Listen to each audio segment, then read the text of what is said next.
Good morning, everyone. Welcome to the Trade Ideas live trading room for Wednesday, June the 1st. My name is Barry Anderson, moderator of your trading room. A couple of yeses to let me. Just give me a moment, please. Got one little technical issue.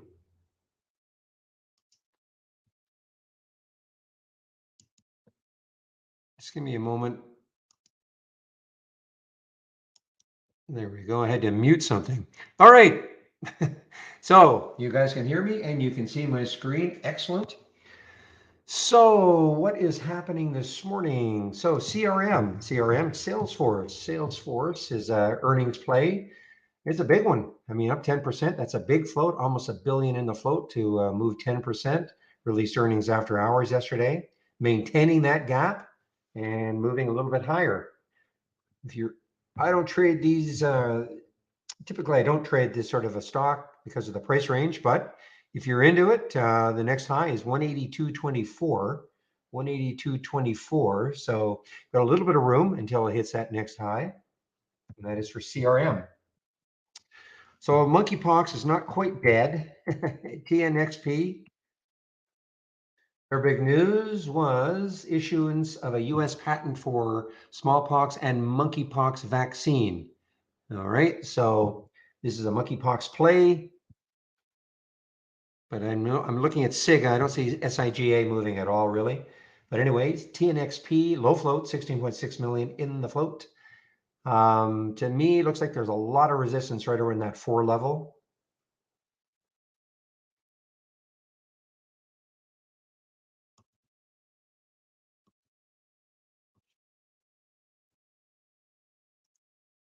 Give me a moment here.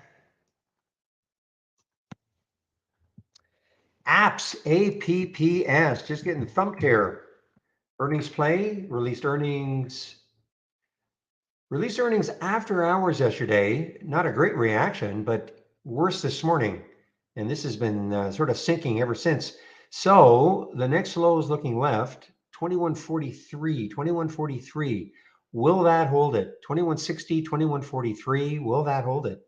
If not, I mean, there's still room for this to move down. There's APPS earnings play. It's not a huge float either, 83 million in the float, down 15%.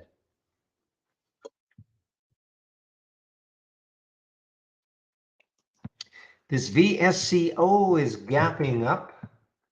VSCO, this Victoria's Secret. Remember when they did their IPO back here? They got spun off. I think was it Designer Brands or Digital Brands or something like that? Got rid of them. Anyway, they did an IPO. And so it's an earnings play, May the 31st, after hours, holding very well. The next high is looking left, 46.98. What are you right now? It's 46.98. So we're at about 46 right now. So a little bit to go to the next highs moving. If you look left,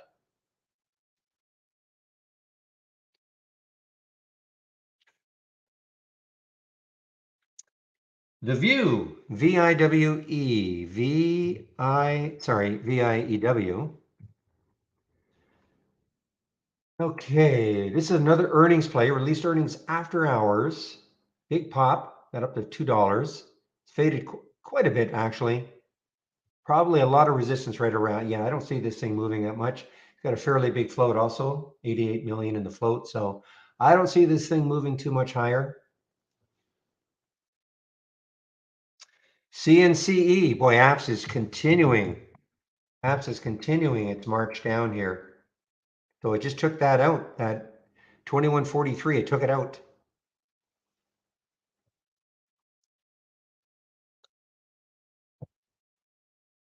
CNCE,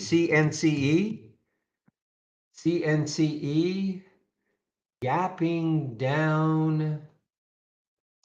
They're doing a financing. Yeah, they're doing a financing. So offering 10 million shares. So they're doing a financing. Not sure what the price is. Company plans a public. Yeah, I don't know what the price is going to be on this financing, but this is the reason for this one to be moving down. CNCE. Capri, CPRI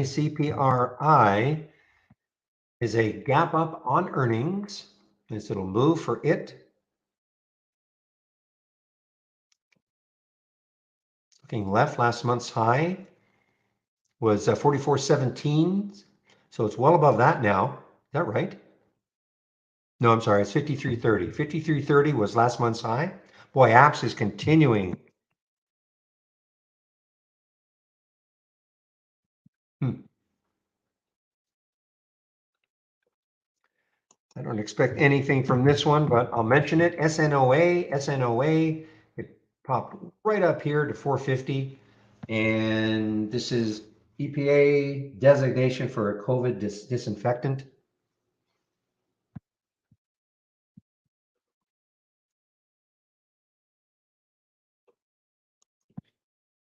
RVSN received a Japanese patent allowance. This is a fairly low float, 7.1, not fairly low, definitely a low float, 7.2 million in the float.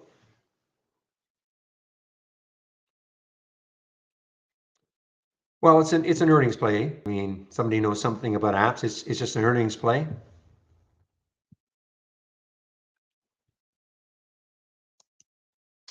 Okay, as I'm doing this, TGTX is getting hit here, guys. TGTX is getting hit, even though they announced FDA approval. Oh, boy. You know, when you read this headline at the very beginning, it looks like announces FDA approval. And then you've got to read down here because the only headline I saw was, until I expanded this, is withdrawn due to safety concerns. So their approval was withdrawn due to safety concerns. But understand, when I first saw this as just a headline, it said FDA announces FDA approval. And so you wonder, well, what the heck is going on? Why is it moving down? So that is TGTX.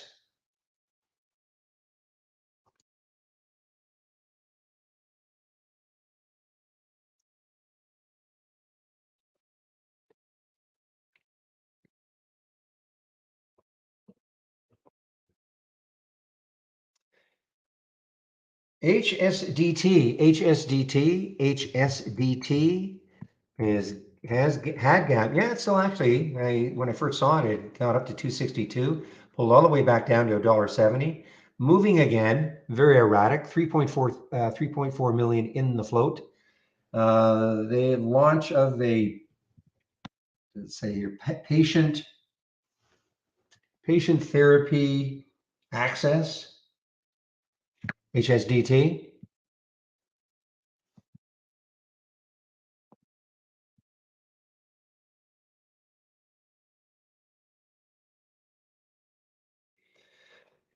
This could be interesting, but it gapped up and then it popped right back, got right back down. So, but they did some kind of a deal with Walmart. So they're going to be selling their units in Walmart. This is MICS, the singing machine, karaoke, etc. So, um,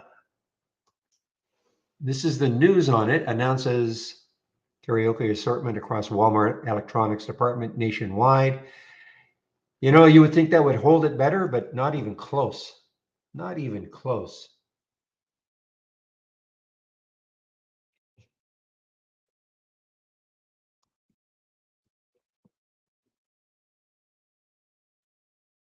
So trader also, just to, you were asking me for a layout. One of the reasons why I don't give a layout like this, these are docked, okay? But one of the reasons too is I've got how many charts here? I've got 6 charts, I think, 6 charts here.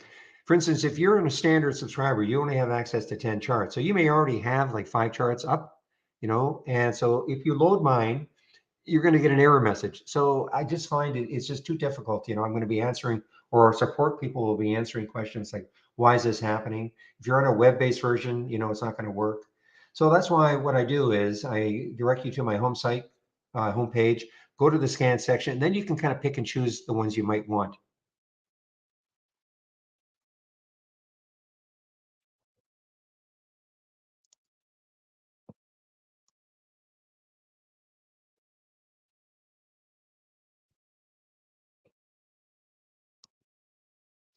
Now, take a look at ENOB. ENOB. When I first saw this, was up around 460, but now dropping more and more. down 25%, low float. Don't see any sinks after. Here we go. Where's our buddy Zach? This is a Hindenburg play.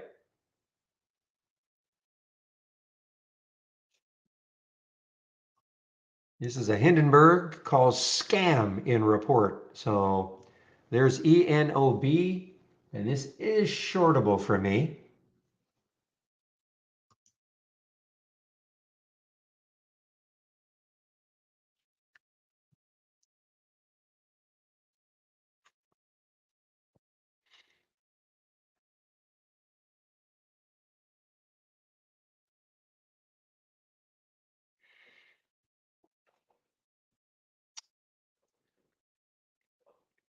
How many shorts are available? Actually, 100,000 available at Interactive Brokers for ENOB, ENOB. So it'll be interesting when it opens. I mean, it's the next low looking left is around 366. What did it get down to? Got down to 361. That is for the ENOB.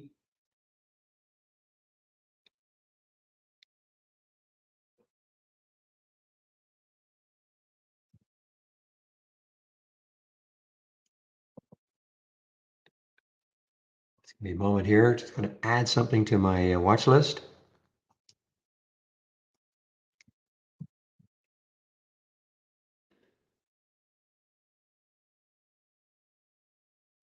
Boy, these, these EV plays up one day, down the next, up one day, down the next. So here's lithium, LTHM. I know it's live ent, but lithium play, LTHM, moving down now.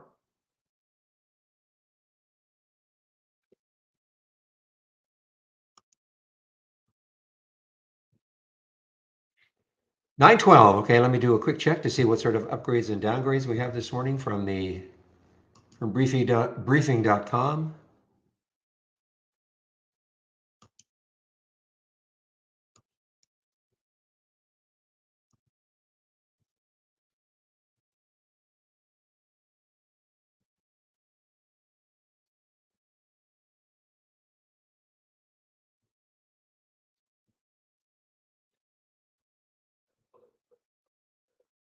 Okay, not too many upgrades, not too many downgrades. I'll get them in here.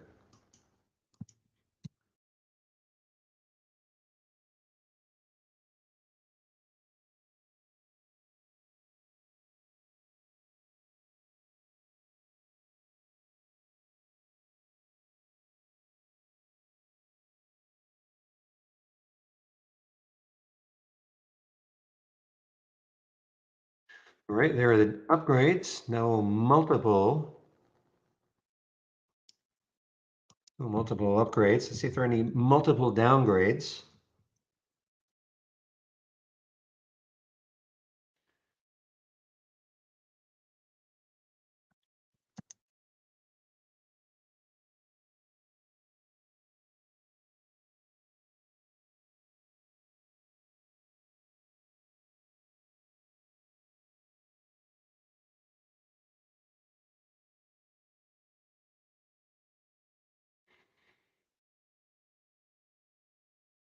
A few more downgrades to go.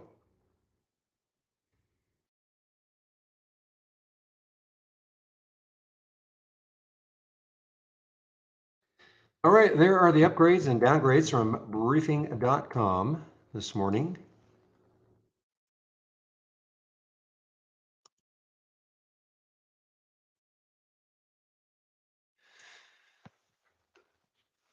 Okay, so BMAL, you're a new subscriber to Trade Ideas. Have you taken the Let's Get Started first? That's the first thing you should do.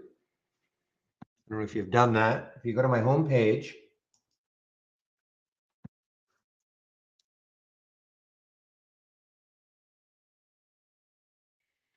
if you go to my home page and click on that link, if you haven't done this already, this is the first thing I would do. I'm going to show you where it is. So if you go to my home page and then go to the scan section, sorry, the education section. Actually, that's not true. Getting started with trade ideas. Let's get started. Okay. Okay. Well, definitely do this. Definitely do this if you haven't done this already. But let's get started. It's 10 videos. It'll take you about 30 minutes. You may not have to do them all because if you've already downloaded and done the installation, obviously you don't have to do that. But the first startup and log in, toolbar and right click magic. Please do this first, okay? These are all the basics. It'll take you about 30 minutes to go through those 10 videos. First thing, okay?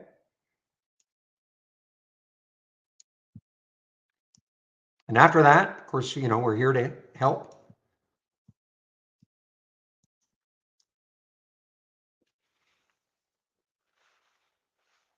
Welcome, David.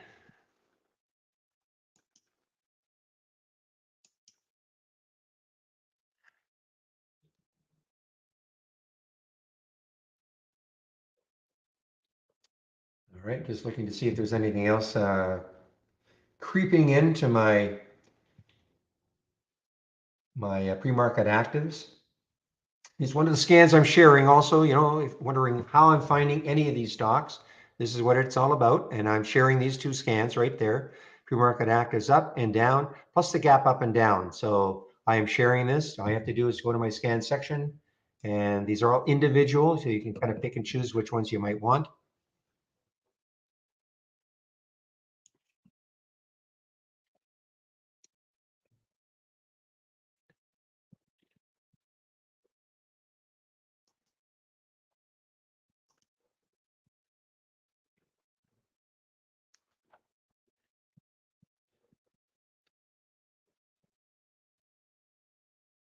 All right, this Victoria's Secret looks ripe for a short, guys. I can't, my bias is still to short these pops here. We're going to be in for a mildly positive open,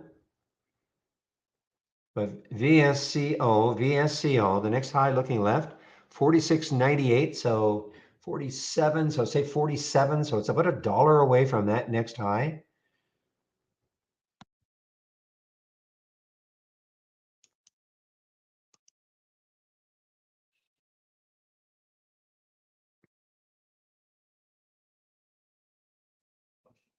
Take a look at CNK. They said something about they sold 1 million of their subscriptions.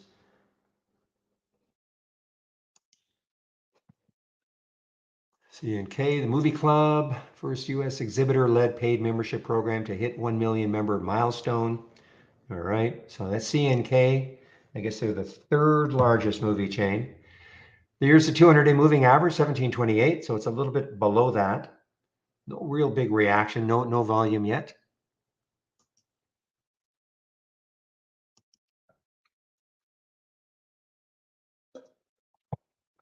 HMNY, burned into my psyche. Gilios and Matheson. That's the one, William. Boy. Split adjusted, this was up to, split adjusted, this was almost $10,000.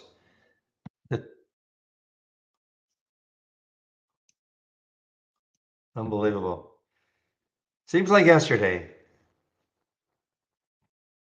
That was in 2017, October of 2017. Wow. That was fun.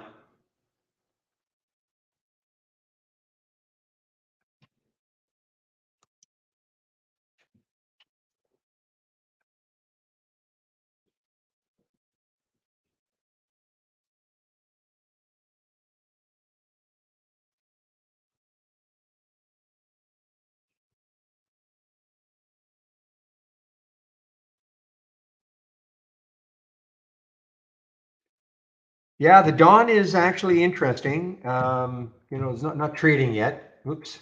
I don't think it's trading yet. I don't think there's 160 shares. So we'll see. We'll see if this can hold and start to move into and start filling this gap. It's untradeable right now with the 620, 663 bid ask. But so obviously you remember my talking about it yesterday as a potential if it can take out that, well, the high right here was 616, I believe. So at least the bid is above that.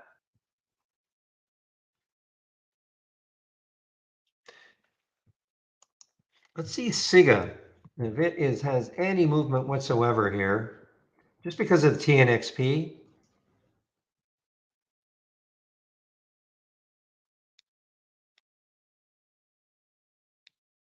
What's the symbol, AKG? I don't, top? Seriously? That's the symbol, top? Okay, thank you. I don't think I have, oh, this is a China one. Okay, well, I don't, what I'm going to do then is just put a price alert at $1. And you're saying 5 million at 5, okay? Who's behind it? You know who's behind it? Oh, it's Univest. Okay, I get you. I got you now. Okay, too familiar with them. All right, well, we'll see what happens. You know, these things can go absolutely crazy the first day. So it's not priced yet? Okay. Well, if it opens today, it's obviously it's going to be fairly cheap. Ah, did I mention Barfly? Barfly, Butterfly Network, BFLY, BFLY, I don't think I mentioned it.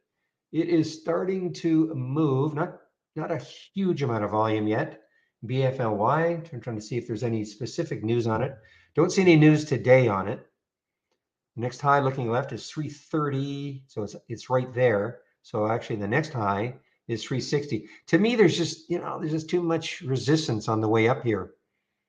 All these little areas here.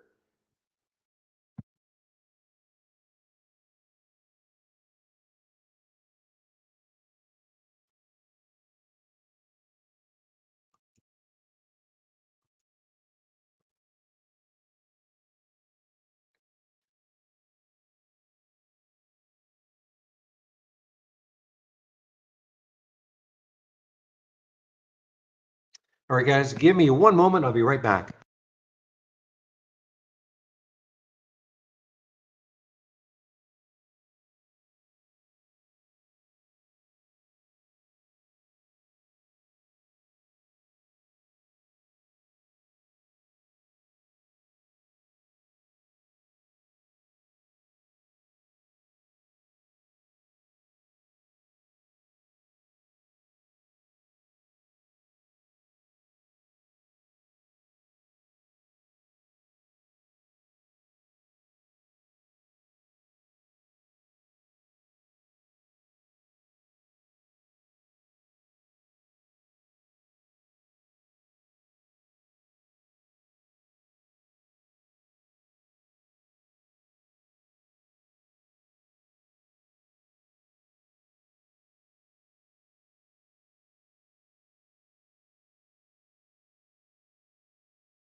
All right, guys, I'm back. Let's take a look at the sectors, see what's happening. So again, we're in for a positive open. So I'm going to go to the dock channel bar.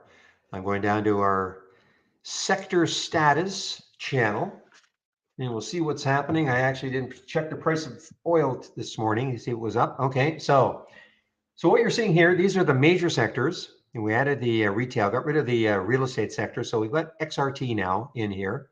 And so what you're seeing here, these again are the major sectors. So for instance, XLE, the major energy ETF, these are the stocks that make up XLE. So what you see, that percentage, what that means is that 100% of those stocks are up from yesterday's close. That's what the percentage means.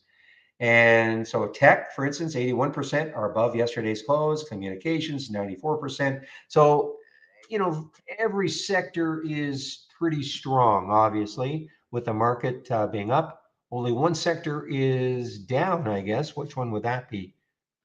Maybe utilities, 50-50. Not quite down, but anyway. But of course, this can all change. Yesterday, if you recall, this looked exactly the same, 100%. But then when we look at it in a different way, in other words, the change from the open, virtually every single one of these was down from the open.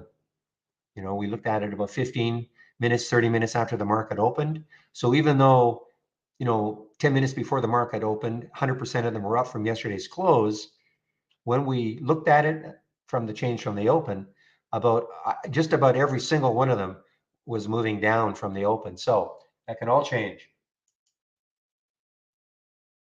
Now, I typically do not trade in the first 15 minutes. I try to let things settle down a little bit. There's the Victoria's Secret VNCO starting to drop here now. If I were new to trading, though, I probably wouldn't trade in the first 30 minutes. I know the temptation is just to jump on something you see is moving right off the bat. And yeah, sometimes that can work. But in my experience, and through lots of negative experiences of trying to chase something right off the bat and getting whipped out, I just stopped doing it.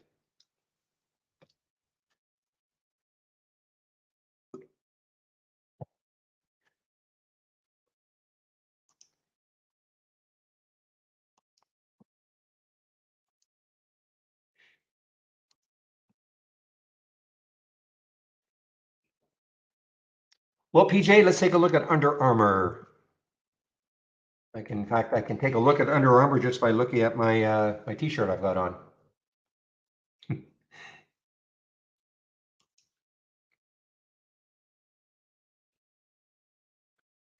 Yeah, I mean, it's crawled off the bottom here for the last 4 days, from 8 to almost 10.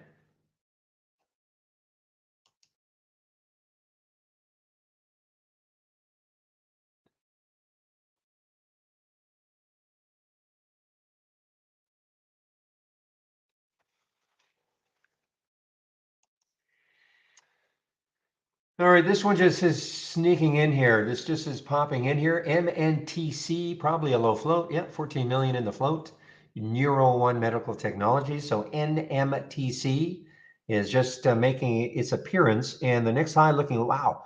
So this has got some room, guys. I mean, well, that's on the month. Let's take a look at the week. 177. So this has actually got some room. See if there's any specific reason for it. I don't see a specific reason for it. I'm just looking at the headlines. I don't see any specific reason for this move yet. See if we have anything in our news. Yeah, I don't see anything unless this amendment has done something to it, the amendment to the annual report, but I don't see any specific news on it. And NMTC.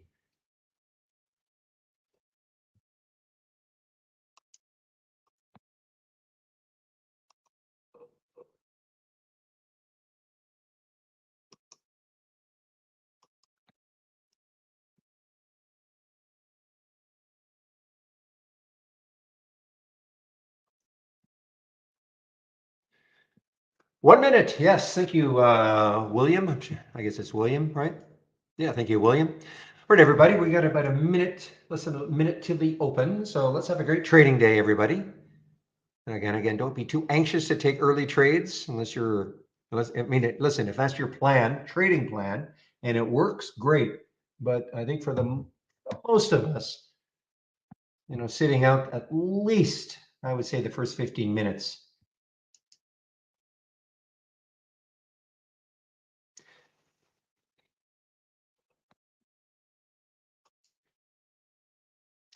Tell is sinking here. Tellurian is sinking here. TELL. This is not quite an all-time low. TELL. Don't see any new. Okay. So they're doing a financing, 500 million senior convertible note. So they're doing a financing. TELL. Zach. Yeah.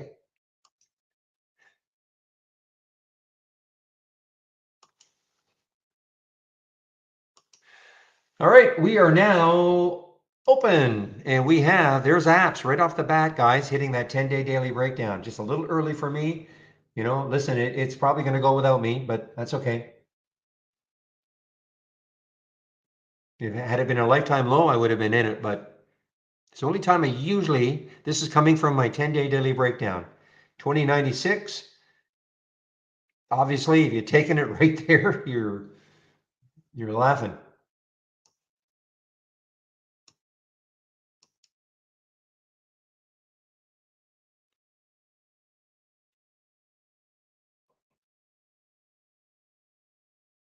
And again, we're in for a positive open. NAS is up, Dow's up, SPY's up.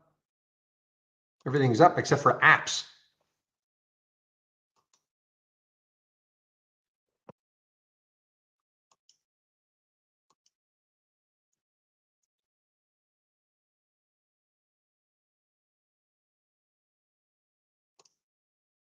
Li is showing up here. I just can't get into these China EV plays. They're just so whippy intraday. So, but anyway, Li is just making a 10-day daily breakout.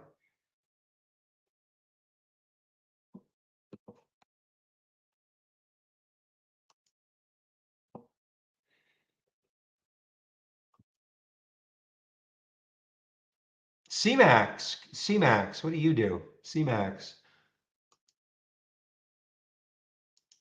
Okay, CMAX is interesting. What's the next high looking left is, well, 519. That's pretty close. If it can take out 519, 556 is the next high looking left for CMAX. See if there's any specific news on them. I see CareMax to acquire. So they're acquiring a company in a cash and stock deal. So right now they're being rewarded for that, and that is CMAX.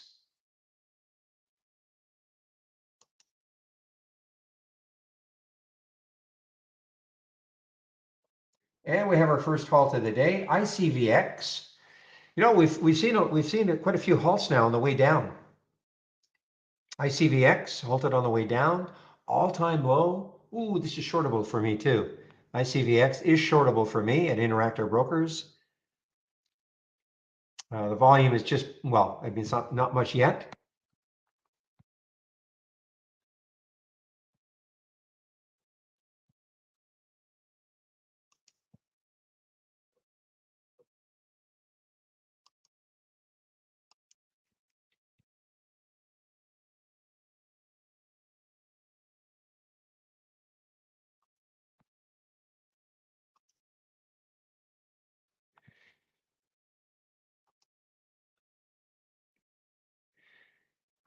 Okay, so TGTX has rebounded from that Hindenburg report.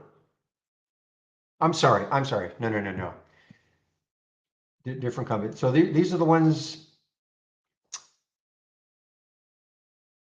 So in essence, FDA approval has been withdrawn due to safety concerns, but it's it's rebounded completely. Back basically flat now. TGTX.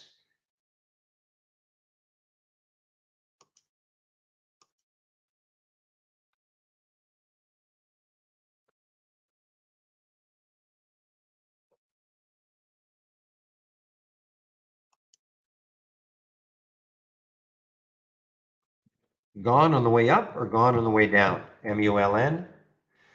Yeah, a lot of volume coming in. That actually traded the float yesterday, probably almost 1.5 times. 254 million in the float. And what did it do yesterday? The 312,000 million, sorry, 312 million shares, 254 million float. Unreal. We did have some news yesterday. So actually it's holding. I mean, the high yesterday was 156, so it's above it, just a little bit above it.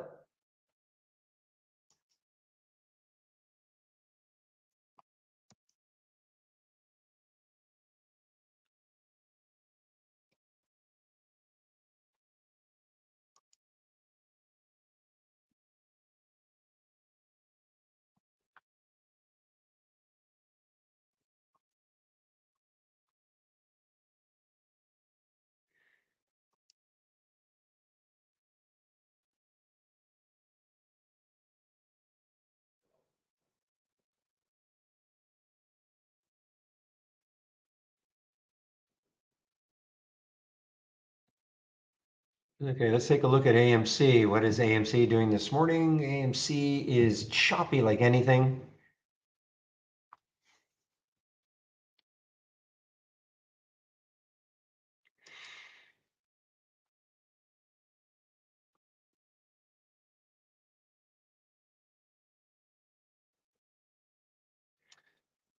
All right, guys, DAWN, DAWN. This is the one I was suggesting people watch.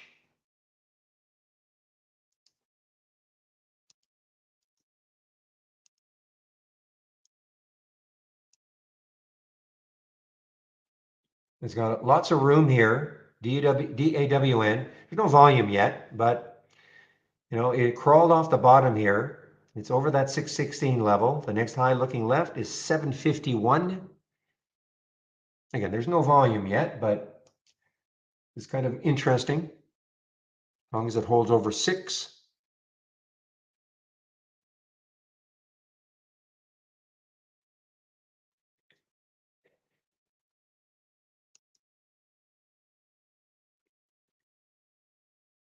Okay, HSDT is trying to come back. Maybe over 250 could get interesting. The high in the pre-market was around 289. Yeah, but it's dropping again. It's starting to drop again. HSDT is not short. It is not shortable for me at Interactive Brokers. Big move in the market, that first 15-minute candle, so far anyway. So far.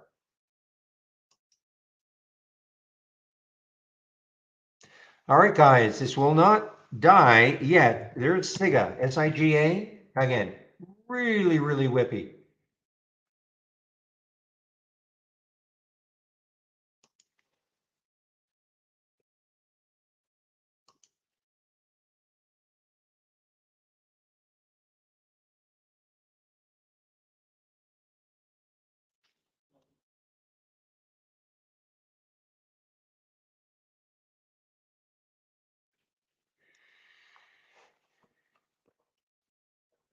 Okay, ICVX opened, and what did it do? ICVX kept moving down here. Volume is still, well, it's trying to pick up, very low volume, but it's almost a lifetime low now. ICVX, almost a lifetime low. This will not show up in my 10-day daily breakdown. Well, for a couple of reasons. The volume is too low.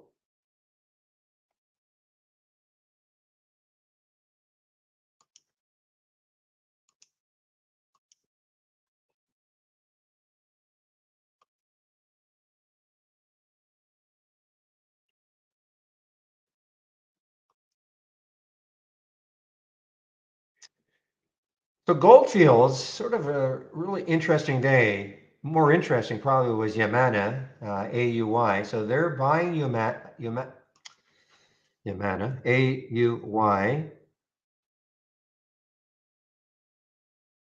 And, it got hit. I mean, it got up and then it pulled all the way back down.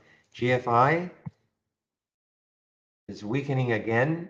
What's the low yesterday? 929. So again, it's in the AI. I'm just mentioning it. My problem would be that, I would look at it maybe if it took out the low yesterday. But the low yesterday is still pretty close.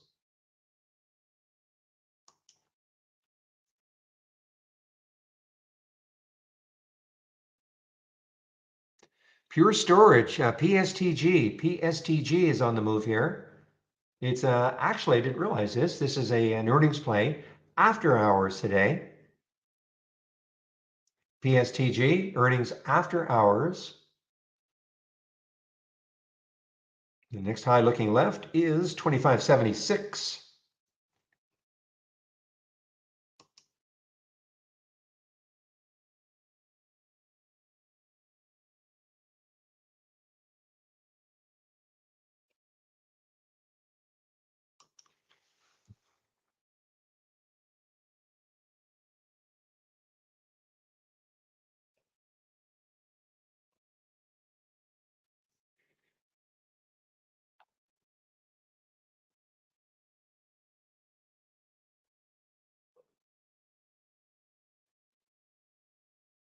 A moment here.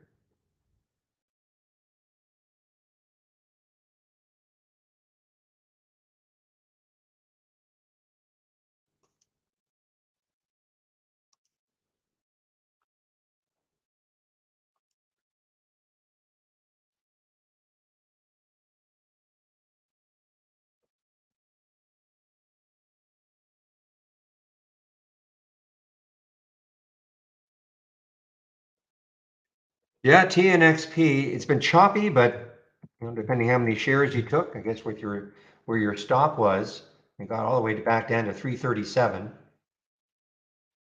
This is, I mean, it 16 million in the float, so certainly low flow. 428, next high is looking left.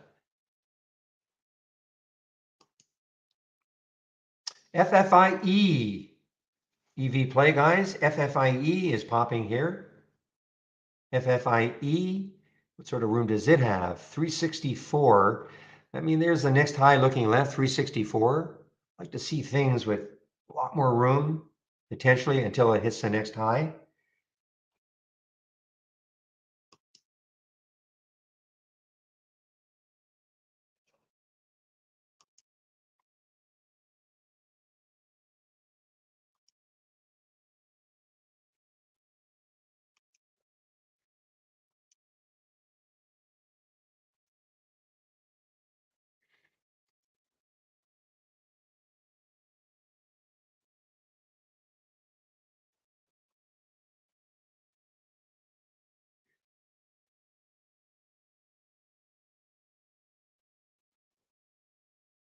Or this ENOB, this is, okay, this is, sorry, this is the Hindenburg one. ENOB is the Hindenburg one.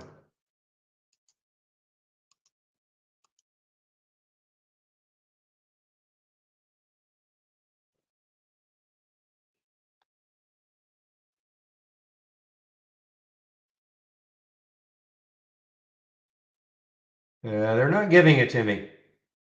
Yeah, they're not giving it to me. 56,000 shares available at Interactive Brokers, but that uptick rule is nailing me. I could not get it.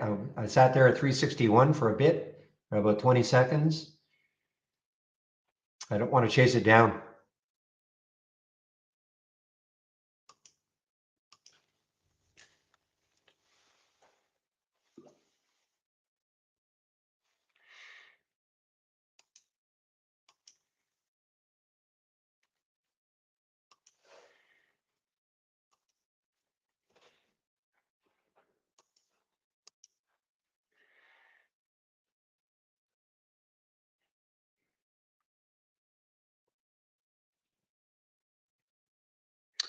All right, so Victoria's Secret dipped down to 44, right back up to 46. This is why I'm saying in the first 15 minutes, you know, things can get very whippy. Go down to 44, pop right back up to 46. And this is an earnings play, VSCO. The next high again, looking left, is 46.98, so it's about $1 away.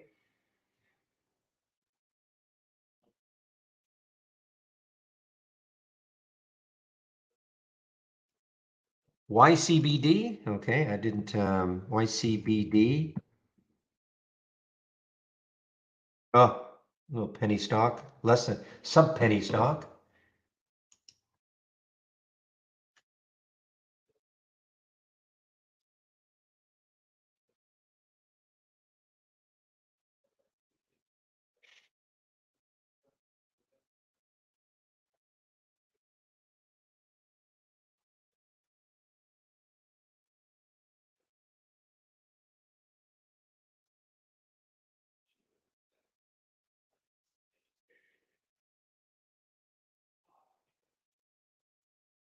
Ah, man. Anybody get this short, ENOB? It just wouldn't fill me.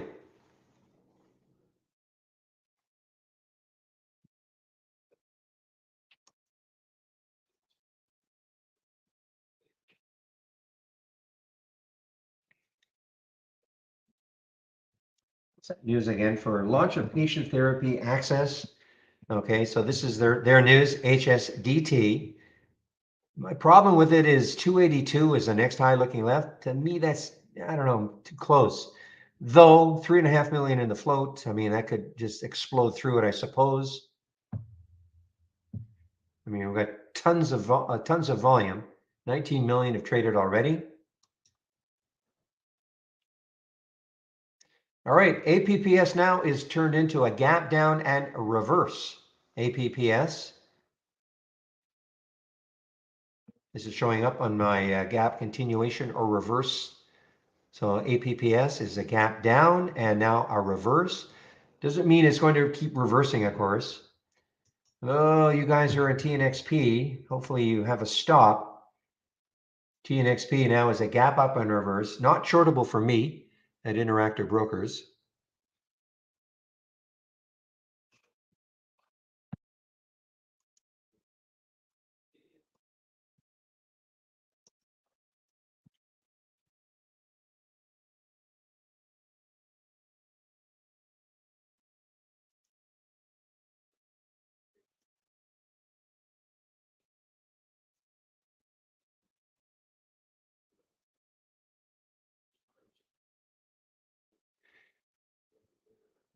Well, here's one that's showing up. Didn't see this in the pre-market at all. Had no action. That's why. AMBP.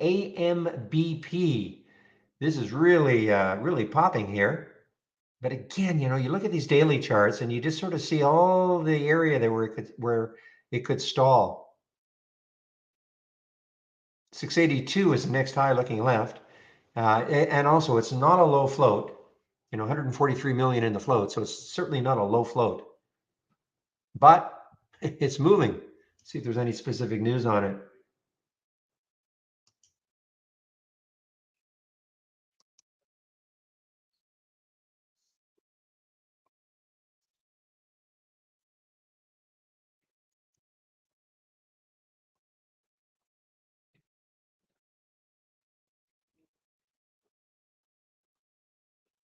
Okay, AMC Watchers, holding 14, starting to move here. Choppy though, I mean, look at this, bottoming tail, big topping tail, pre-market.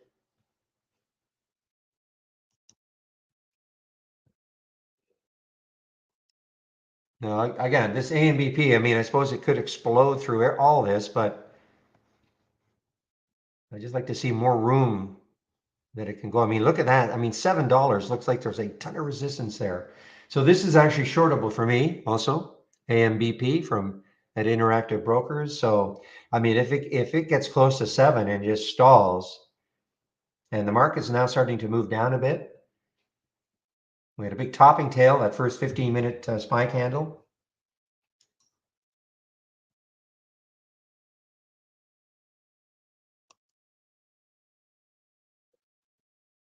Yeah, things are just too erratic. Look at the SCT, HSDT.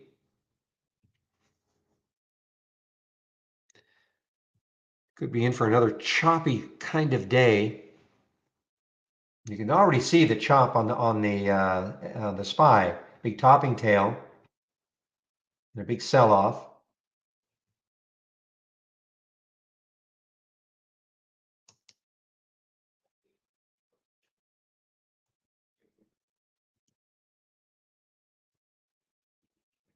Avaya, guys, AVYA, AVYA.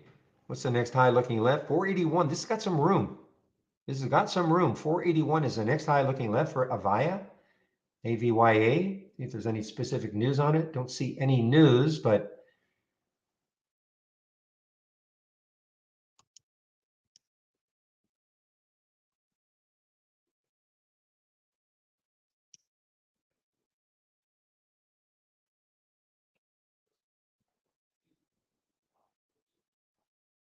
yeah, keep an eye on this AVYA, guys. I mean, it's got some news.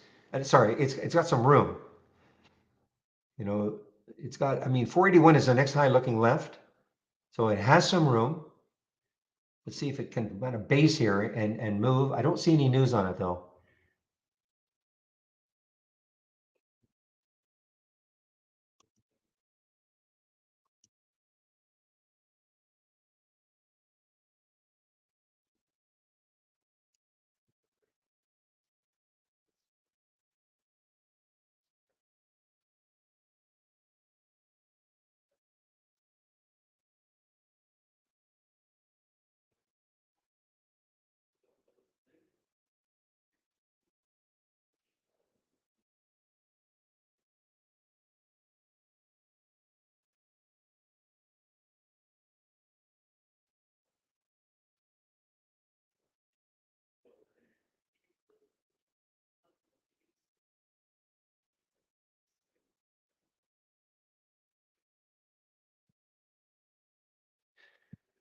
All right, now the live event, LTHM, a gap down and a go. However, there's looks like there's some pretty decent support, about 40 cents away for LTHM.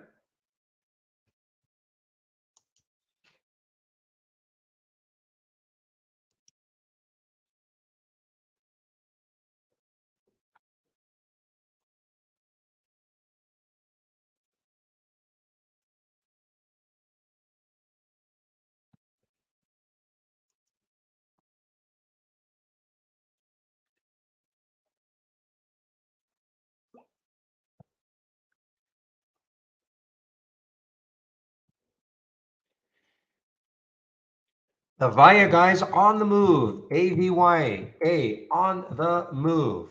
Again, it's all about how much room it's got.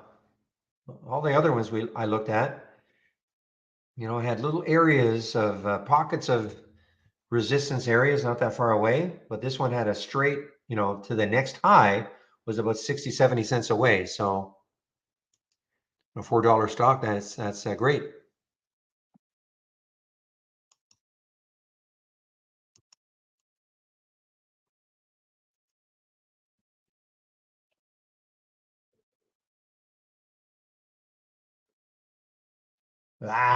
Ticked off about the ENOB.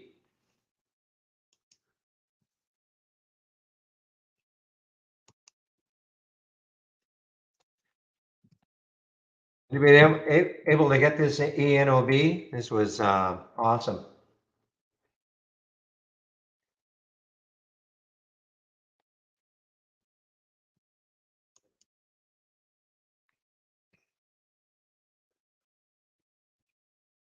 I don't see any news on Avaya. That's what I was saying. I don't see any news on Avaya at all.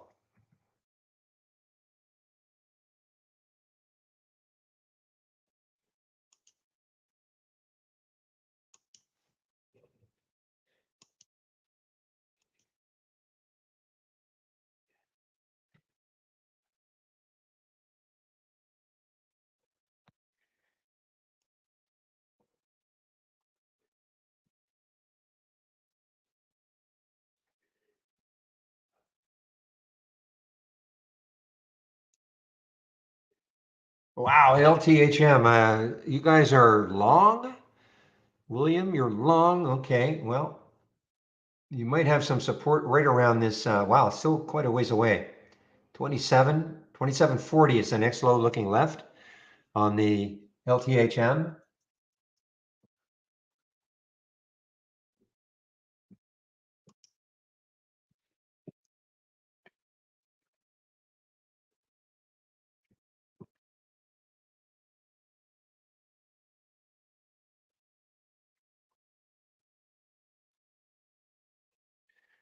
Okay, what are the markets? See how choppy the market? Look at the SPY chart. I mean, just have to, I mean, hard to trade. Oops.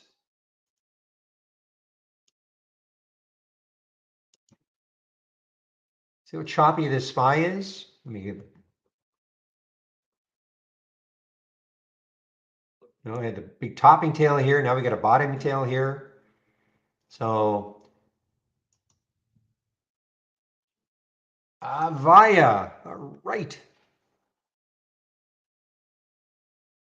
all I look for, guys. It's got a lot of room left.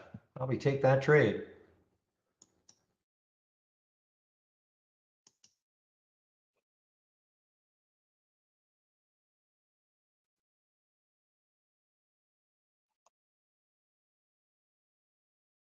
If you're wondering where I saw Avaya, it's just from the biggest gainers, okay? Very simple little top list.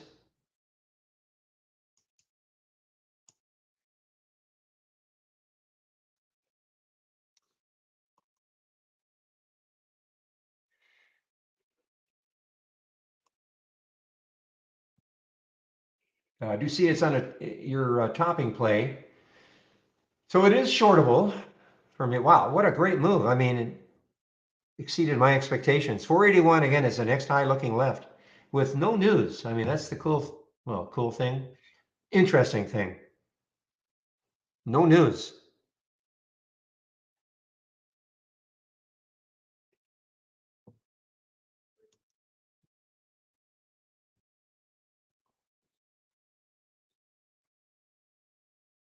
Okay, guys, I've taken some out in case it does not, or in case this 481 stalls it, the EVYA.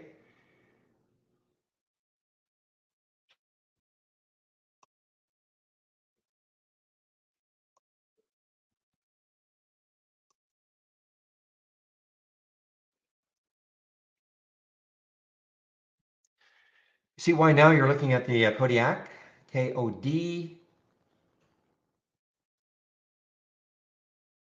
It came from your top scan, ENOB. No, it may bounce, but I see it's from your bounce plays now, ENOB.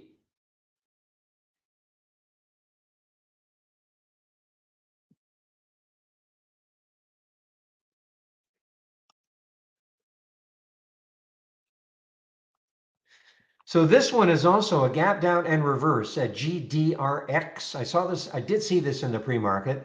See if they had any news on this. Target cut to $7 from $10. There's a downgrade.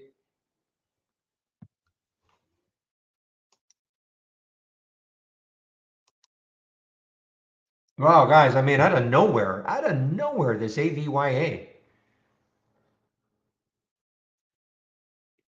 When I say that is because look at the pre-market action, nothing, zero.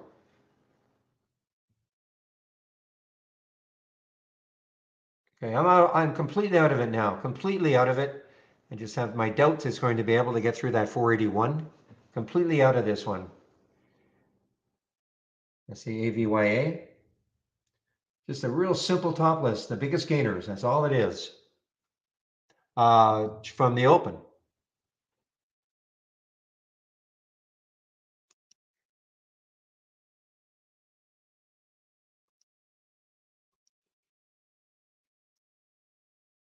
All right, PK on the way down got rejected at the 200-day moving average, 1877. Rejected at the 200-day moving average. The next low looking left is 1787. This is a gap up and reverse. And that is PK. It's not on my homepage. Real simple to make. You guys should learn how to do some of these. I'm not just picking on you, but it's just simple.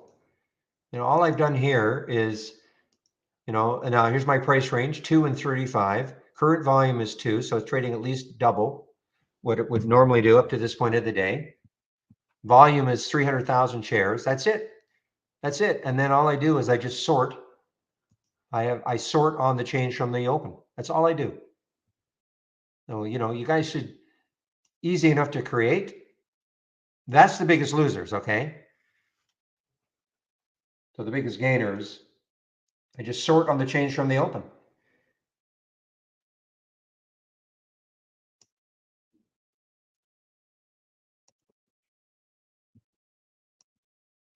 You can do it either way. You can, the change from the open or change from the close, but I'm more into the change from the open now.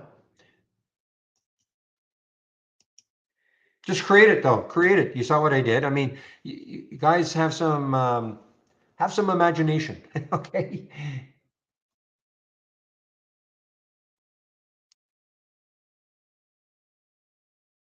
And again, I'm not picking on you.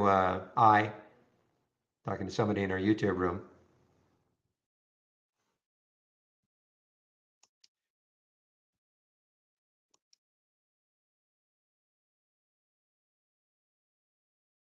But sometimes, the simplest, there we go. Okay, so top just opened. Wow, well, yeah, so this is crazy, guys. So yeah, this is, 5 million shares at $5. Okay, here it is. So it is absolutely crazy, of course, 27.50 right now.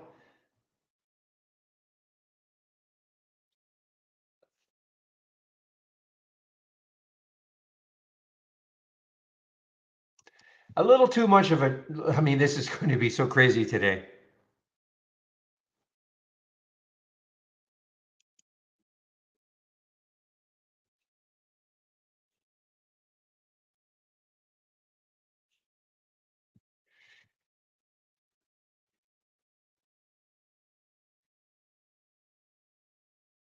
And this is certainly not for anybody new to trading, okay? I think I got halted. Yeah, I got halted on the way down. Hardly any volume yet. 28,000 shares.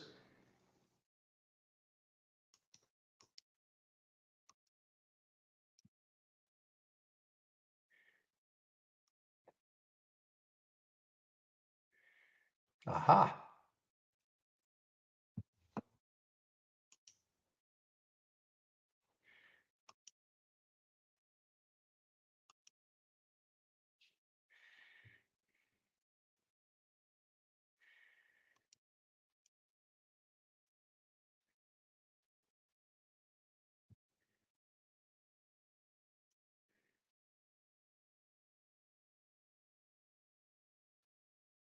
Oh, it's not tradable at all.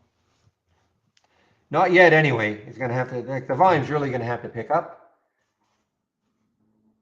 but it's not tradable. I mean, that's too much of a pop, and the projected open could be around 15 for TOP.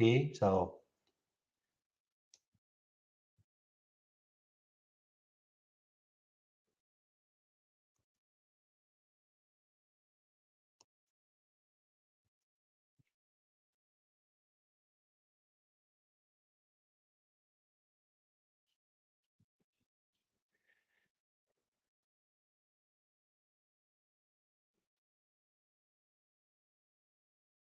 yeah, I'm just looking at some of my thumbnail charts. So many topping tails, bottoming tails, left and right. Very, very challenging. I mean, look at the SPY. I mean, just look at the SPY on that 15-minute chart. Topping tails and bottoming tails. Definitely a challenge.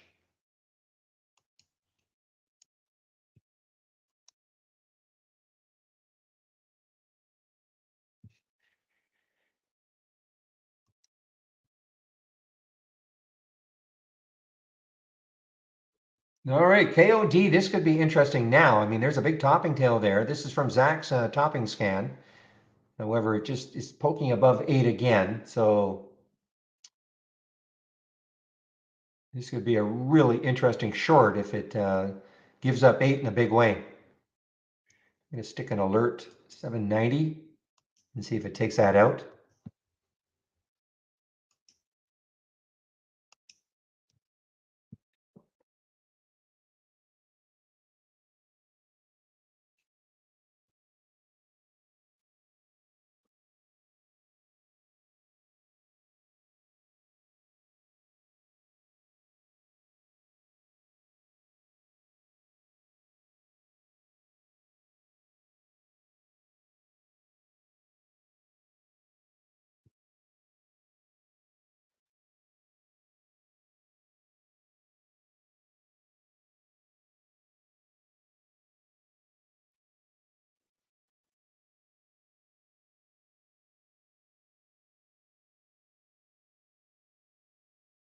All right, guys, KOD getting really interesting now, just underneath 8.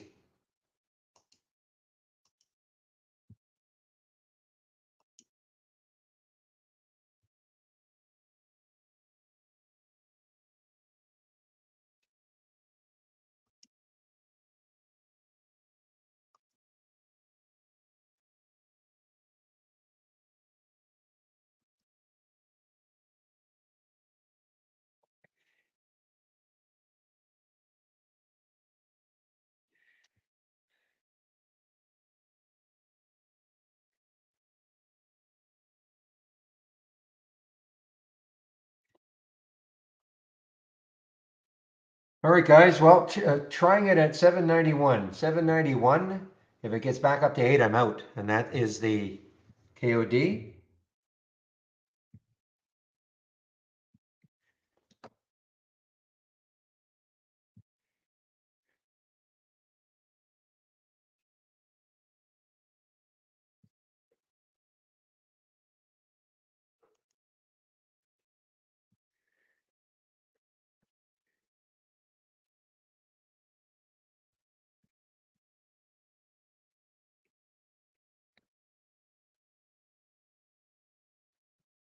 Via is still actually fairly strong, but I just think this, at 481, what did it get up to? Got up to what, 472?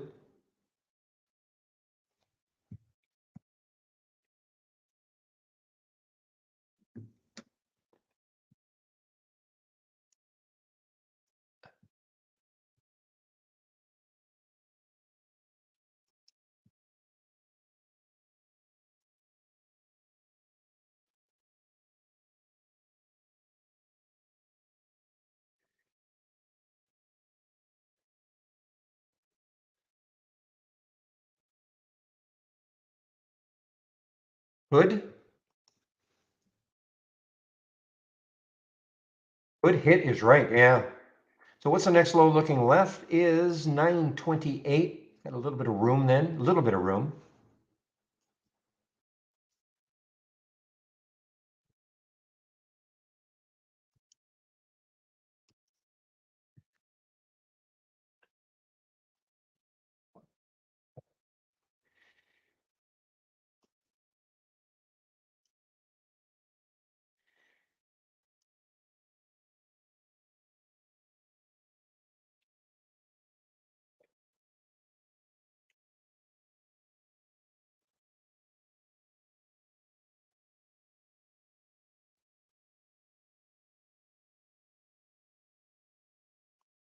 Gap down and go for or it used to be Tempur-Pedic, Tempur Sealy, TPX, gap down and go. Look at this. Wow, look at that big red candle now, guys. So you're in any shorts, certainly any short that kind of tracks the market, obviously, you should be doing well. TPX, boy, this has got room too. Look at TPX looking left, 23.37. So this has about $1.40 till that next left looking left. See if it can base a little bit here.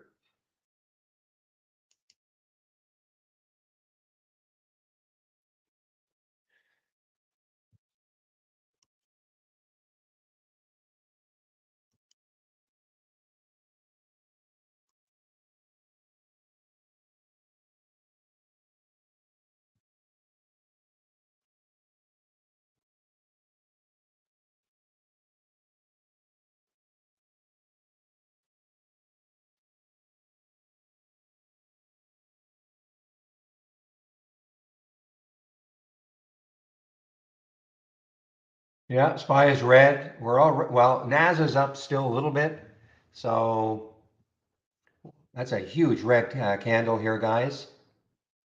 PK, that was a gap up and reverse, working with this market moving down.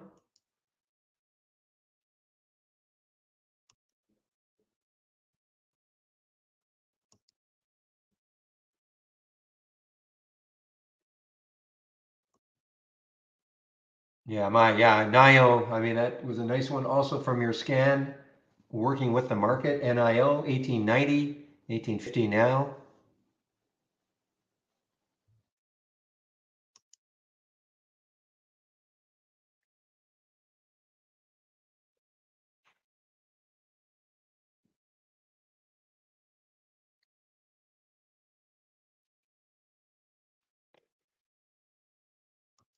All right, covered some of this KOD, guys. I was hoping to get it into the high 60s, but it got down to 70, 72. So I've covered some of this.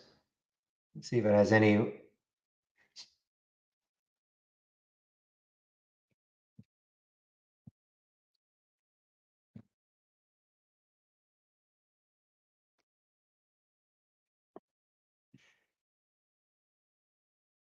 Yeah, I'm out of it now, guys. Completely out of it. Didn't have the big collapse that I was hoping for the KOD. So I'm completely out of it.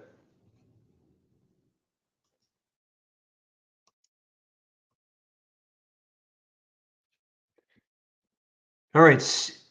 Oh, ENOB. I thought it was saying CNOB. Man,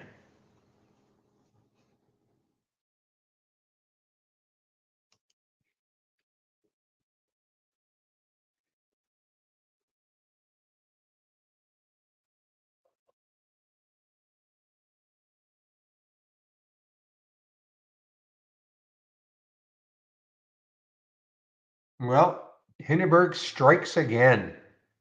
This is almost, well, getting closer and closer to an all-time low for ENOB. And this is what we're talking about here.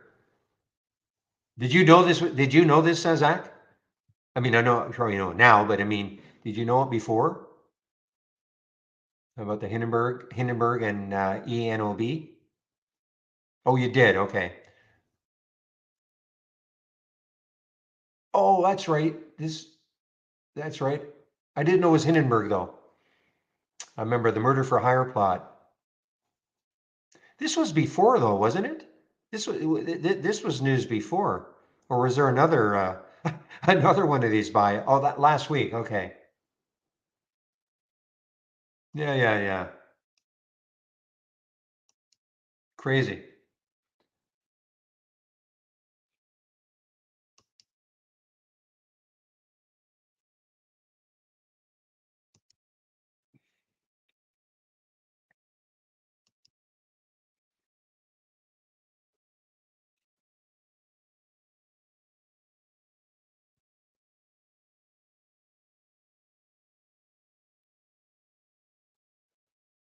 See why you guys are talking about Affirm, AFRM, coming from your bounce scan.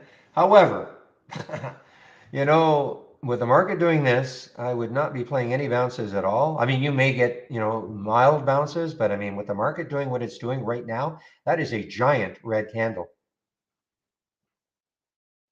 Stating the obvious here, but that is a giant red candle, guys.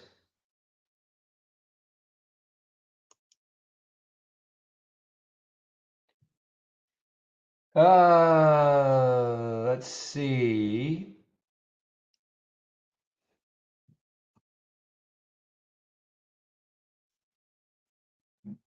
Yeah, I don't see any. I mean, there's this silly thing, the screen research, but I don't see any other news on Affirm other than it's just tracking the market.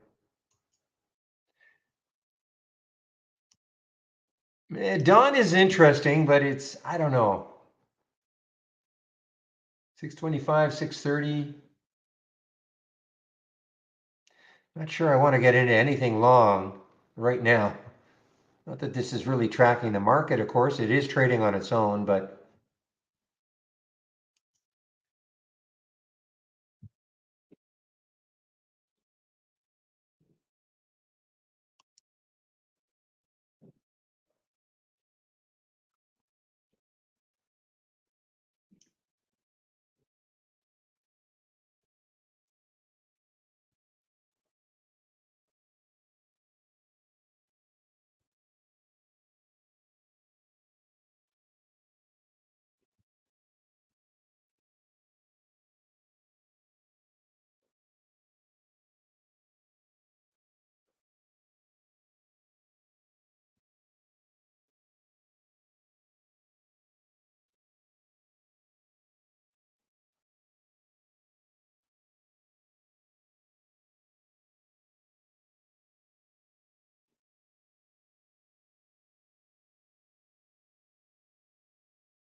all right, guys, I am out of everything right now.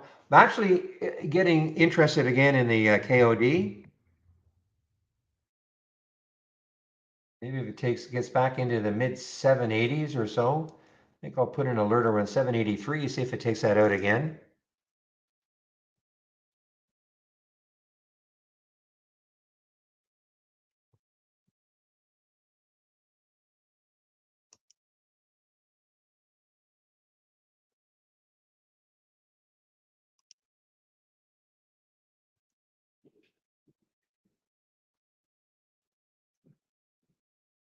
Boy, Chewy, CHWY, getting thumped again. This is an earnings plate after hours today. CHWY.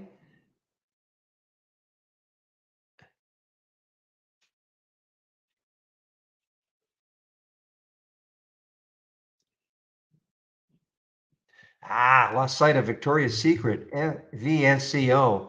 Now this is doing kind of what I thought it might do. Of course, the market's obviously helping. But VSCO now, earnings play, still positive. But in the face of this relentless selling right now, hard to believe it's going to keep up there.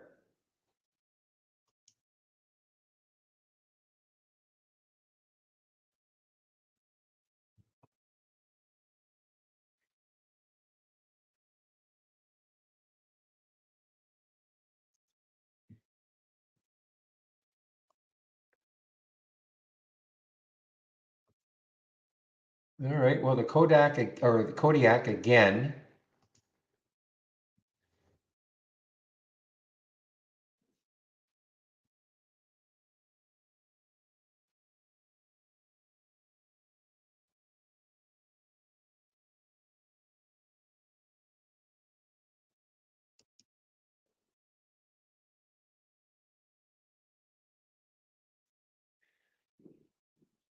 See if we can get dragged down a little bit with the market. This is just going to be probably like a scalp short again for me. I mean, if it gets down to this mid 70s.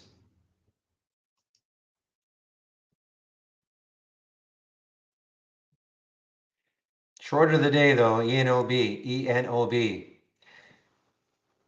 On a percentage basis. I mean, it went from 4 down to 3.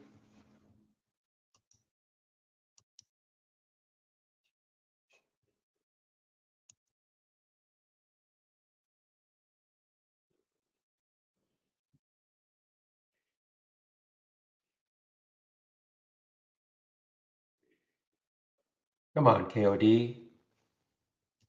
PK.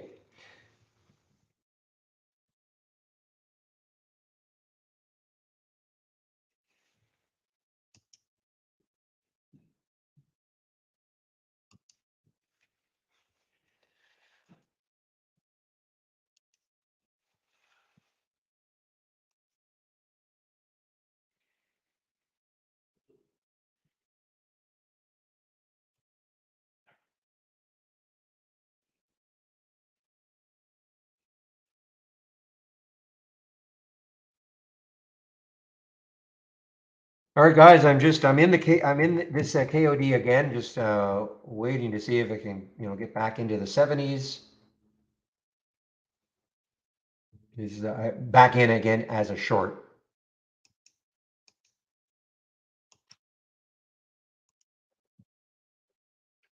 Well, your firm is giving you what you want, William. You wanted to keep moving down for a bigger bounce, I guess, if the market has any sort of a bounce in it, which is right now a little bit suspect.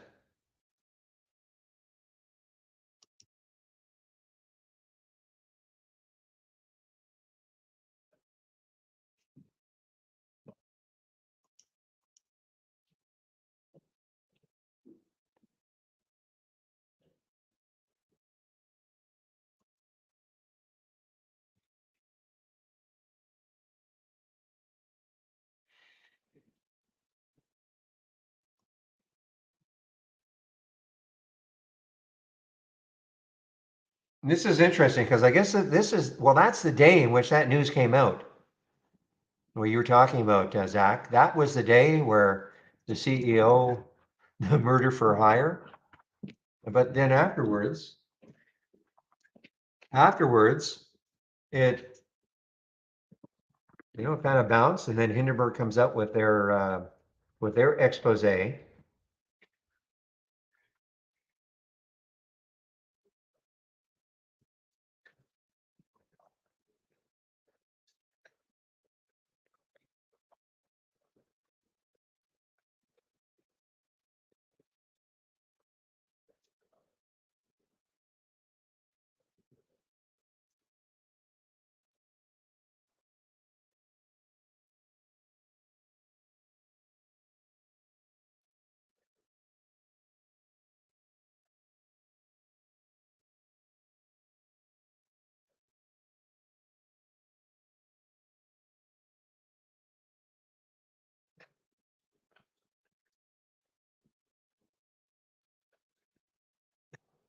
You guys can't hear Chloe.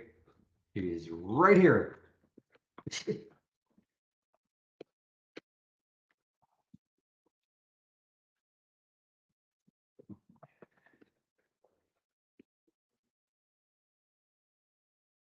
Okay, so this is just a rehash?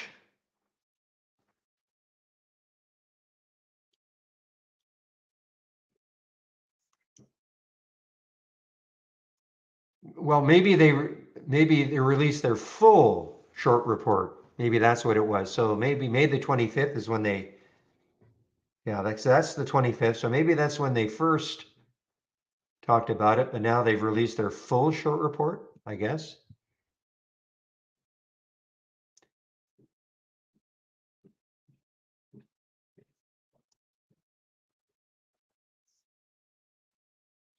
At any rate, even if it's a rehash, it's done its job. All right, for those of you, those patient sorts for the TNXP, your TNXP is nice little move here. Here's a big 50 cent, 40 cent move.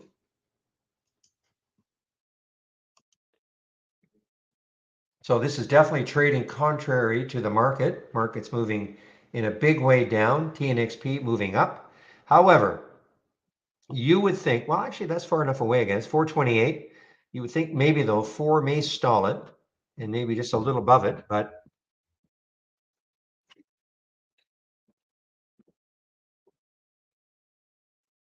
we will take it all over the world. Oh, I see. Okay.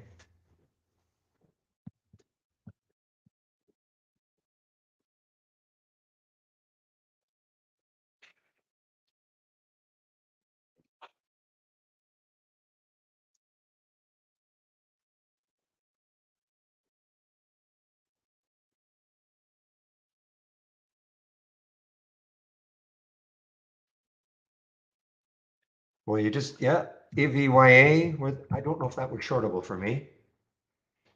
Yeah, it was shortable, actually. That's another nice one from your scan. 449, the first alert, 468.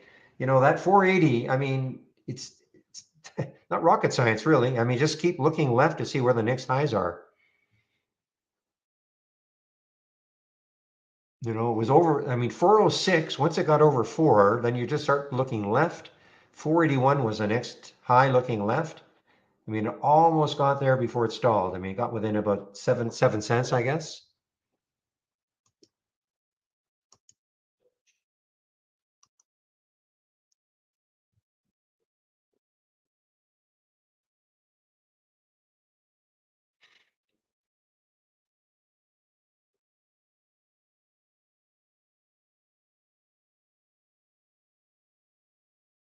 Well, this Kodiak is putting me to sleep a little bit, but I'm not going to give up on it. Basically, it's right where I shorted it, so I'll just see if it can start to drop here. All right, everybody, 1024. So typically this is when I go into my little spiel about trade ideas in general. First of all, welcome to the room. If you're new to the room, welcome. This is the format, Monday to Friday between 8 a.m. and 3:30 p.m. My name is Barry Anderson, and I do work for Trade Ideas. And I share my screen. I'm live on the mic.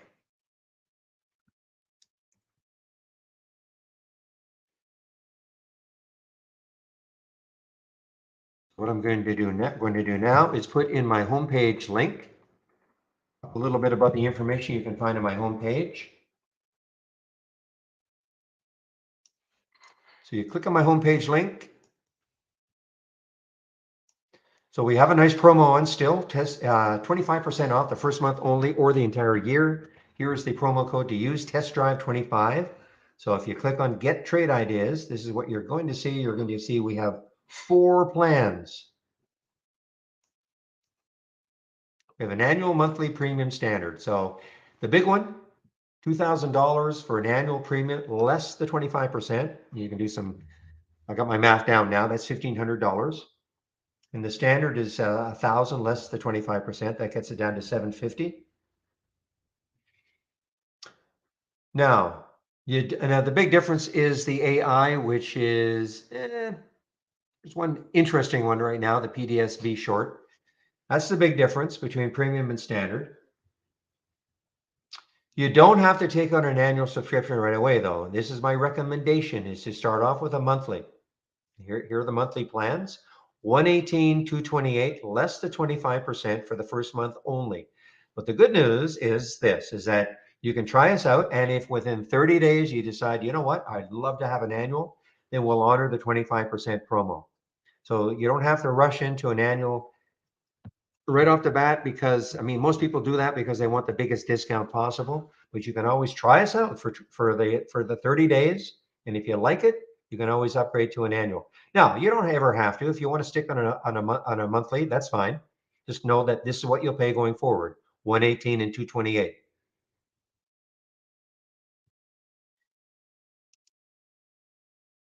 If you do take out a subscription, please start off with this, the Let's Get Started. It takes you right from the beginning. The download and installation, there are 10 videos. It'll take you about 30 minutes.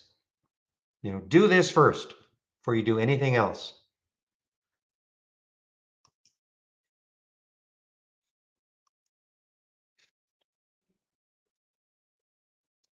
I do a video at noon, and you can sign up for it here. It's free. I do a video. Usually I just focus on one stock. Okay. I call it What Makes This Trade Great. So you can sign up for it right here. Trade of the week. It's free. Sent to you before the market opens every Monday morning. Again, the stock of the day video, it's the same as up here. The education section. So the first thing you've got to do, first of all, click on the user guide. First thing you should do, of course, is do this getting started. And then you can take a look at the channel bar, alert windows, and topless windows. Everything else is gravy, but you should get to know these first four, because I mean that's what it's really all about. What is an alert window? What is a top list window? How you would create them if you want to create your own scans, and looking at the channel bar, because we have a lot of layouts, we have a lot of scans that you can pick and choose from there. Afterwards, you can, you want to create price alerts and sound alerts, etc. That's great, but just get this down before you do anything else. Make it easy on yourself.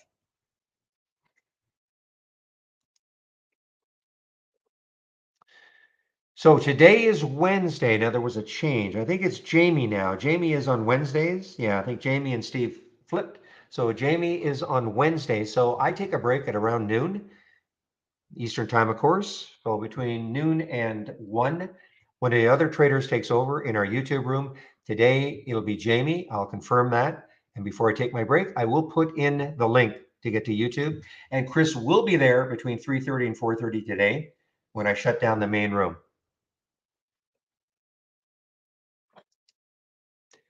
Daily webinars. So there is one tomorrow. We're on the Tuesday, Thursday week. Next week, it's Monday, Wednesday, but you can sign up for them all here. And back to basics. If you're new to trading, a great little series. Michael Noss at Trade Ideas put this together. It starts off with what is a stock. Okay, so if you're new to trading or looking for a bit of a refresher, this is a great free series for you. And then last on my homepage, my scans. So all my scans that I am sharing. You've heard me talk about the gap continuation or reversal, but all the scans, these are the ones that I use in the pre-market, the gap up and down, and the pre-market actives up and down. So all the scans that I'm sharing are here. Zach's bouncers and toppers, you'll let me speak about that one also.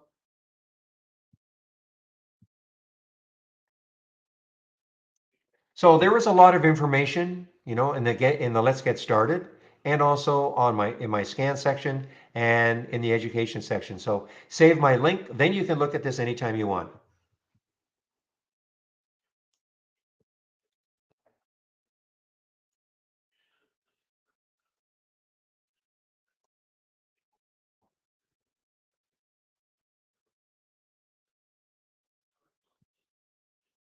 Yeah, looking at the KOD, not loving it, but not in any rush to get out of it unless it gets close to 8, then I'll be out. But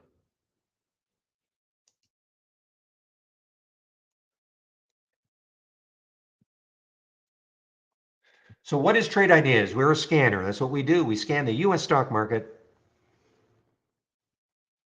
Doesn't matter where you live in the world, doesn't matter who you're using as a broker, you can use Trade Ideas. So I already showed you that I'm sharing a lot of my scans. You go to my homepage, go to the scan section, you'll see all the scans that I'm sharing. We also have a ton of scans here. If you click on new from our toolbar, and then the docked channel bar, these are all layouts. These are all theme-based layouts. So if you're looking for, momentum scan, a momentum scan, here is one. You click on the momentum channel, and here is one right here. So there's an alert window. There's your TNXP. Congratulations for those of you who, I guess, hung on. So if you wanted this scan, all you have to do is right-click and duplicate into a free-floating window. And this popped on my other monitor, and there it is. So you just have to get it into a free-floating window. Then you can save it to the cloud. Right-click, save or share to cloud, and save it. Now it's in the cloud. Why? Well, because the whole idea of going through these channels is to perhaps extract scans that we have created that you might like to make part of your layout. Now, before you do that, you might want to adjust it. So in other words, to find out what a scan is looking for, if you right-click, configure, summary, this will tell you what the scan is looking for. So in this particular case, the scan is looking for stocks between 1 and 50. The current volume is at least 3, which means it's trading at least 3 times normal up to this point of the day. 100,000 shares, etc. If these filter requirements are met and a stock makes a new high, we get a real-time alert. That's why we saw this. Now, you might say, well, wait a minute, it's 10:33 now, it's not 10:28. When you load a layout, or if you took an alert window and loaded it, you're going to see the last alert, okay? But at 10:28, the price was 404, and that was a new high for the day. So these are all real-time alerts.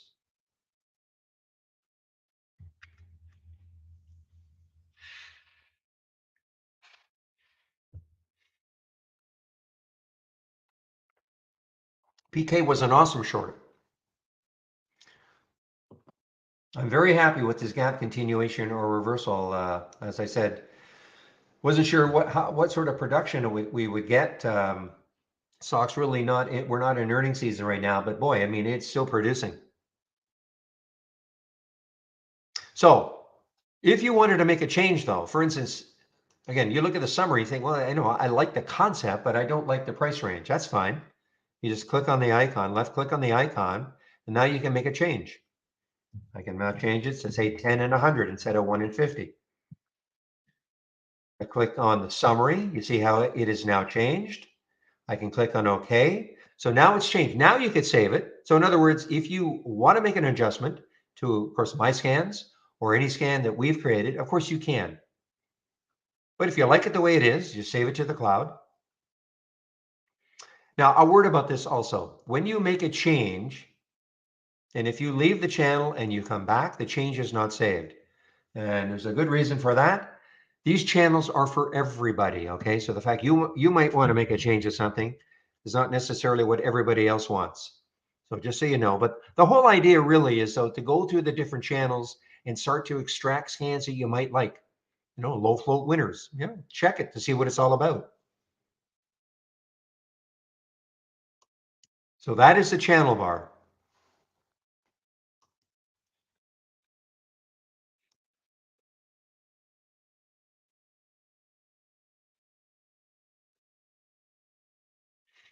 So I'll talk a little bit about the AI, which is a part of our premium service.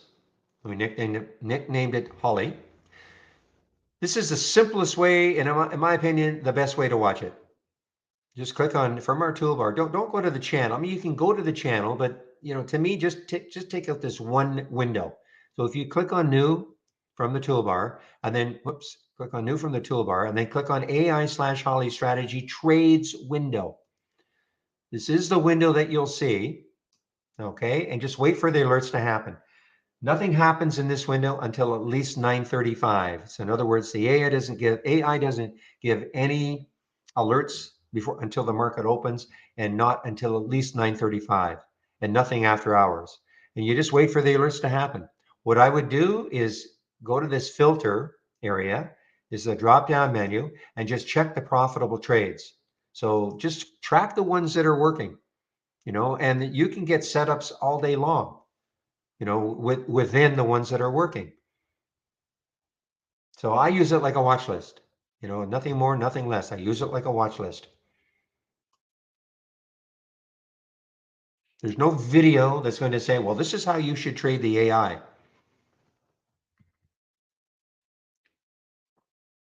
Meanwhile, look at this market just getting pummeled here after a nice gap up, just getting pummeled now, 45 minutes straight down.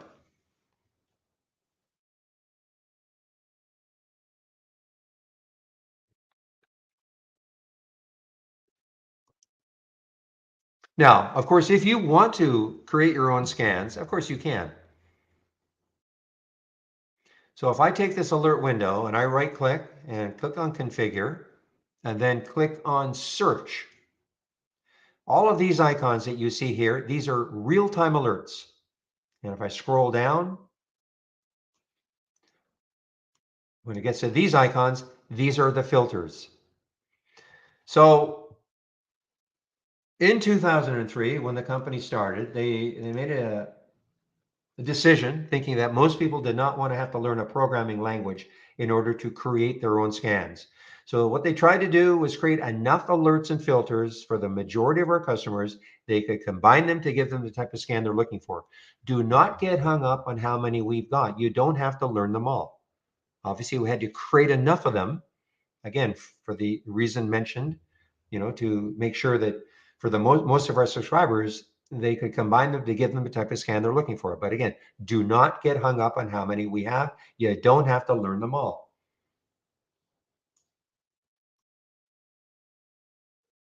And again, these are all real-time alerts.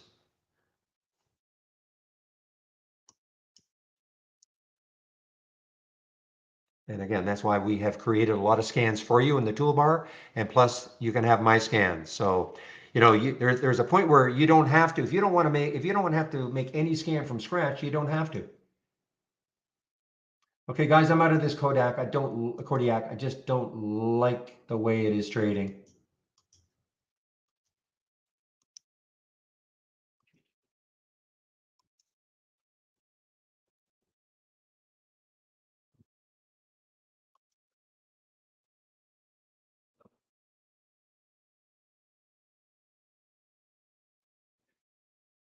So it took a little loss on this KOD. It's not, I mean, with the market moving, not that it's, I didn't expect it to completely track the market, but it is not wanting to move. In fact, this might even turn into a long now.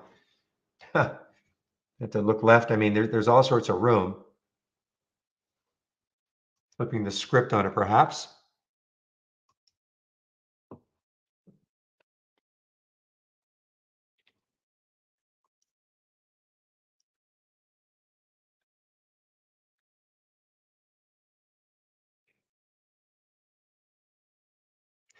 Yeah, this could be a what about me?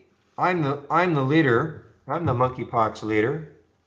How come you're neglecting me? And this is the SIGA.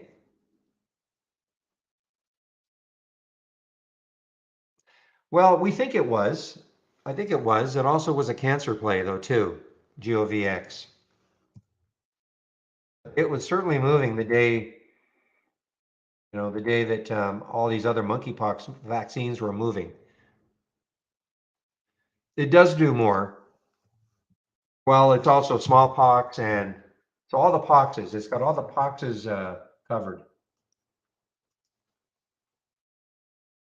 But it also said something about what did it say?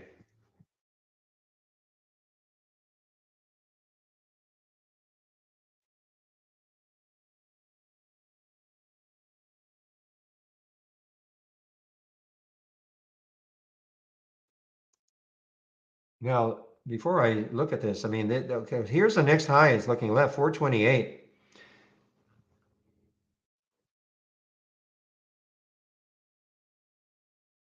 I did read something else also. They do more, but I mean, that's not why it's going up. I mean, obviously, the reason it's going up is because of monkeypox.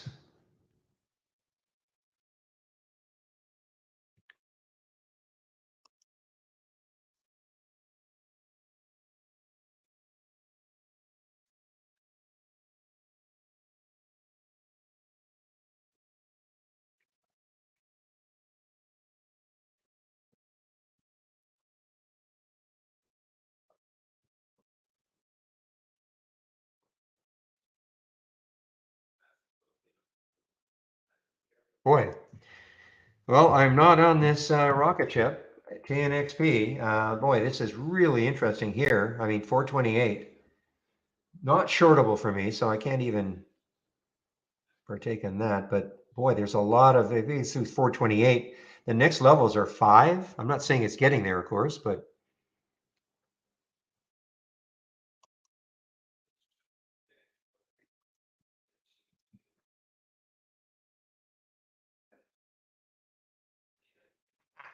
all right, guys. Well, I may be scalping this one. I said I was going to flip the script on this KOD. It's right at this high here.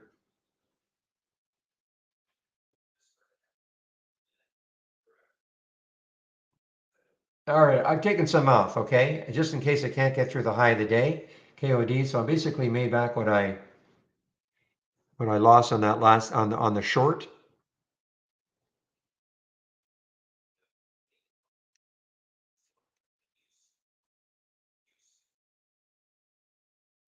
Boy, Avaya's had a nice bounce now.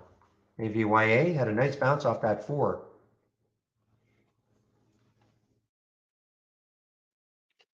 Not really revenge, no. I mean, there was news on it, so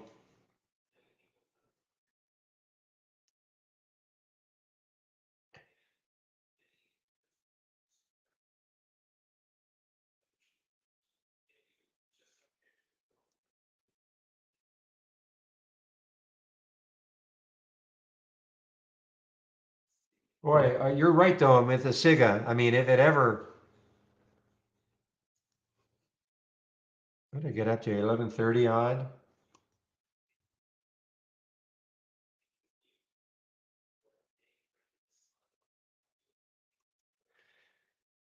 Well, there's Madon.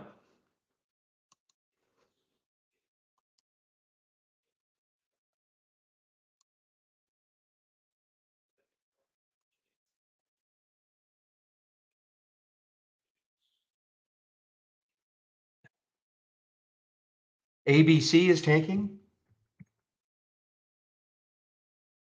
Well, is it ever?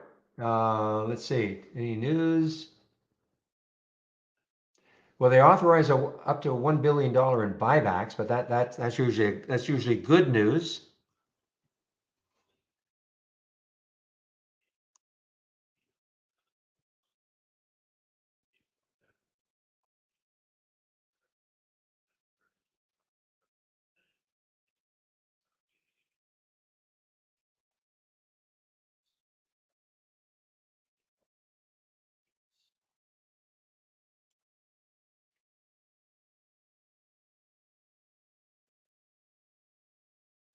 I think I read somewhere this morning that it is a record of the number of dollars committed to companies buying back shares. I think that's what I read.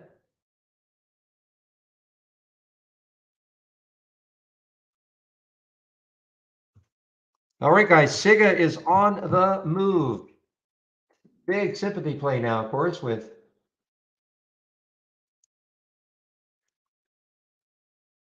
TNXP.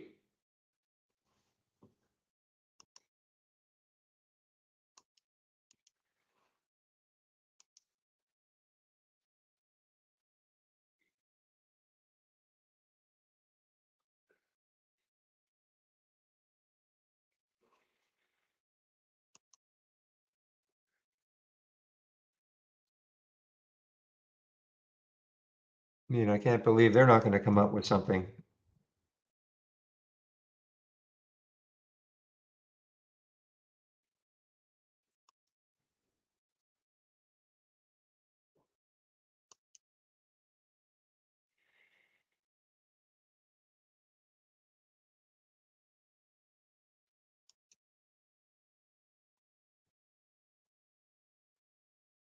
Whoa, I mentioned this CMAX early on.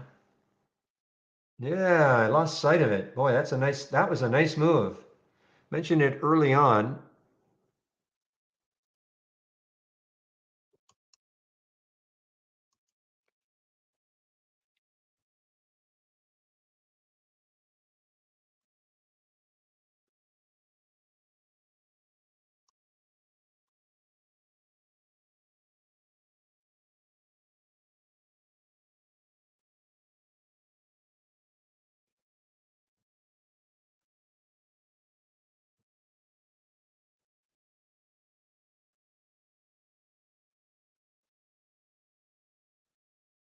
Oh, SIGA guys, SIGA.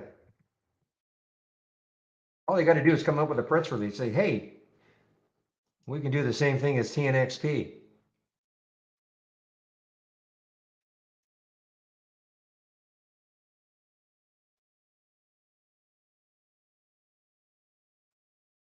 Well, I did not take the TNXP, guys. I wish I had, of course, but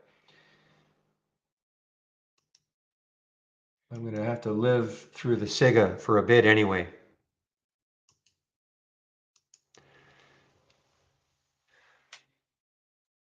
John, yeah, I just saw that. Yeah, welcome to the room, by the way. We have so many Johns in the room. It doesn't sound right.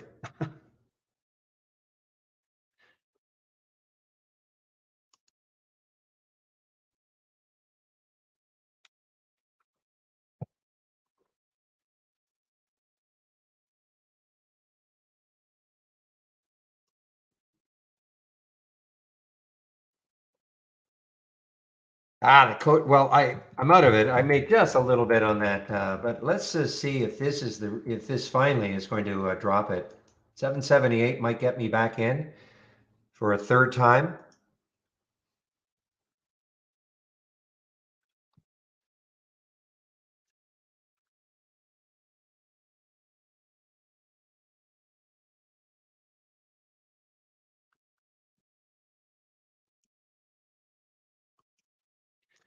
Yeah, so John, if you're listening to my spiel at the beginning, don't if you're just a new subscriber, just concentrate on, alerts and top lists, how to create them. Take a look at the channel bar,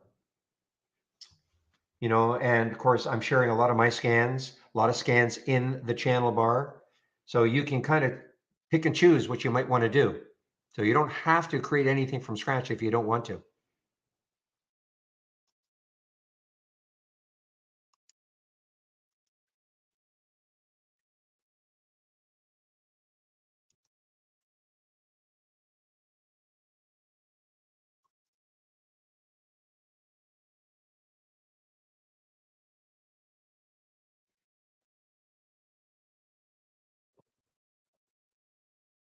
Well, as I said, the SIGA was just a scalp. They've got to come out with their own news, with the TNXP roaring here.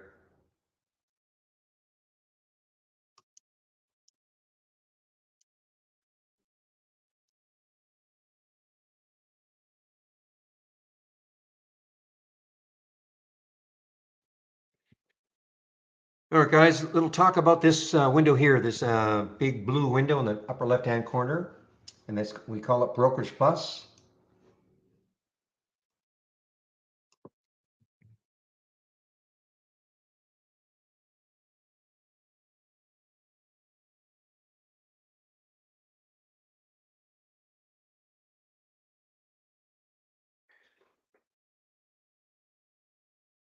So if you click on that link, the Brokerage Plus link, you will see there are two videos. There's a short video. If you have an Interactive Brokers account or an E-Trade account, it shows you how you can actually use this window to trade from within Trade Ideas, okay? You have to be using our downloadable application. You know what, real? I actually created a chart like that. I forgot about it, but I'll bring it out. So not 2023, really. Okay, I'll bring it out. Let me just finish this little spiel about Brokerage Plus. So again, if you have an IB or E-Trade account, it shows you how you can use this window to trade from within Trade Ideas. But please, you got to listen really carefully here. If you don't have an IB or an E-Trade account, it doesn't mean you can't use Trade Ideas. It just means this is not available. It's a feature, it's an option. Okay, it just means that's not available. We're a scanner. It doesn't matter who your broker is, you can use Trade Ideas. But this is just a nice little feature. And it's only available if you're using a web-based version. This is not available. The second video goes into a lot more detail about how you can use this window. How I like to demonstrate its use, though, is as a simulator. If you're new to trading, please practice trading first. Okay, it uses our real-time data, so it doesn't matter who your broker is. In fact, you don't even need a broker. If you're still, figuring out who your broker is going to be, that's okay. But you do want to practice trading. All you need is our standard service, and that's it. And then, you click on sim. You see underneath brokerage funds, two options. One says live, one says sim. You click on sim, and this not connected will turn into account. And then you click on account and then simulated trading default. So now you're in the simulator. Now you can practice trading. You notice this one, I kept this. This was one I just for demonstration purposes showed how you can take a trade. I kept it, didn't get out of it, and so consequently, this you can practice swing trading. Okay, so if you want to practice swing trading, you can do it.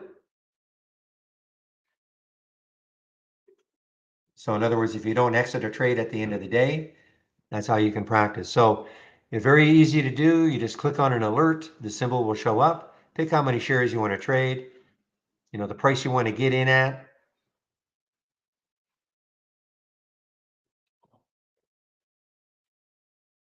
Well, it's real-time data test, so I mean it's real-time data, so yes.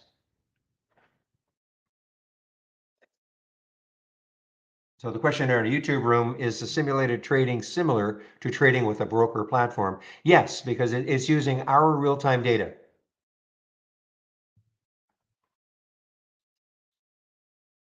So it's a great way to practice trading.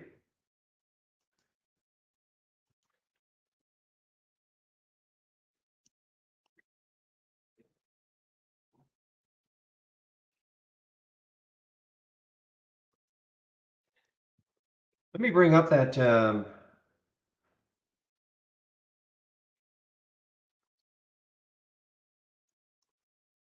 Okay, so this is what I created. So now you're saying. So I had my Bollinger Bands. I'm sorry. So I know where you put that. You said 32. You meant 23.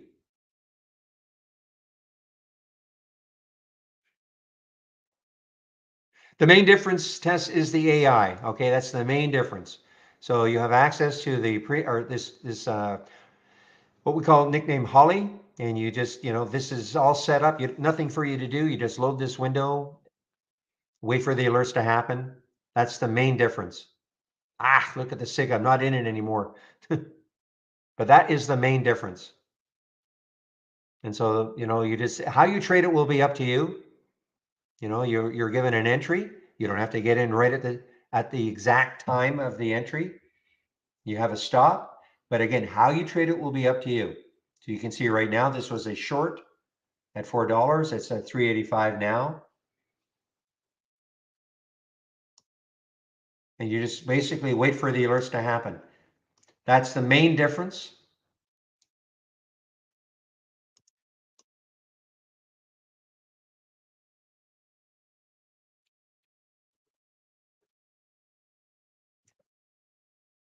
Okay, so now, so what have I got to do then? Modify.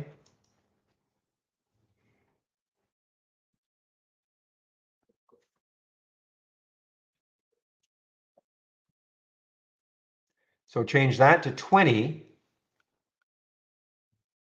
and change this to 3.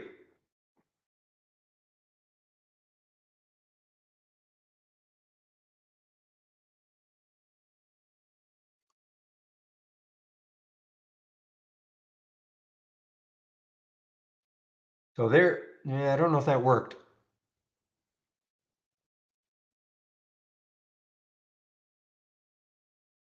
Well, let me, I've got to, okay, I'll figure that out later.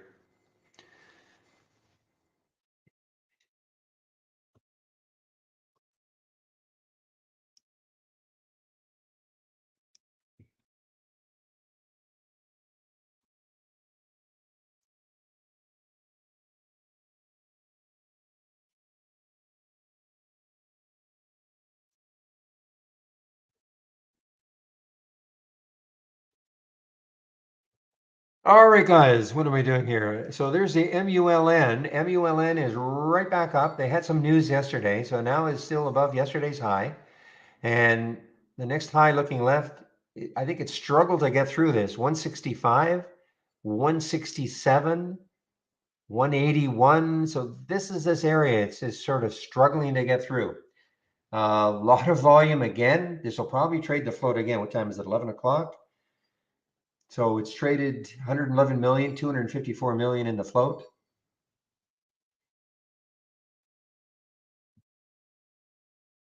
The only way it would give you errors, Tess, is if you were trying to auto trade it. There was no auto trading available during the test drive. Okay.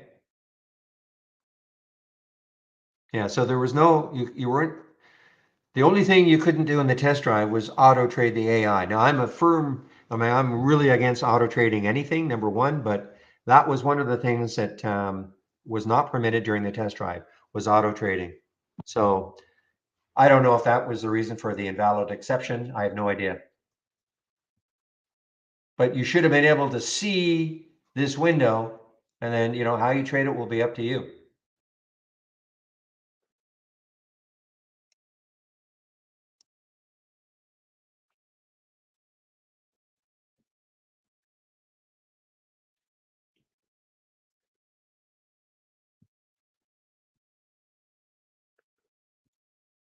Probably was the reason then, yes. I'm not in the SIGA anymore. I got, this is definitely, but it's tricky. I mean, the next high looking left is 1269.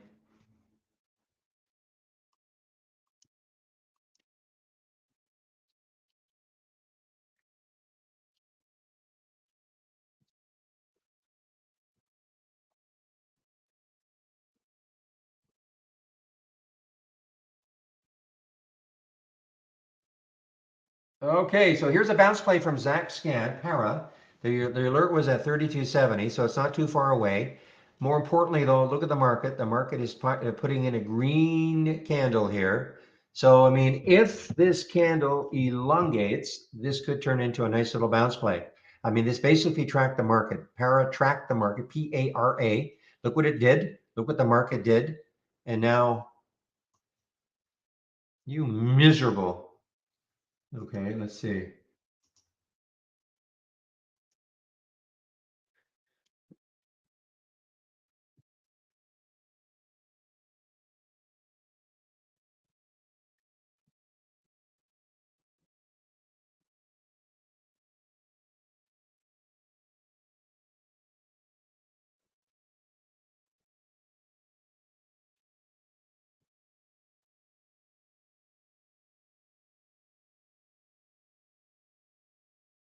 Well, it's a big topping tail now for the TNXP.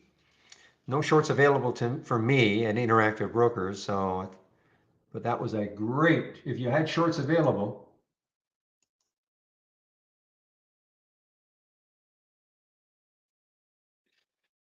So for me in the para, the only way I'll take it, it has to take out that whole number. So 33. So I'm going to stick an alert around 3304 and see if it takes it out. Okay. And as long as, but if the market puts in a red bar, I'm not touching it. And this is coming from Zach's bounce plays. Okay. So the initial alert, 39.91, it got down to 32.70.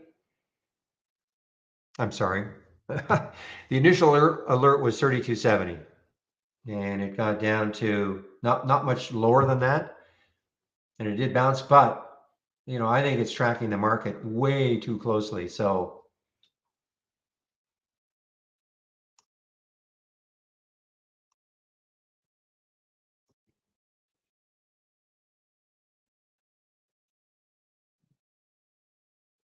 let me bring up that chart again there, Real. I want to see what you're talking about. Okay, so sure I got this right. So I got two Bollinger Bands. So one's 20 and 2, and one is 20 and 3, correct? And I think the 20 and 3 is green, and the other one is sort of brown.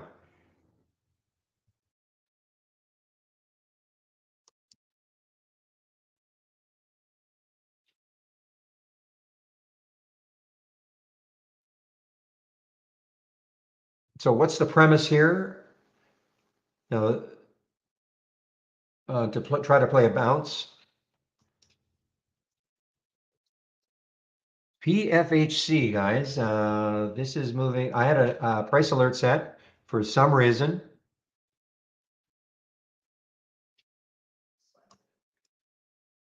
Yeah, put this over here. So this is an all-time high now. PFHC, all-time high for this one. I guess this was a an IPO. It looks like I don't think it was a SPAC. Just one moment, please.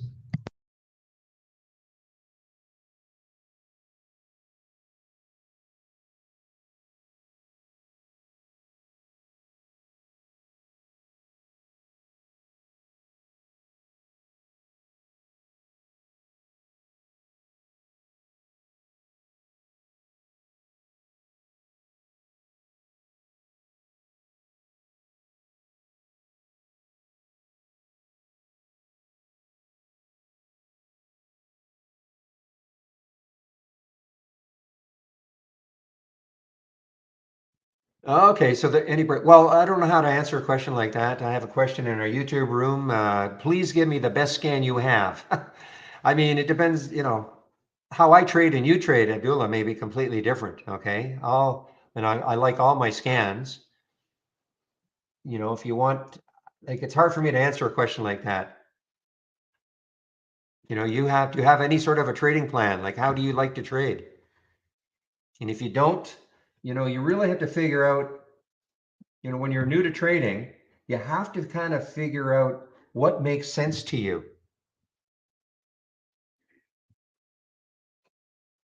It's not necessarily easy. If you're brand new to trading, you're not really going to know, well, I think I want to be a momentum trader, or I want to be a pullback trader, or I want to do this. I mean, there are all sorts of different trading styles. So, my so-called best scan may not be anything like you like.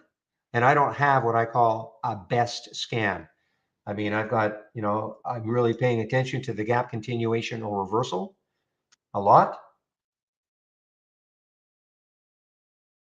But the one that gave me my best percentage move today was just a simple biggest gainers. The Avaya. It's not on here anymore. Yeah, it's Avaya.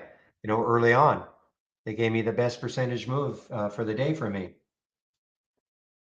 So it's hard for me to answer a question like that.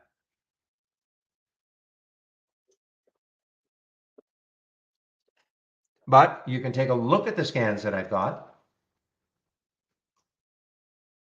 And on my home page and go to the scan section, and you'll see the scans that I am sharing.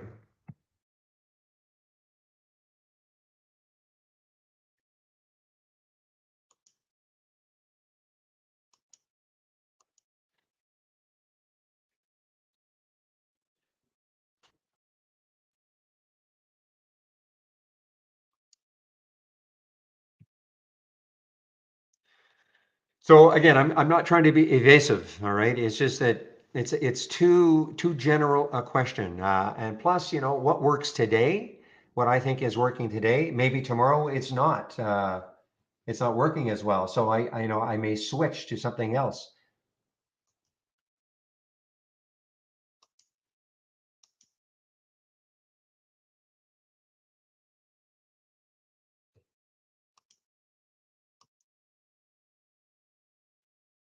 Also, are you brand new to trading? And again, I'm talking to somebody in our YouTube room. If you're brand new to trading, I would really recommend you take a look at the video series, free video series that was created. It, starts you off with what is a stock, and it's about 36 videos, but I think it's well worth it if you're brand new to trading.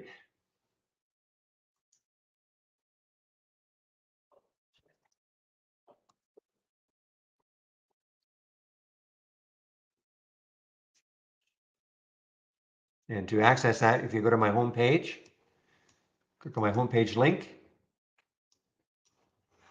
and then go to the education section and scroll down, scroll down, scroll down, scroll down until you get the back to basics. So if you're new to trading, this is invaluable, really. I mean, it's free. It's starts off again with what is a stock?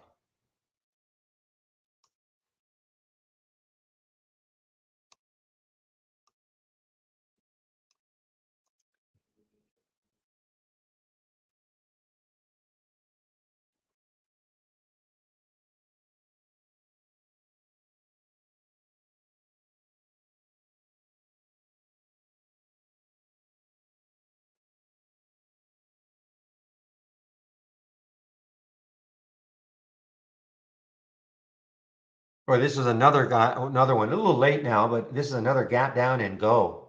A CNCE. I think they did. I think they're doing a financing. They're doing financing. They were doing a, yeah, they're doing a $10 million. I don't see the price, but they're doing a $10 million, 10 million shares. I'm sorry. I don't see what the price is.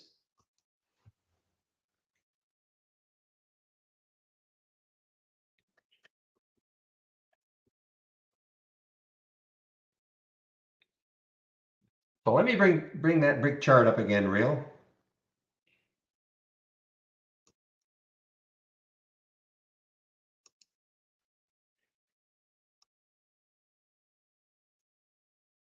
So right now there is the, okay, there is the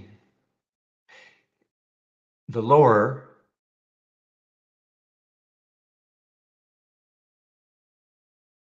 So looking for a break here. So a break right there, 498. Okay. So I guess we can put an alert. Let me just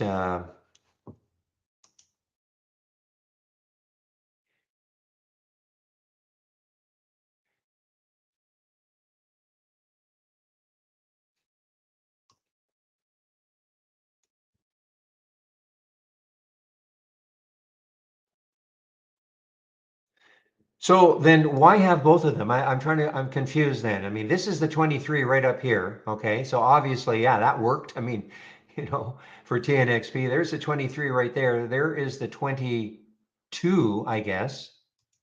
Make sure of that. One is the 23, one's the 22. So there's the 23 and I don't know why I've got 17. That should be 20. I'm not sure why that says 17. Okay, let me,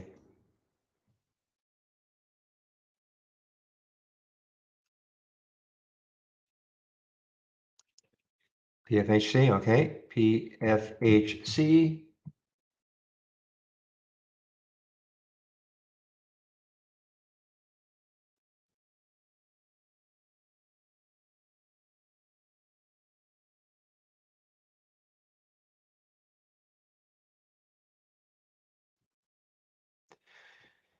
Okay, well that little green line there is a 23. So you're suggesting that if it broke down through 1916 or so, and then where in theory would it be going to? I mean, who knows? I know, but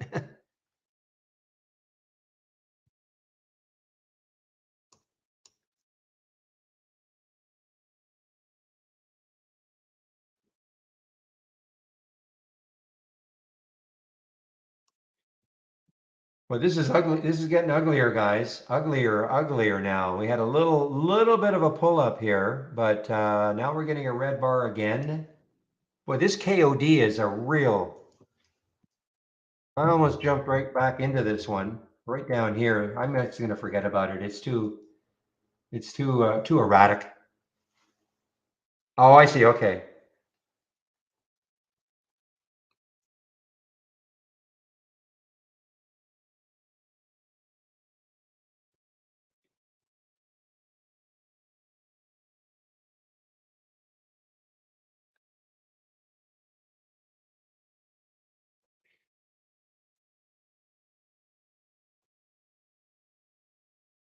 And we have another. Oh, this. I see what you're talking about now. The top is being very active, of course. Still not a ton of shares. 360,000 TOP. And it just resumed, and it's going to get halted again. This is going to get halted again. I'm seeing that blue dot, Interactive Brokers. Looks like it's going to get halted again.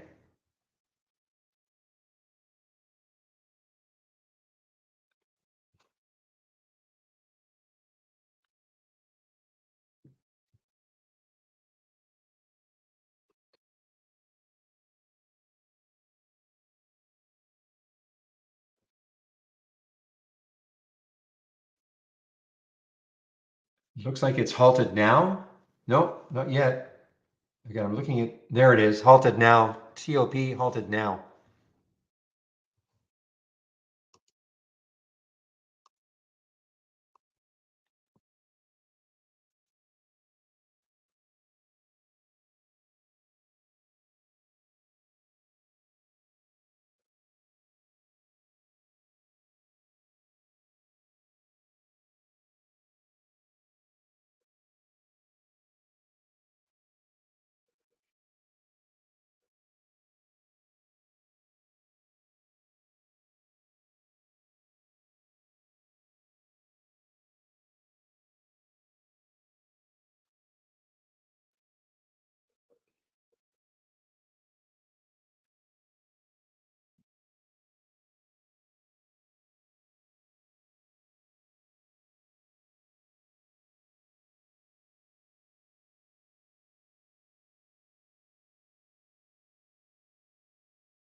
Any thoughts on Avaya? I don't know. Let's take a look at it. AVYA.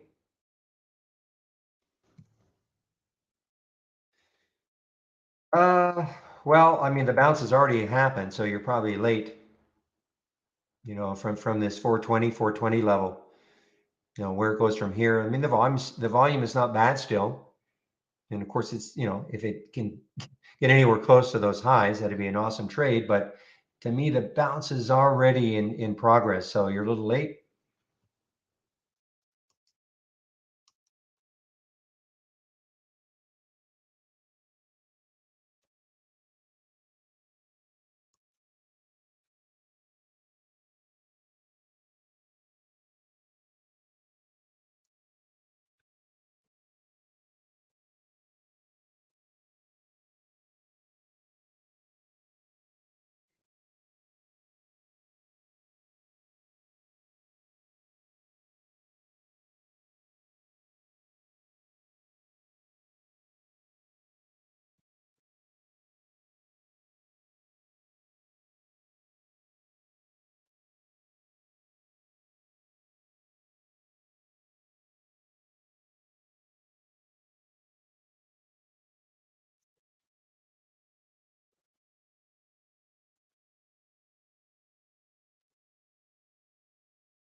Okay, guys, what time is it? 11:15. So things are slowing down a little bit for me here.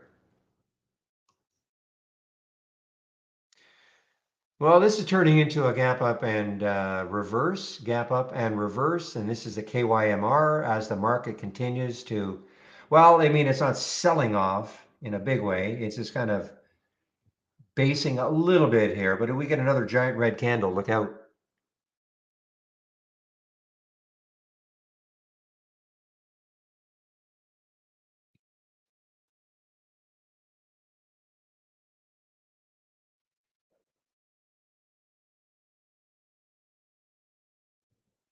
Hello, Todd.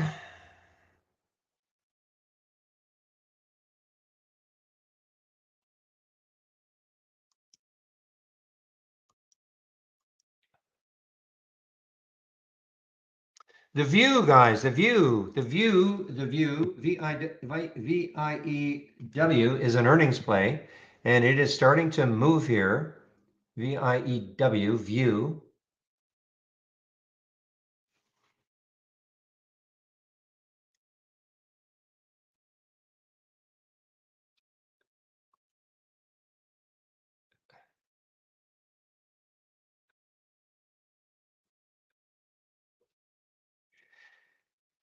The next high looking left, it was 176. That's on the weekly chart. So let's take a look at on the daily chart.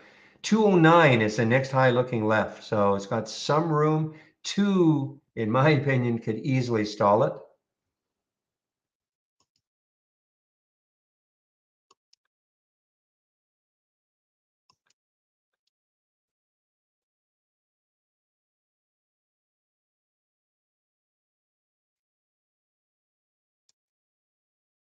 $446 could get TNXP moving again. Let's take a look at TNXP.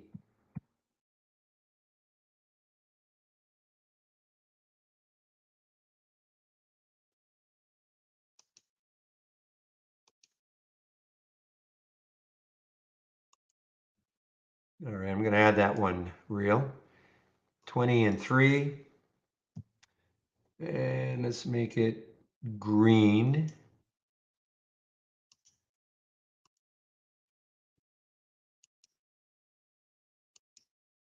Okay, so there's your green. Okay, so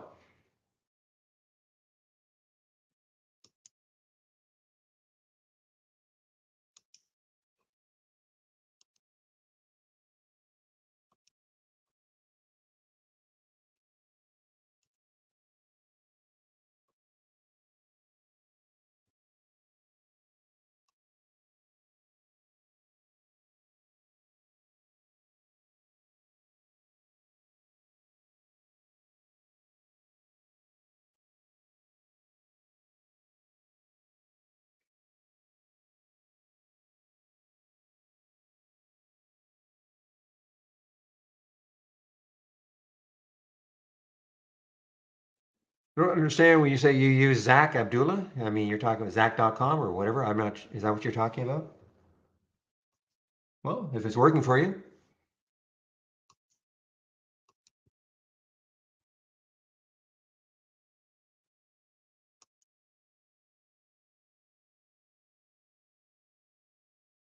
Boy, look, okay. So much for, kind of basing here a little bit. This is turning into a bigger red candle now.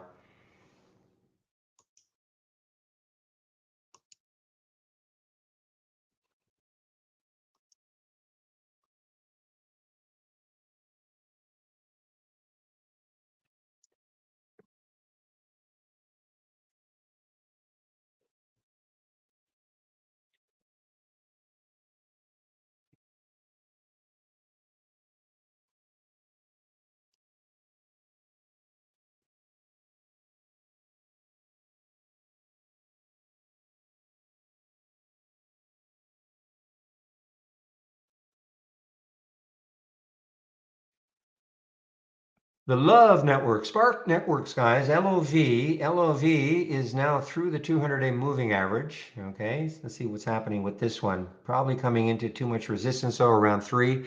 I mean, this is just showing up on a scan, so that's why I'm clicking on it.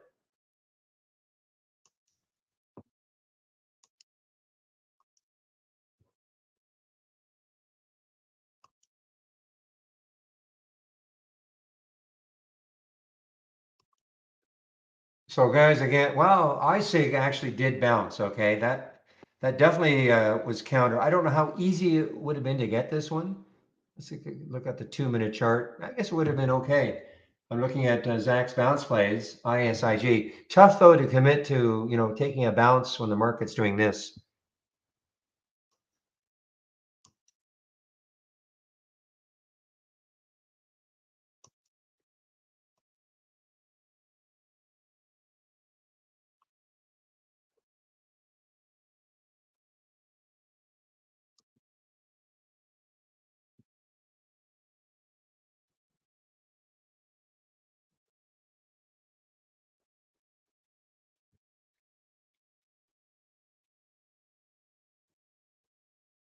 Boy, AMC is just getting trounced here, guys. AMC just getting trounced here. The next low looking left is 1240. No love now. All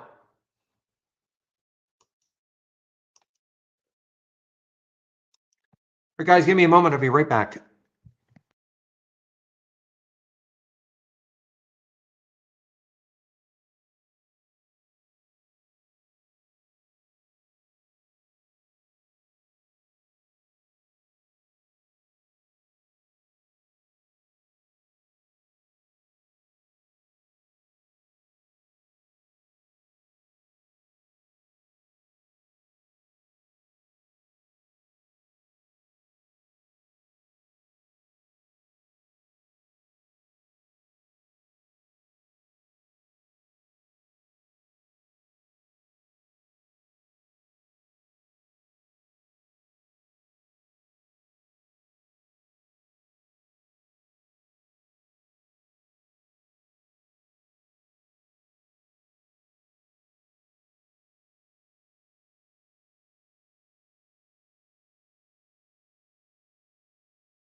All right, guys, I'm back.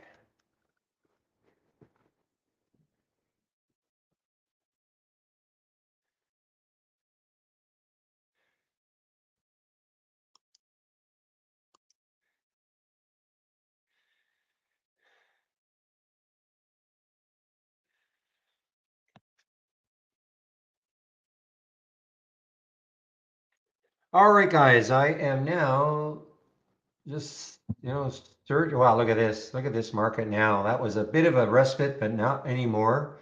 More selling pressure.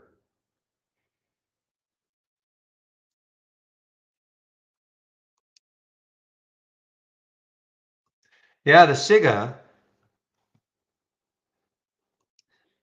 now is actually, I mean, it's hard, but it's turning into a short maybe underneath this 11. I mean, you're chasing it, but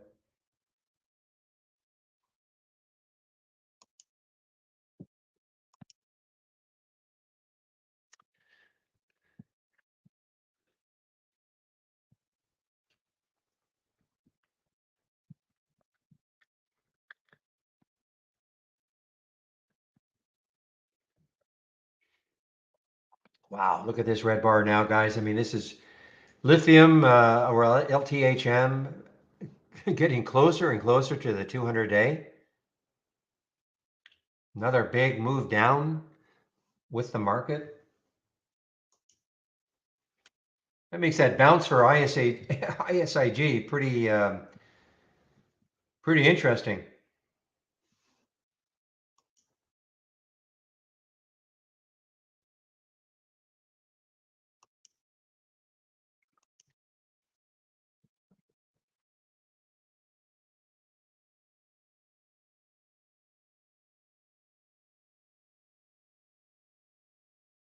Hey guys, again, I'll be right back.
All right, guys, I am now back, and that's why we did not try to play the bounce and the para because of what the market was doing.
All right, guys, I'm really not seeing too much. No, nothing new coming in my scans.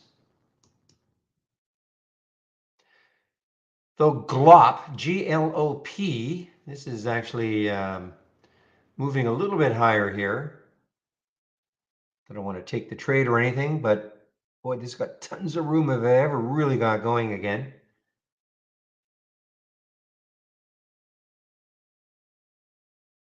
Yeah, but it's got so much resistance in that 6 level.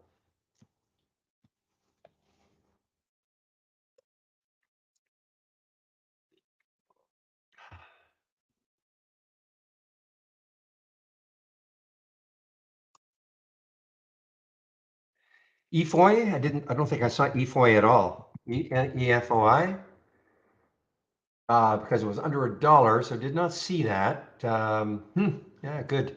5.8 million in the float. Circadian lighting, red cap emergency lighting. Okay. This is your news for EFOI.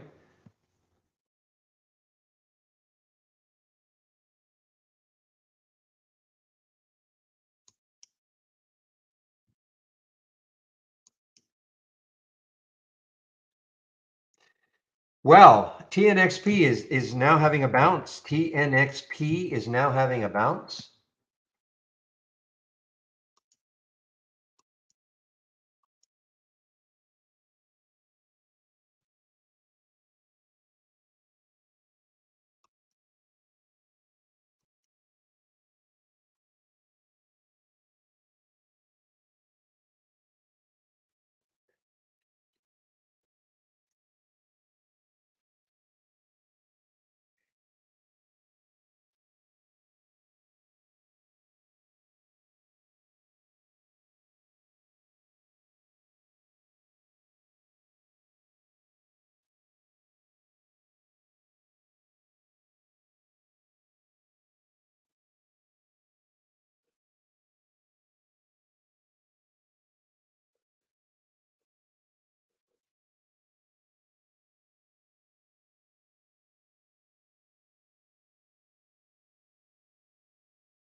All right, guys, 11:33. So I just want to confirm that it'll be Jamie in our YouTube room in about 30 minutes or so. I think it is Jamie today.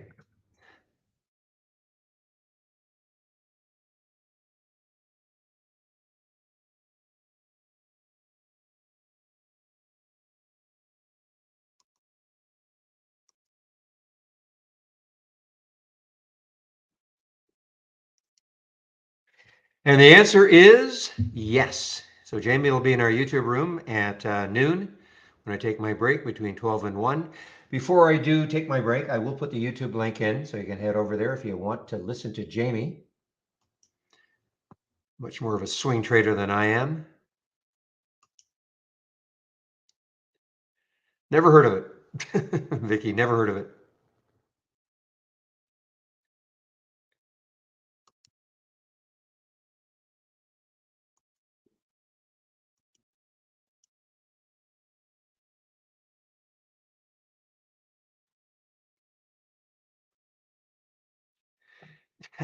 Way outside what I would talk about, Vicky. I mean, we got a whole crew of developers, so.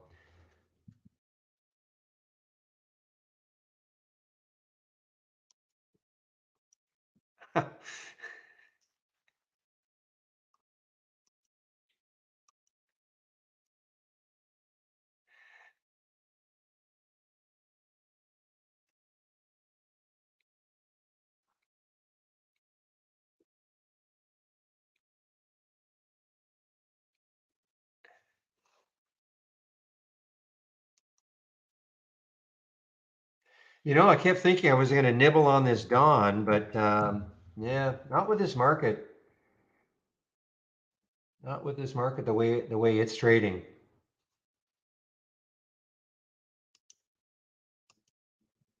All right, did para actually para up? So, okay, I guess what you're seeing here, maybe a little bit of a base. WW means worth watching. Okay.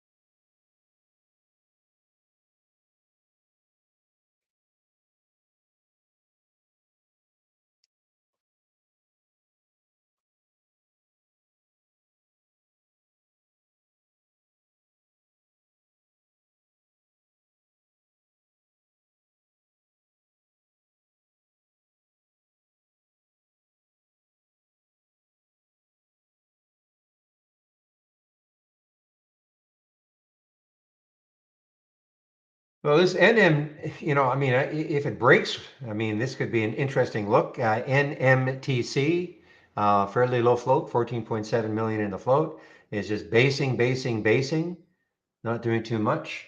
See if they had any news. Don't see any specific news on them.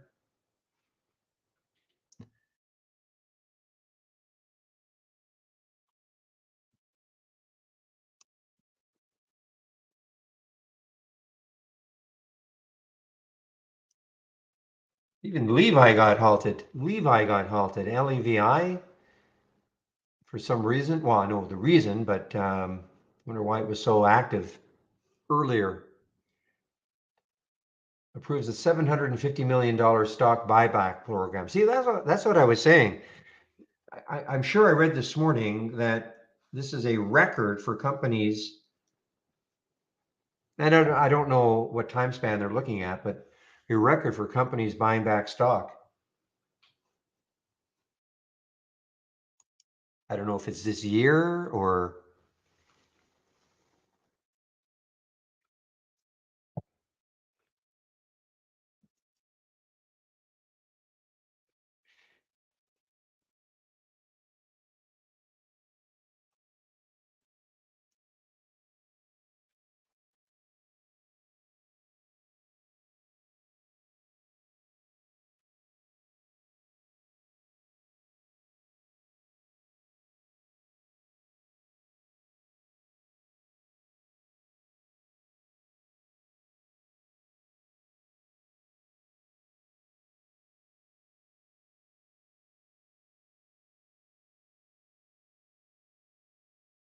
all right, guys, I'm not seeing too much. Again, not too many new alerts coming in.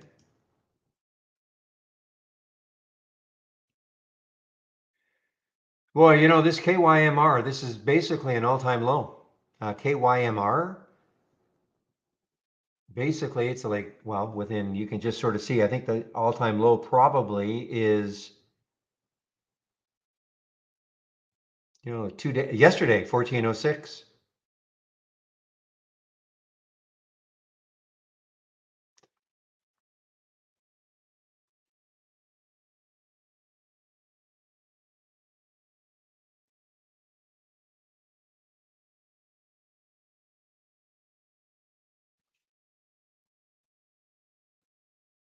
Victoria's Secret VSCO taking out 44 again. Little pull up, sort of did its own thing. The market certainly wasn't doing that. Earnings play, but it could be too much to resistance or support right around that 43.64. So I'm not interested in it right now in terms of a short.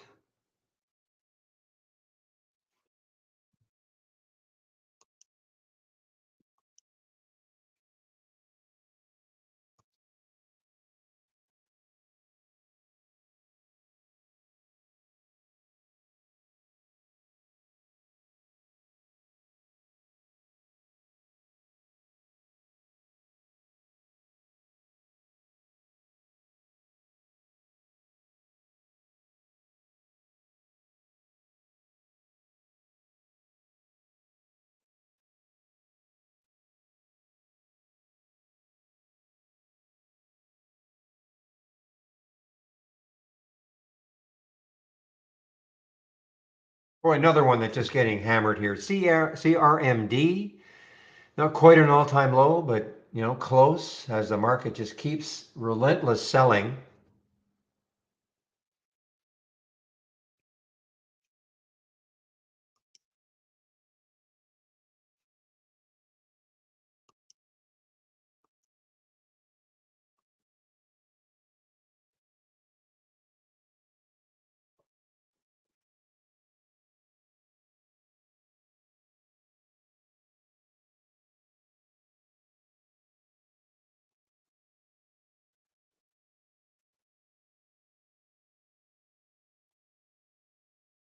All right, what are you doing? NESR is just over the whole number, 8. The next high looking left is 889 on the weekly chart. What about on the daily? Yeah, 826. So it's got all this to get through, unfortunately. But I mean, it's certainly moving counter to the market, and NESR moving counter to the market. Energy services, so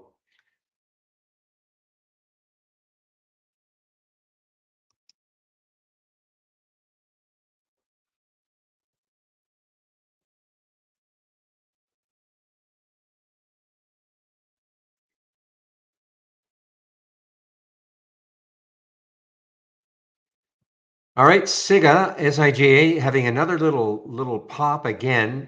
TNXP not following yet. TNXP. I don't think this one is over. What's the 117 million? Oh yeah, I mean this is not over, in my opinion. Where it starts again, I don't know, but as long as if the volume picks up again, I actually thought the float was higher, but so 16 million in the float, 117 million is traded.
Well, guys, I mean, if TNXP can hold 4, I mean, I guess that's something, but I just don't think it's over. I didn't realize the float was so low. But what did it get down to? It got down to, well, literally right down to 403 held.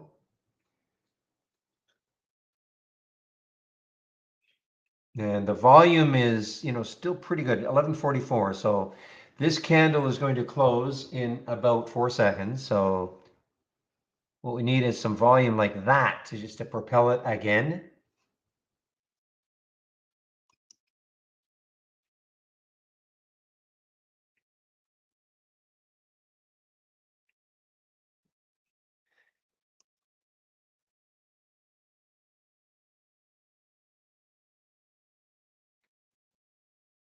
Still holding up pretty well though. CRM, Salesforce had earnings, still up 10%, big float.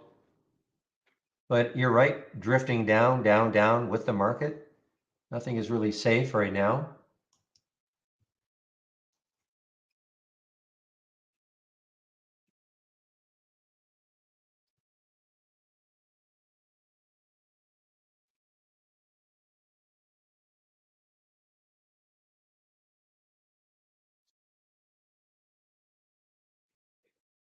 Well, guys, remember last Wednesday, Thursday, Friday, we had the nice big moves every single day in the SPY. Wednesday, Thursday, Friday. Yesterday wasn't terrible. It was just sort of a blah day.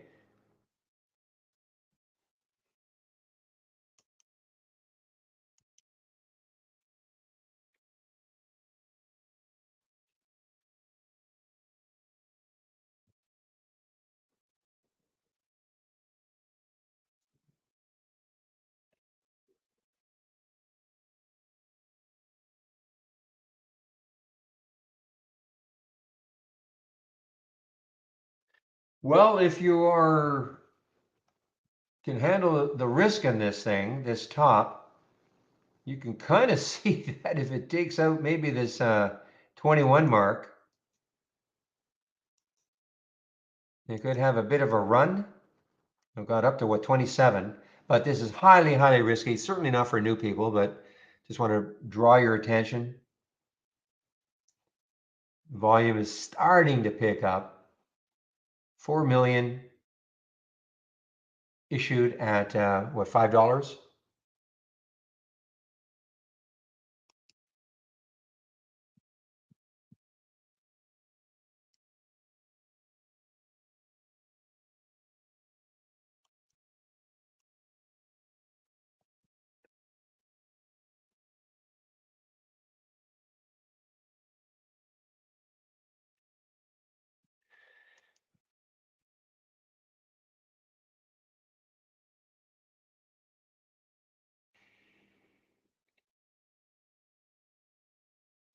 Yeah, I see what you're looking at, Zach. To me, it just looks like there's all this stuff in the way. Though, I mean, it's such a low float that I guess if some like a ton of volume came in, it'd have to be a lot more. Hasn't traded the float yet.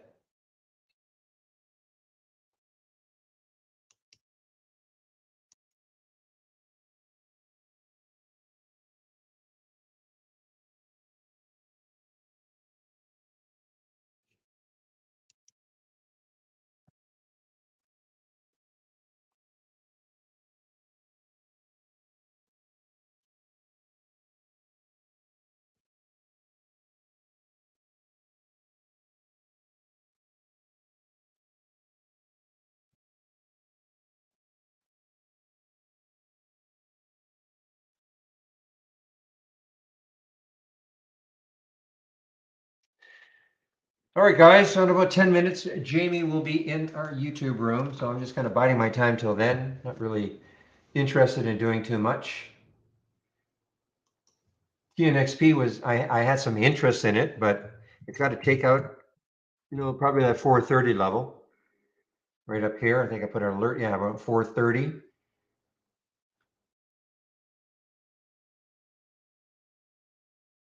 Need some volume. Need some volume. And when I say need volume, I'm not talking about the volume, the absolute volume. I'm talking about look at, let's say, a 2-minute chart and look at the volume bars. You not want to see something that stands out again. It doesn't have to be necessarily this, but you see how the volume is just kind of dwindling.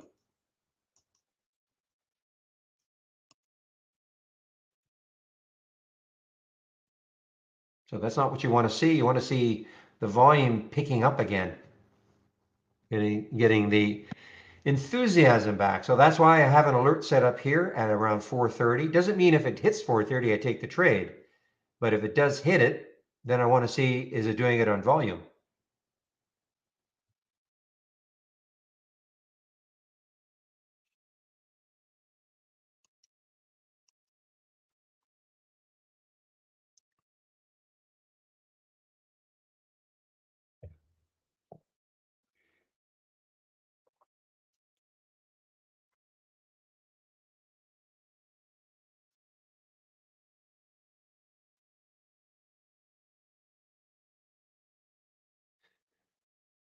The premium package, actually the standard package also includes the TI strength alerts, yes. The TI strength alerts are part of any subscription. So Tess, I'm just answering somebody in our YouTube room regarding our strength alerts. You don't get the email, but you just have to click on the channel, dock channel bar, and you just click on it wherever it is, strength alerts. So you don't get the email, but this is basically the email that gets sent out. Okay. These are definitely more longer term trades. That's why I don't really pay too much attention. Well, I don't pay any attention to them. They're just not my style of trading. Sometimes they're way outside of a price range that I'm interested in.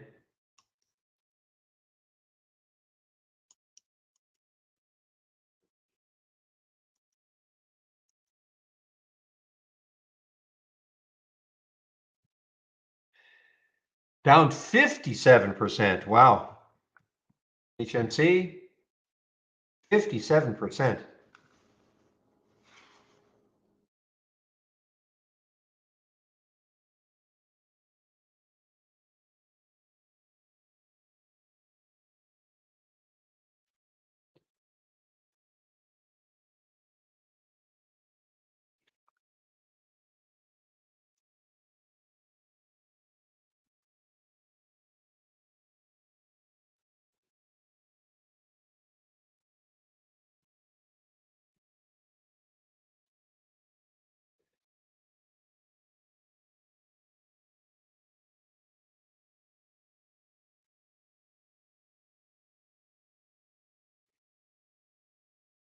Yeah, I mean, if you guys, I say this every now and then, but if you won't short, then boy, you're going to be sitting on your hands a lot. I mean, yeah, we had 3 great days last week, but I mean, this market is still in a really bearish sentiment, shorting all the tops and all that. So if you won't short, I don't know what you're going to do.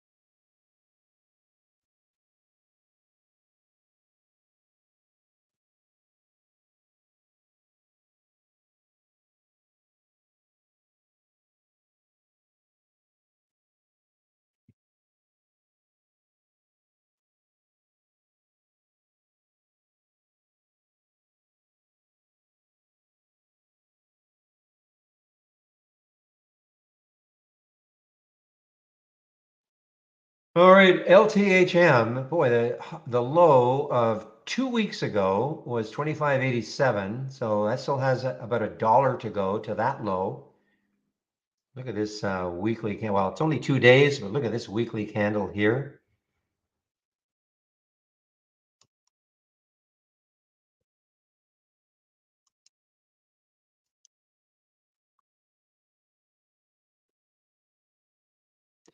Yeah, I should have just done it. I said Victoria's Secret is said to be shorted, even if the market, well, I mean, look, the market's helping it, of course, but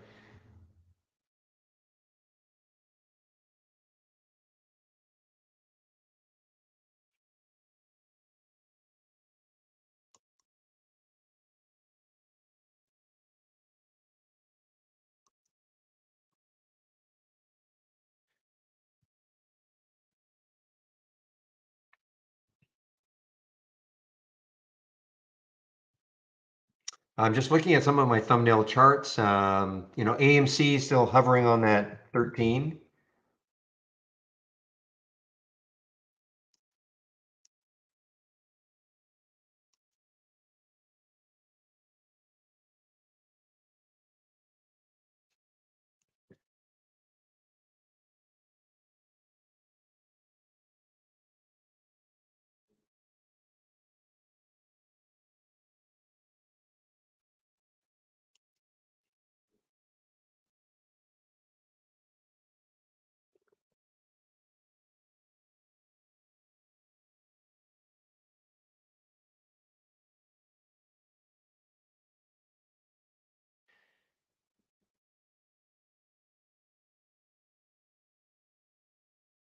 Check this out. Was this actually was, yeah, this was Where did it close yesterday?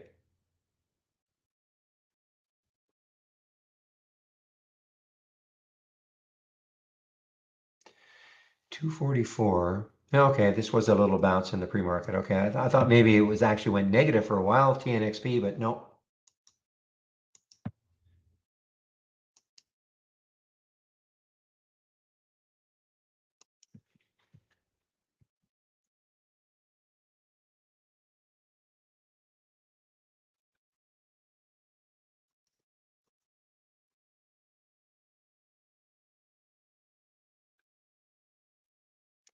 I hear you, Jamie. I heard a little ping. Let's see if Jamie can hear me.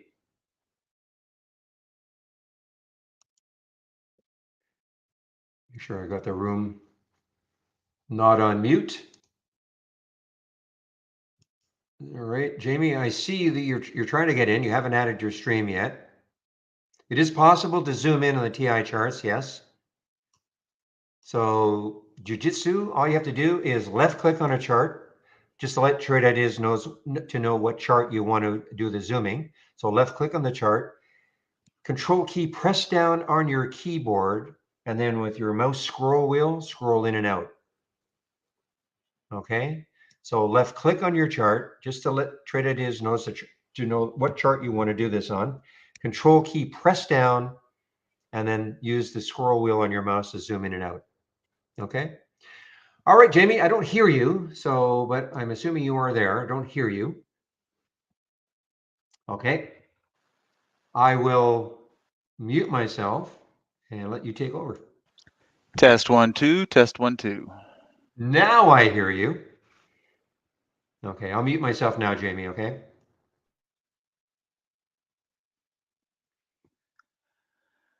Okay, very good. I think we're good. Hello, everyone. I'm Jamie. I'll be your host for the next hour. And this is the hour that we allocate for the live support session. So, Jiu-Jitsu, you got your chart zoom question answered, yeah? And just to reiterate, all we do is hold down the control key and we can use the mouse wheel. Well, I spoke too soon. There we go, a little lag. But as you can see, I can expand, I can contract. All right, so if someone could just verify that you can see and hear me, that would be great. That way I just know I'm not talking to nobody.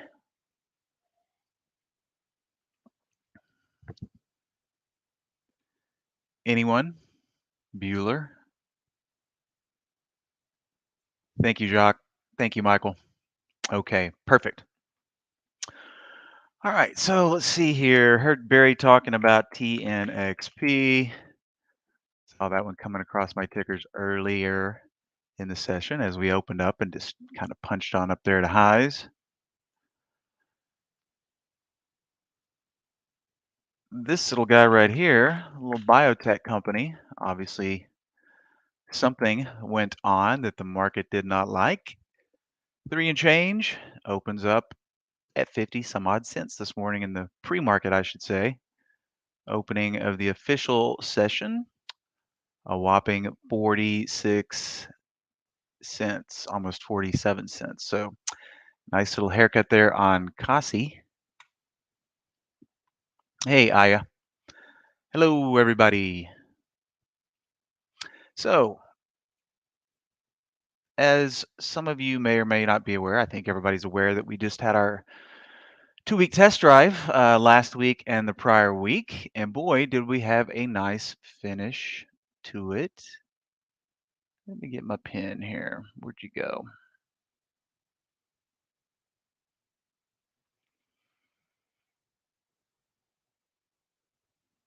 And of course, the market was closed Monday. So as you can see, 1, 2, 3, 4, those last 5 days were something special.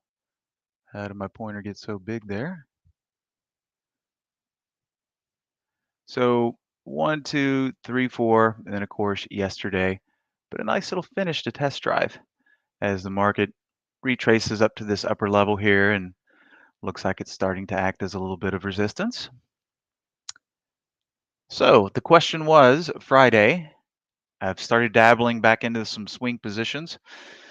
And the question was Friday, ooh, I'm up nicely. What should I do? Should I roll the dice over the long weekend or take the money? I chose the first option.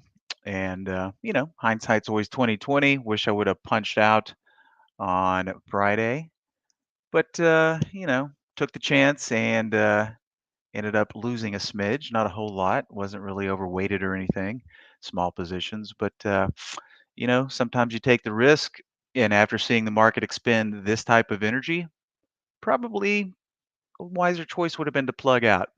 But we'll see. Still got a few positions open. But as Barry was, talking about earlier, Mark's just kind of taking a breather now. Who knows if this red, well, it's red, but check out the volume levels on the smaller time frames here. Not going too crazy just yet, but 10 period's been in control, well underneath it on the 15-minute period here.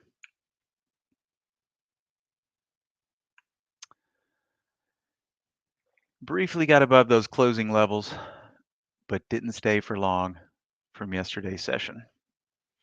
So we got a shortened week. It's like Tuesday was Monday and vice versa. I've been one day behind all week, thinking yesterday is the day before and so forth and so on, but we'll get through it.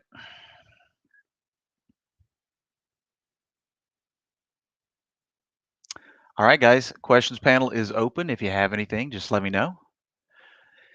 In the meantime, you guys might notice I've got the bull flag scanner open from the Market Explorer. A lot of these are kind of pulling back to what could be little areas of support. Let's see, AMCX. Michael Noss was talking about this one yesterday. Nice little flag pattern. We got the run up here, then the little flagging action, of course, making the shorts, or excuse me, the longs sweat it out, because I can tell you this. A lot of people that have been in this trade over the past couple of days are probably using right here as a stop level, or maybe right below the 20 period. All right. So if you're using this level right here, boom, boom, boom, tricked out a few. If it holds right here, well, then we might have a chance of bouncing back up into this range. But at the very worst, if I were to take a swing trade in this one, I'd use just below that 20 period there, or maybe even the low of that big bag from the 17th of May. Boy, it's so weird that today is June 1st. Is that a symbol, Abdullah?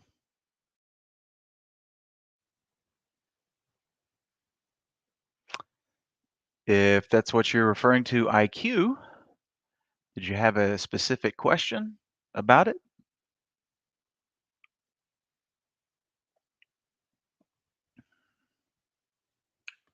Let's compress our daily a little bit. Take a look at the weekly. Yeah, kind of at the end of its range here.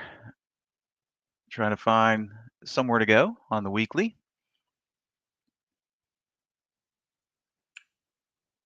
But certainly a fall from grace back here.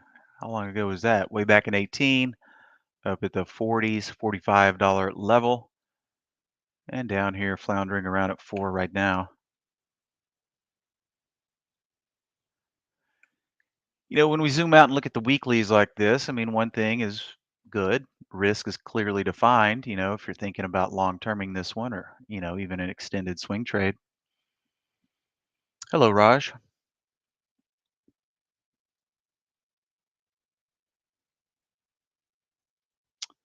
What is IQ? Business Support Services. Obviously a Chinese company there.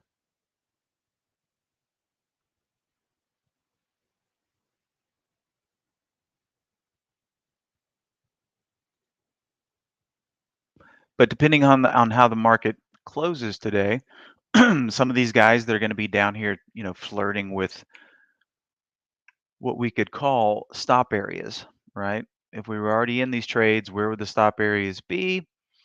and maybe getting some fills on the pullbacks instead of, you know, chasing these things. But of course, that all kind of depends on the market as well. That's why I'll be sizing up a lot of these bull flags towards the close. You know, if we continue to be weak on the remainder of the day, well, due to what we were talking about earlier, 1, 2, 3, 4, 5, nice little 5-day run, you know, market's got to take a breather. Maybe we hold this line here. If volume comes in, you know, we got the 20 and the 10 pretty much converging right there. So that'd be my next area of interest. But we'll have to see what the close brings.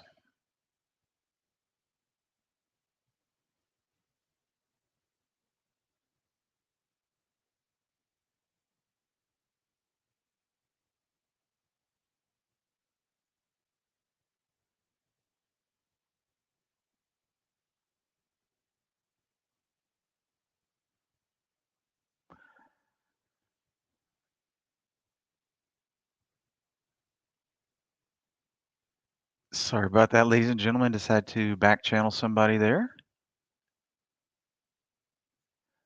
AI kind of sleepy today, but hey, all it takes is one good trade, right? LPI.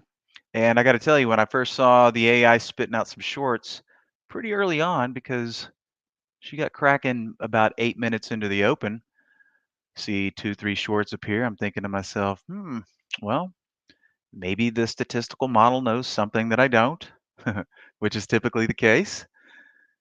And, you know, not lighting the world on fire, but on a small trade count, predominantly short, in the green nonetheless.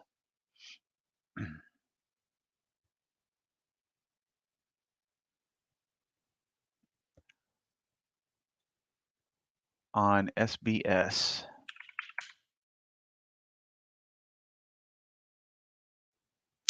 Well, talking about the put call ratio there, tell you what, let me pull up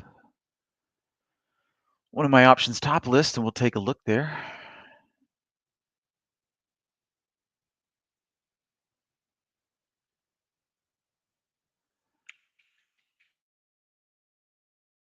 See if we can find the old options radar.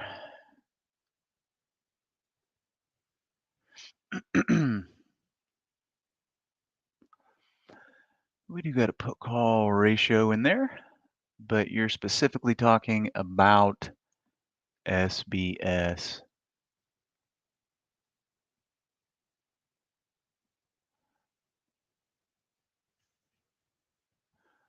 So let's just take a look.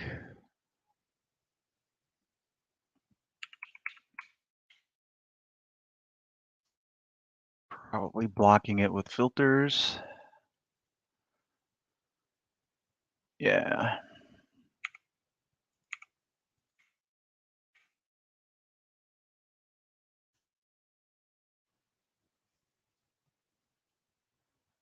Yeah, look at that.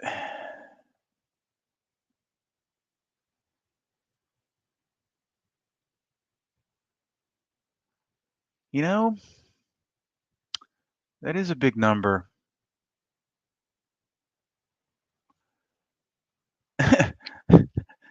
Call volume today, 2.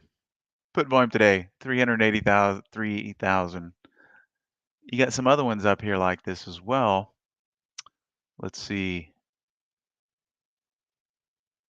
Look at this one on MSP.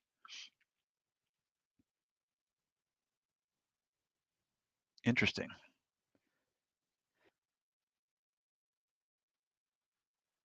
Okay, yeah, it's allergy season here in Texas, so if you hear me drop off from time to time, it's just because I'm having a sneezing fit. But hopefully I'll maintain consciousness.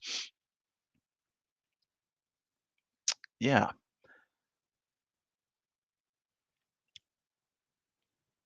So let's just sort this list by put call ratio.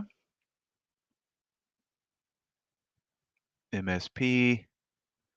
Yeah. Some crazy put call ratios today. Speaking of options activity, so a certain group of people who are starting to Have some interest in some call options on Hood. I don't know the specifics, but Hood, definitely one of the darling IPOs. Not looking very darling as of lately. Looking at the weekly here, that second week we topped out, I believe, right at an even 85. Yep, 85. And down here, languishing around sub 10, $9. But, you got to think for a moment, well, Hood's pretty big. Now, market cap, not so much anymore. But as far as people using it, I don't think they have any shortage of clients. So the cool thing about it is risk is clearly defined here. Let me just expand my weekly out a little bit. Looks like we popped the absolute low on the 9th of last month, bottoming out at 771. So if the swing trade bug bites you here, doesn't look too bad on the weekly. And we know what our risk level is. And typically on a setup like this, we would just, make it punch a new low. If the low of that candle is 771, say I picked up a few hundred shares of this around 930, we'd be risking about $1.50, right? 200 shares, risk $300. Put your stop however outside of that low, however far outside of that low that you're comfortable with. So if the low is 771, sure, you could set it for 770, 769, or maybe 759, 749. As long as you're maintaining your risk levels there, doesn't look like a bad swing trade. Whether you do the common or the options or both, that's up to your own discretion.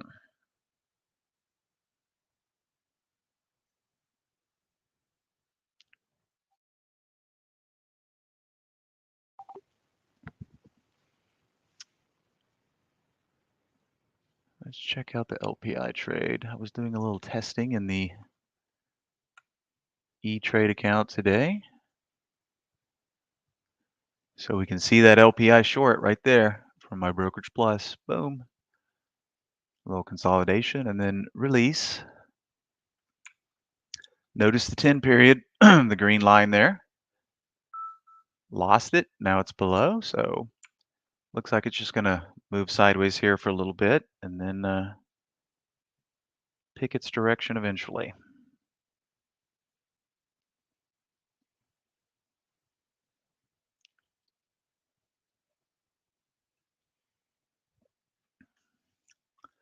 Bond shorty kicking out a few shorts today, but just pretty much flat.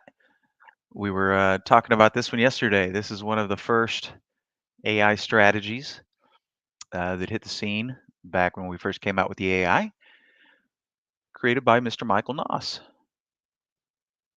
Before he was part of the TI team, back then he was a user of the product, now a team member, but one of the first AI short strategies that hit the scene and is still kicking.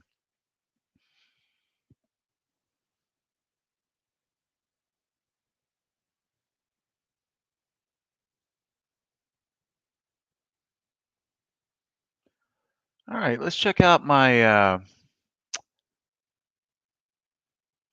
hugging the 10 race. Let's look at the, oh, look, big shocker there, TNXP, right? So, I start these races right on the open and it alerts me to all the stocks that are really within really close proximity of their 10 period, right? So check out this 10 period action right here on the opening 15, 1, 2, for about an hour. All we did is go sideways there. Plenty of alerts coming from this race on TNXP. So, you know, not a bad little pattern that developed here in the first 45 minutes or so. One of the simplest patterns. 1, 2, 3. And right here, we get that nice little tight range break, coinciding with the range of the open of the regular session and it even had this little bonus here of hitting the high in the pre-market, right? So pre-market high breached, regular session high breached right in this candle here. Would have been a great buy 30 minutes into the open. Even gave you another chance right here as it peeked its head just barely above. Took a little header down again, and then boom. But the meat of the move right here from 370 up to a high of 479. So a point move on a $3.80 stock. Can't really complain too much about that. All from just watching things that were winning the Hugging the 10 races in the opening 15, 30, and 45-minute period there.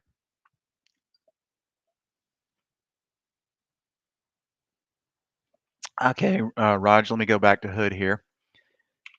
Keep in mind I'm referencing the weekly chart here.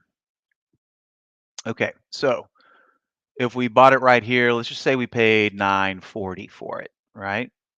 And the low of this weekly candle back in May was $7.71.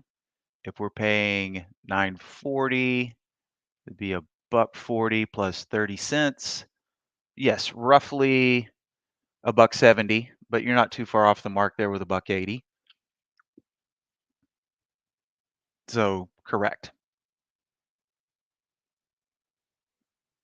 So, if we said, okay, we're going to take a chance here, get long 100 shares of Robinhood, then your risk on that trade would be roughly 180 bucks if it stopped you out and punched a new low. 180 bucks, might as well just call it 200 bucks per 100 shares. Hey, no problem. Which, depending on how we close today, I might have to participate in some of that. We shall see. Volume not really doing too much today. But let's see. Let's see what the options volume is like. Just looking at Hood individually.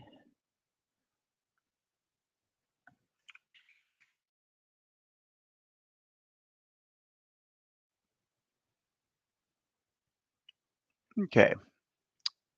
Not really doing abnormal options volume, only about 40% of normal on total options volume. 28,000 calls, 16,000 puts traded.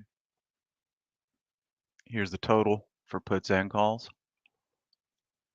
So just kind of slow going right now. No big volume in the common or the options volume at this point in time. And they don't have earnings until July 28th.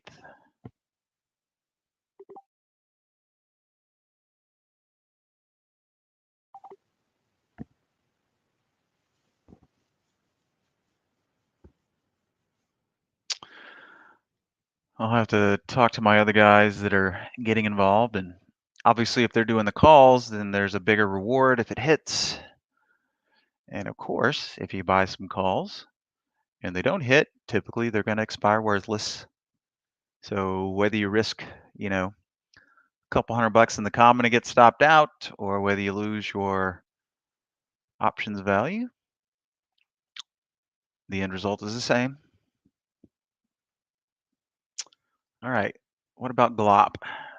A lot of winnings today as well.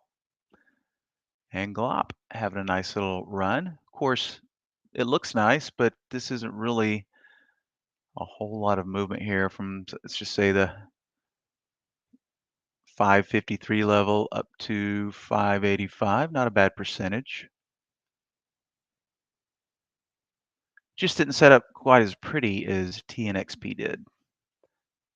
Not really any pre-market volume to key off of. And as ugly as this might be, it is still an opening range break, and it still worked. Well, what's up with my lines today? Thank you. Okay. Once again, keying up this level right here. Big run up on the open. A little swoon down. But check it out. That's why it was being reported on the Hugging the 10 stock race.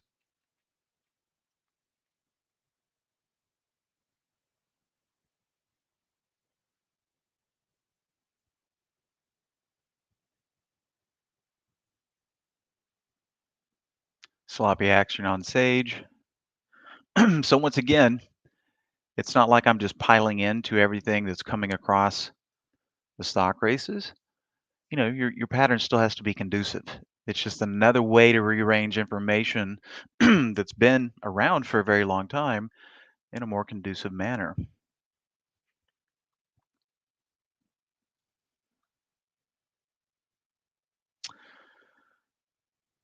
All right, you guys are pretty quiet,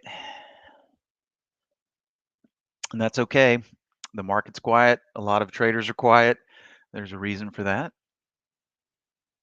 But if you do have a question, don't be shy. And I'm just going to continue to peruse this list here. And as I was saying earlier, depending on how the market closes,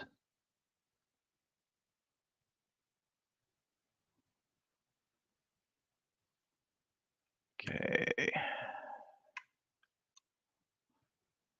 just going to be jotting some of these down.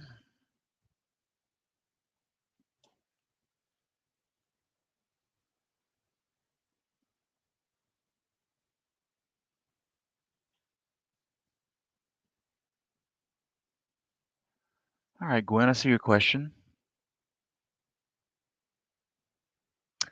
Good question, Gwen. And the question is, would I use the PDR high mostly in the morning, or do you find stocks in the afternoon as well? And it's just like it's just like the opening range breaks. Some of them can occur relatively close to the open. Some might consolidate all day and then break towards the end of the session. So let me just pull up a couple of random examples here. So the PDR, once again, to reiterate what these windows are looking for, both of these windows here are pointed at a custom list that I use these top lists for to generate that list about 5 minutes before every close. So the stocks that were showing up 5 minutes before yesterday's close are coming through as they hit highs. The ones that were up the most yesterday, this window's looking at them.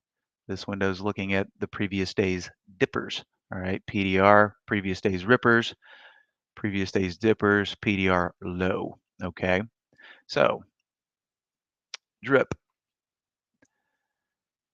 Not really the pre-market range that I like to focus in on, but going back to the first part of your question, Gwen, if I see something that has a decent pre-market range, I'm more apt to take a trade on the open in the first minute or whatever, as long as that pre-market range is conducive to identifying my risk.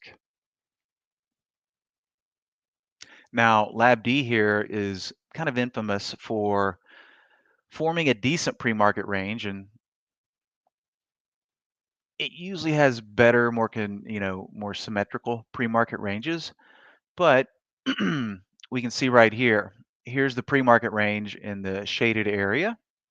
And actually, it's a little bit lower right here. So still a easily identifiable pre-market range. Now on the open, it broke the lower end, but quickly wicked back up. Okay.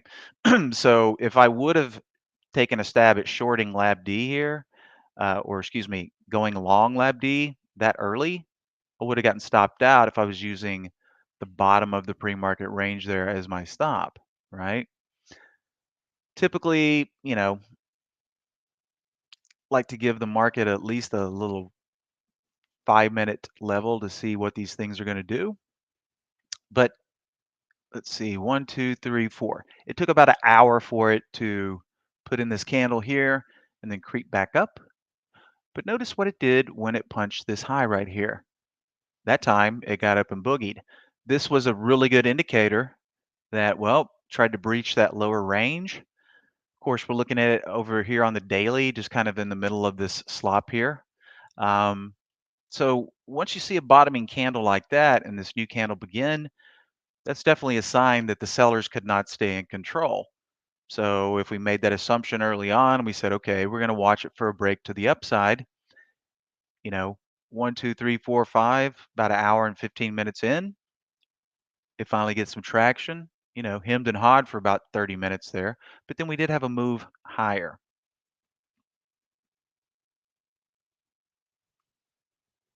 Owl T. See what that pre-market looked like here. Okay, not really much of a pre-market to discuss here.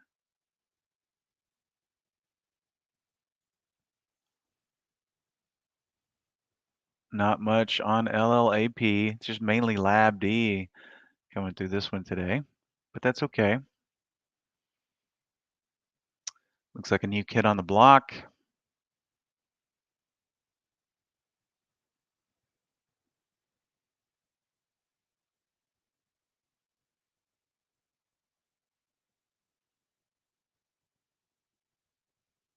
Just not really a whole lot of pre-market ranges here that are conducive. Okay. GME, big mess in the pre-market. Look at that opening wick right there, or it's not an opening wick, but it's a topping wick.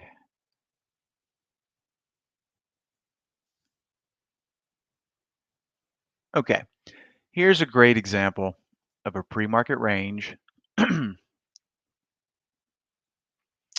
you could have gotten pretty active in, maybe in the second 30-minute period here, or the second 15-minute period.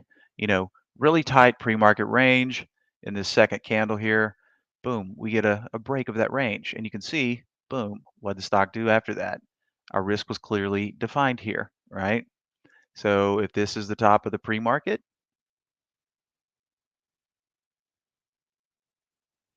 what do we got there? 637. So you're still looking at about a 60-cent risk, right?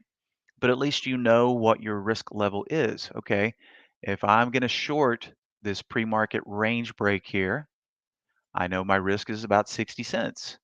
So adjust your share size accordingly for whatever a 60-cent risk would be. If you did 1,000 shares, you're risking $600. You only do 100 shares, you're risking 60, right? So you risk 60 cents, but 635 down to about 5. So profit potential on this trade was $1.35, a little over a 2R, right? 2 times your risk. So currently, as it sits, this is our reward level, this area here, and our risk level up here. So these two windows that are being fed by these two lists over here, if I see something similar to this and I can make that trade on the open because I know where my risk level is, boom, then that takes the fear away, right? The problem with trading on the open, especially if you're a beginning trader, is a lot of the times you don't have your game plan in place.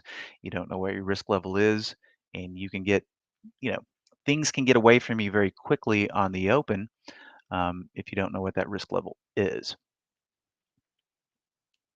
So that's the allure of these windows here, is getting in the trade earlier, because, you know, we can all scroll through charts and see there's some big runs, that you can really participate in, but you got to know what your risk level is there.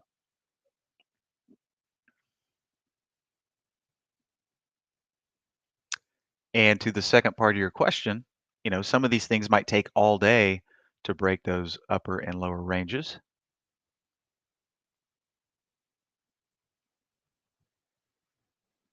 And that's predominantly what I watch these other windows for. These are just spitting out a lot more symbols because I'm not pointing them to a custom list. Whereas the universe is greatly shrunken down in these two windows here. I usually have about 35 to 40 symbols in each one. So between these two windows, they're only watching about 80 symbols, whereas these guys are watching the entire market. MF is a great example of another trade that could have been participated in early on, okay? Now remember, there's a lot of elbows thrown in the opening 15 minutes. This candle right here on MF is a classic example. It broke the pre-market range to the upside and the downside. So didn't matter what direction you picked. If you were using the top of the pre-market range to go long and the bottom as your stop, you got stopped out. If you're using a breach of the bottom to go short, using the top as your stop, you got stopped out. Okay. Now, if you waited to the second 15-minute candle and took a pop to the upside, you were safe, right? But these tails to the upside and the downside, and sometimes they're going to have a topping wick and a bottoming wick. That's notorious for that opening 15 minutes. And that's a big reason why a lot of people stay out of the market, because there's a lot of algorithmic stop flushing, stop hunting, whatever you'd like to call it. They're really shaking the trees in that opening 15-minute period. This would be a second mouse got the cheese. This guy gets stopped out trying to go long, using down here as our stop area. Second mouse comes along, boom, gets a nice little winning trade. Now, keep in mind, it's a 17, 18-cent stock, but it's the pattern that we're talking about. And hey, I wouldn't mind buying something at 17 cents and selling it at 22 cents or 21 cents. It's all about the percentage gained. Miss Fresh Limited. Ooh, I'm scared to look at this weekly. Ooh.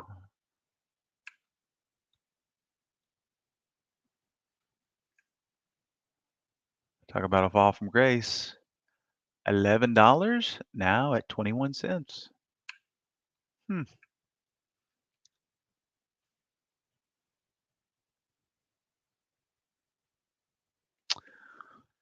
Um, Raj, the wick scan. Well, I was just talking about these opening wicks here, right? Um, MF was just one of the stocks that was coming through one of my momentum tickers that I like to watch. This turbo breaks up. And I was just discussing, didn't matter if you went long or short and used either the high or the low of that pre-market range on the open, you would have gotten stopped out no matter what you did. But then in the second 15-minute candle, if you did take a stab at the long side, it would have held. Um, so MF just came from this window here as it was, hitting highs, because that's the alert in this window. It's just a simple new high, but it has to be doing a minimum of 3x on the relative scale. I don't necessarily have uh, a strategy that looks for wicks, so to speak.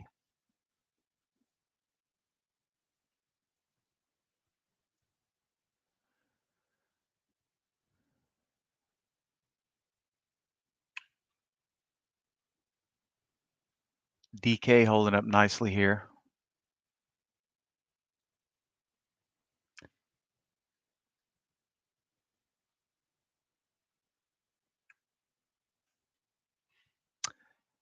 My pleasure, Gwen.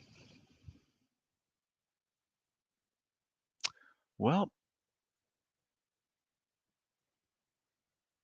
looks like the worm is starting to turn. When we started the session, AI was up a little over a buck and change.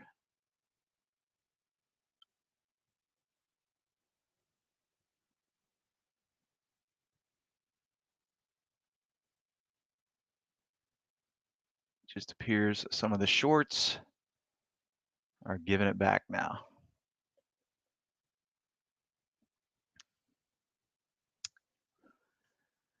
So based on 100 shares, AI currently down 23 whole dollars in moderate risk mode. One thing we were talking about is we've expanded the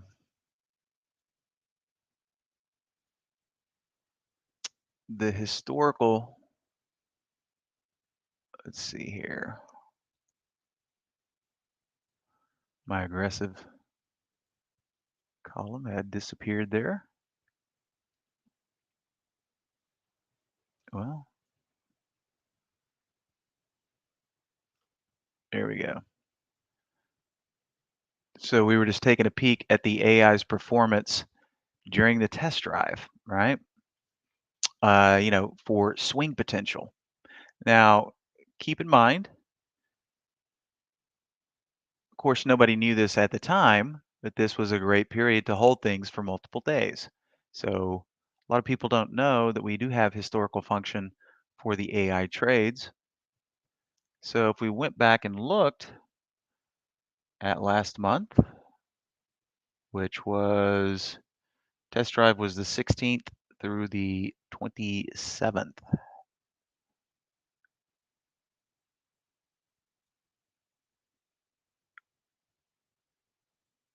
Oops.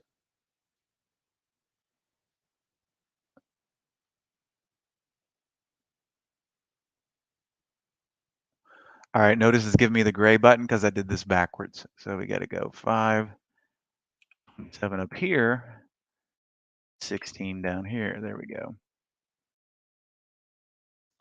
All right, and if we just kind of stretch this guy up to where we can see all the trades, and if we sort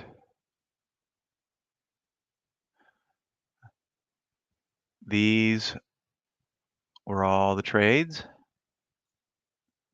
Not a bad run there. Now, of course, let's see the other side of the coin. We do have our losers, just like normal.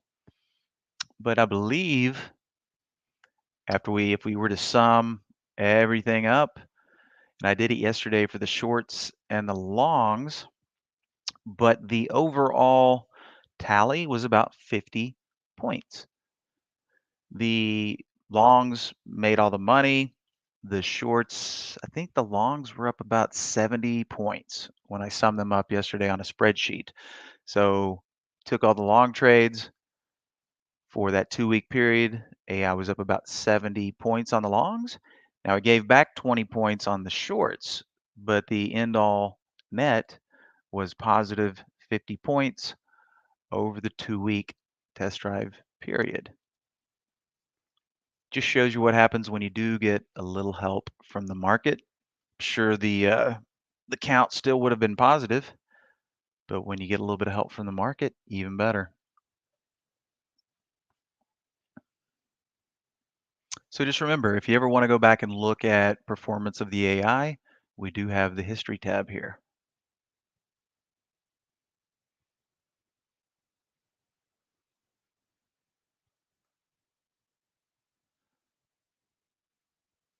Being in this stock's like playing an intraday lottery, right? You never know. It's either just going to sit there all day or make a run at these highs or make a run at these lows. But from the looks of it and the action thus far, I'm not getting my hopes up about it breaking either side of this range. It's probably just going to sit there all day. And I can tell you what I'm not going to do is hold it overnight.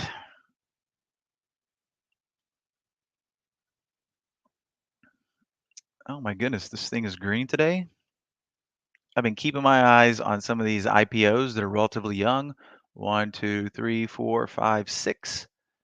Or no, today. Here's today. 1, 2, 3, 4, 5. This is just the risk levels that look weird because there's nothing to look at. So BNRG, 1, 2, 3, 4, 5 days old. Some of you might remember the day that it came out had this crazy run up to 17 bucks.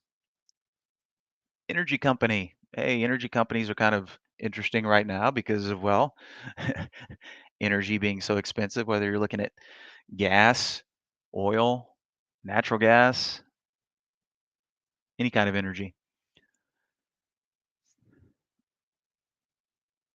So I've got a small position in this with, a reasonable stop outside of the all-time low. Kind of looking like Robinhood, just not as many days. Along with this guy, you're going to notice Vidu is going to look very much the same as BNRG, just more days, right? And these are the kind of stocks, you know where your risk is. You might get stopped out, or you might just wake up one day to a nice little gap, or it might just trade up in the regular session. Um, but doesn't hurt to take a few small positions with limited risk and try to participate in some of these beaten down IPOs. They're down here basing, doing mini Robin Hoods. The red index table, sure, Jacques. Now keep in mind, this is pointed. You're going to have to create a little list with these symbols in it. Let me see what mine's called. I think it's just indexes. Yeah, there we go. I just made a personal list with these symbols in it and called it index. So you'll have to put all these symbols in there. 1, 2, 3, 4, 5, 6. But hey, pretty easy. Just the major tracking ETFs. Let me copy the cloud link for you.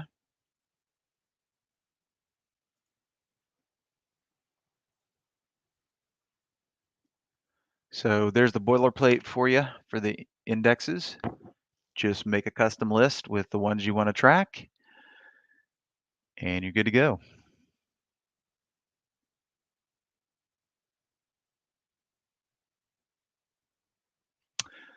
All right, Circle, regarding your question about any workarounds being alerted for bullish divergences.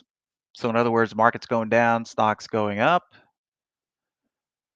Well, we have those alerts, but trying to find things that are diverging without using the alerts,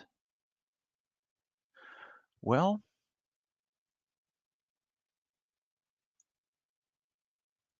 you could use, I'm thinking you'd be able to get some type of decent effect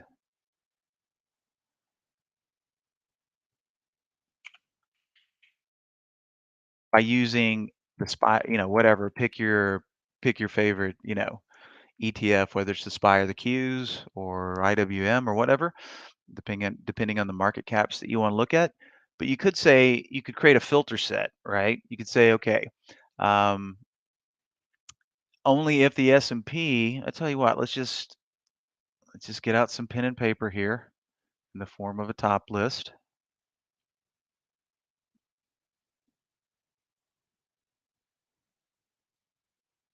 Okay, I got nothing in here. All right, no filters, nothing. Okay, show.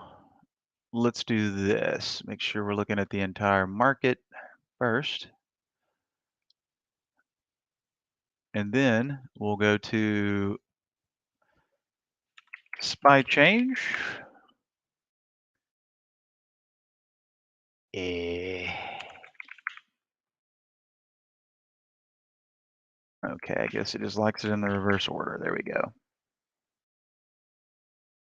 Wait. Did that not show up? Huh. I guess I would have to write that as a custom because when I search the alert window, well, we're just going to have to do this exercise with an alert window for now.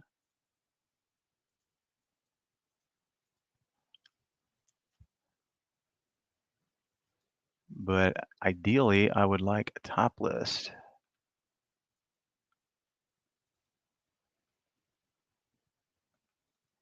Okay, I was waiting for the give me my orange arrow there. Okay.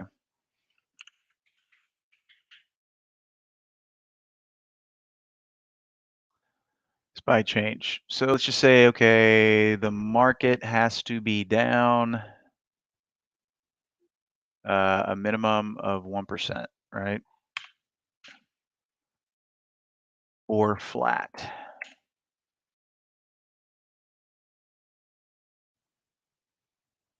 But I think we want this instead.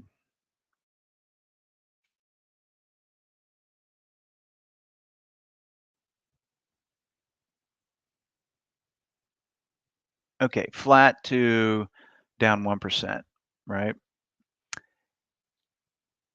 And then we want to find stocks that are going up. So we would just revert to the change filters. Then we'd have to pick our time frame. Have no idea where to start here. Okay, but we want to find something that's been going up for the past 30 minutes, right?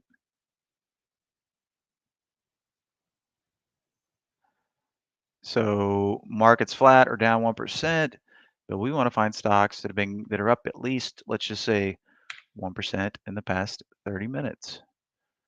Then let's just do this and this, that. Obviously, we want these stocks to be doing some type of volume. We'll say volume today had to have kicked out at least 100,000 shares. And we're just using filters, which we could do in the alert window. We might not get the fastest reporting because it's going to default to the heartbeat, and the heartbeat only looks at every symbol in the market once every 5 minutes. So in a case like this where I don't really care about the alert, I just want a fast one, I'd pick these guys because they just look at the bid movement up and down and look at the 1 minute time frame. Now, are we going to get anything?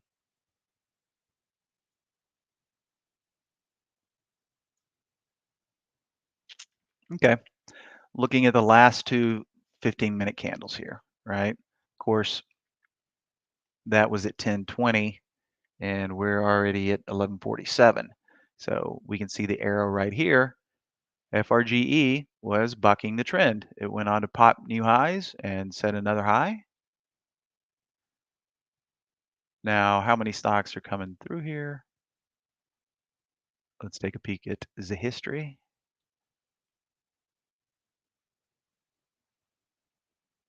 All right. Oof. That guy did run nicely, but the party didn't last too long. Wow. Was that a halt? It looks like a halt. Probably. But that's where my mind goes first, circle. Raj, the link up above is for this window right here. Um, someone had asked for the, yeah, Jacques had asked for the index table. So the link that I threw into the chat panel is for the framework of this little window right here. But all of these stocks are in a custom list, just the indices. And then I've got it pointed, as you'll see when I get in this symbol list tab, to my indices list right here, which just contains all of these symbols here.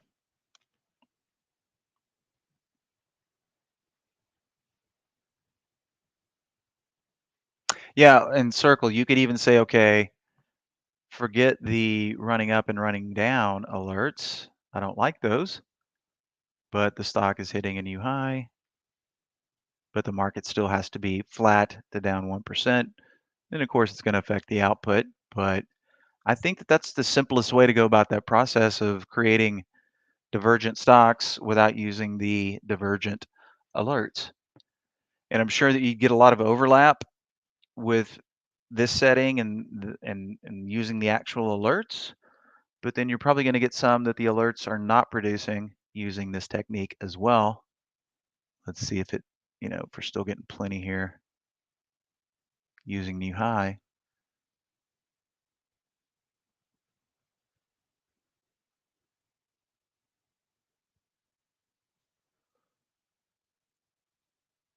Yeah, so still getting lots of symbols coming through using new high as well. So, pretty simple configuration, S&P change and change in whatever time period, and couple that with an alert. The simpleton in me would just say you can do the same thing on a red day by watching stocks hitting new highs, right? Lots of different ways to Skin that cat.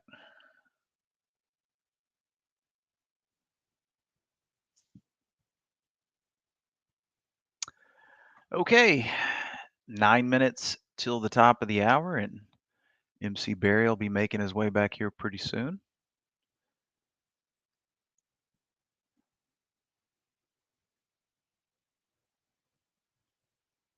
Flirty, flirty, but not enough volume to keep it going just yet.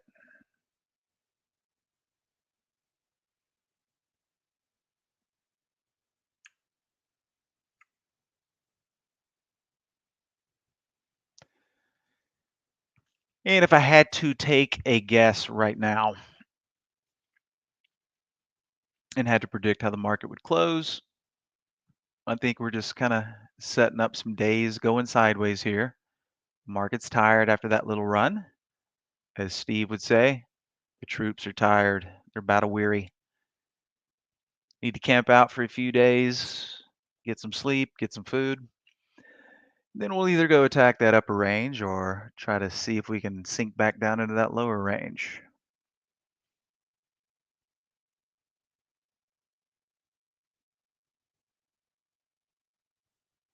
Let's see here. 1, 2, 3, 4, 5, 6. So RSP,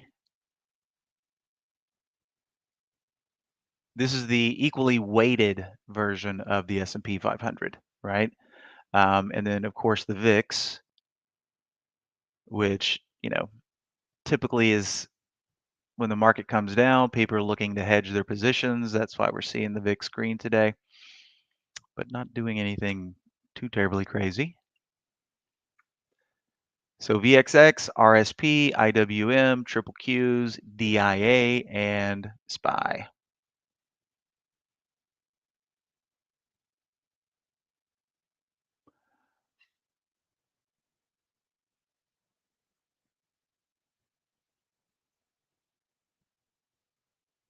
The one above, which one, Jacques?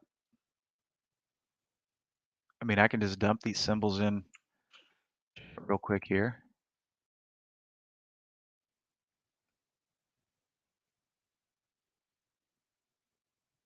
So which one were you missing there?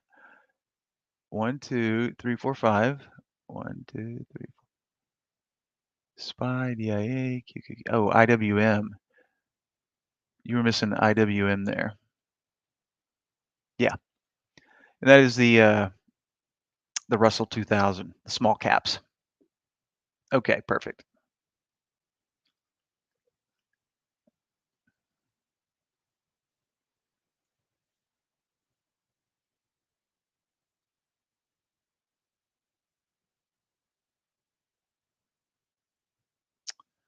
Up a whopping 0.6%. That beats that beats red. Ah, yeah, StreamYard's been pretty good for resolution.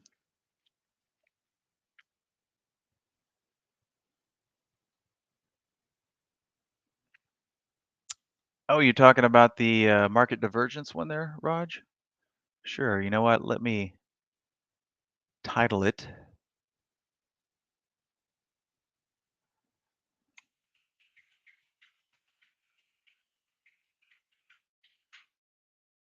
And just check it out here one more time.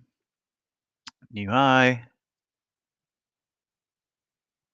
Market has to be flat to down 1%, but the stock had to have been up 1% in the past 30 minutes and hitting a new high.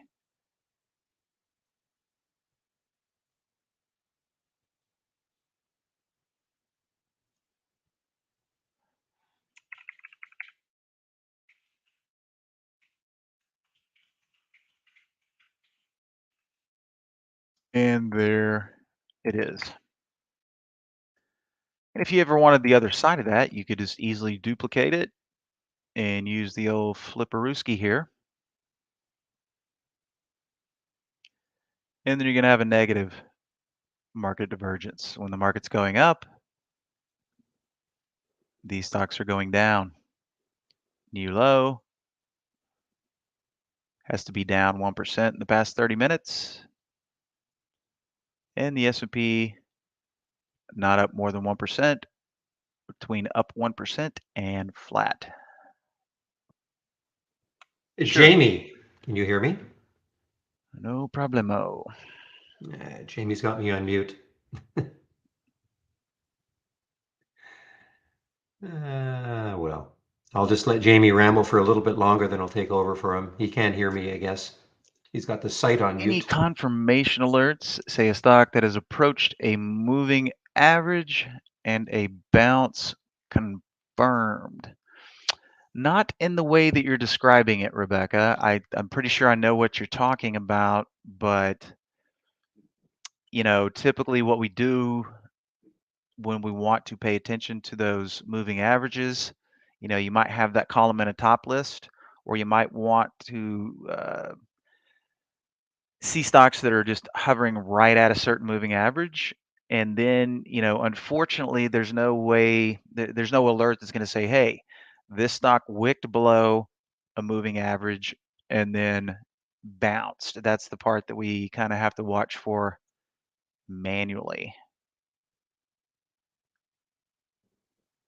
But this, what was the one we were looking at earlier?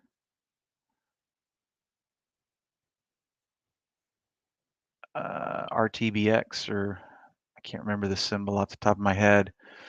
So I get what you're talking about. The best way, though, is just creating a top list that's going to let you see the stocks that are in close proximity to the moving averages that you prefer. Okay, Barry, you're back. I Very am. good. So I'll let you grab the screen before I terminate over here. Okay, done. I'm done. You can't hear me for some reason. I know the group can hear me, but you can't hear me for No some problem, reason. Rebecca. And Barry might be able to continue with that process there. All right, Barry, I see you. So I'm going to step out. Hey guys, let me get my music going.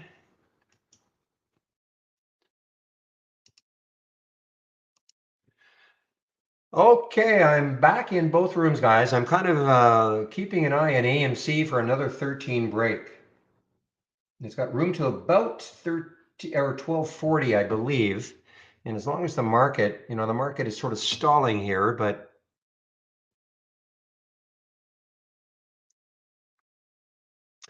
the Sega took over. Sega took over, didn't it? SIJA took over and said, you know what? I'm in charge of monkeypox, not you, TNXP. And so this is what's happened. So far, I still have an alert set for here around the 414, 415 mark for TNXP in case it does want to come back later on.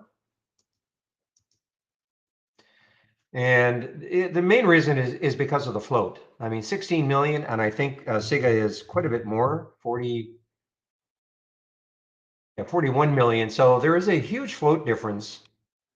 And SIGA did not have specific news to it, but anyway.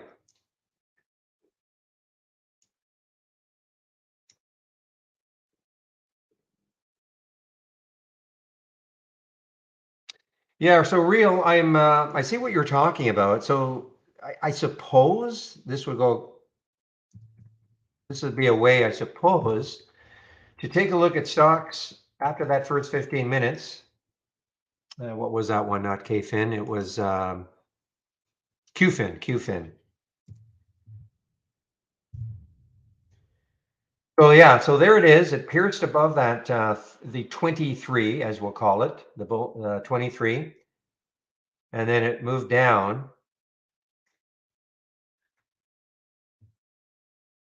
So you'd have to wait for that 15-minute, I guess, to close, or maybe not. I mean, because this could have popped up, this could have popped up very quickly. And then the KYMR, I saw KYMR, it's funny, I saw it in the pre-market, but yeah, there's another one.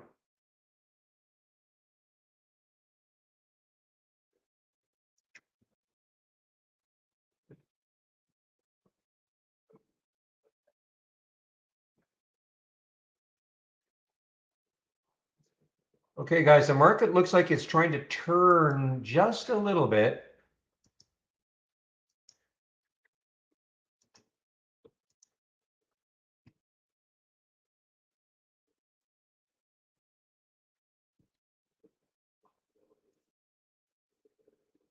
So look, the market is turning, and so are some of these. So some of these bounce plays may start to work. 46.27. I'm looking at some of Zach's GM.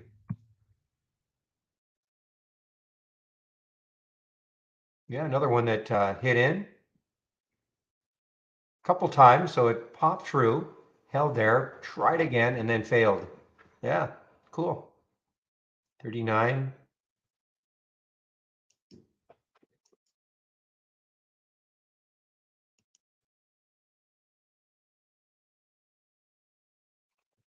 Okay, we get, excuse me, some of the bounce plays may start to work now from Zach scans.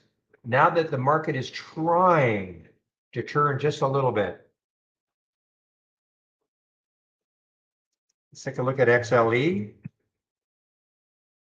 Yeah, so yeah, you're talking about energy popping.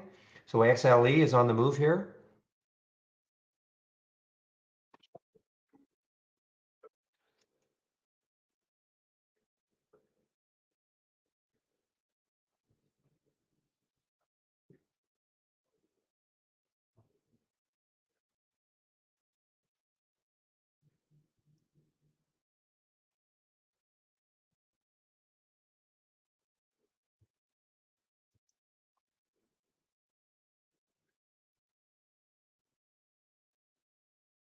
Yeah, so we're getting a, excuse me, we're getting a bit of a bounce in the market. I'm looking at some of my thumbnail charts, and they're all kind of looking the same as the SPY. I mean, this is not a huge bounce, but it's, we had a base of 1, 2, 3, call it an hour, and then, trying to maybe crawl, make its way back up.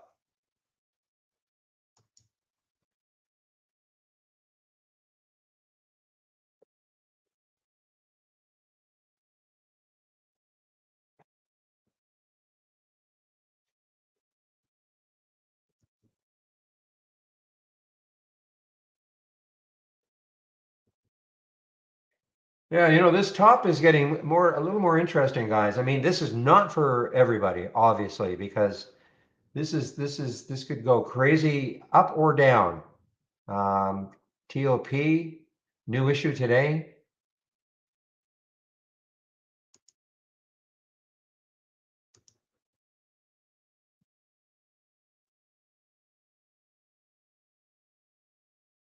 Yeah, it's not a bounce. It's a perfect. It's not a bounce. It's, as I called it, a gentle crawl upwards.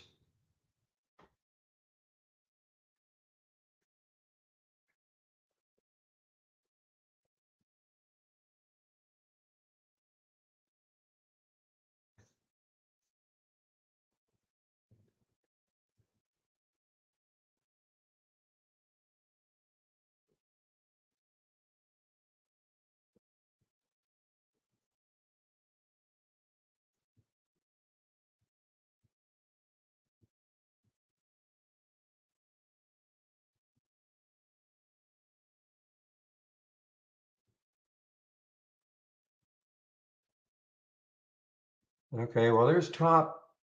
I mean, I almost don't even want to talk about it, but you guys know it. You can see it.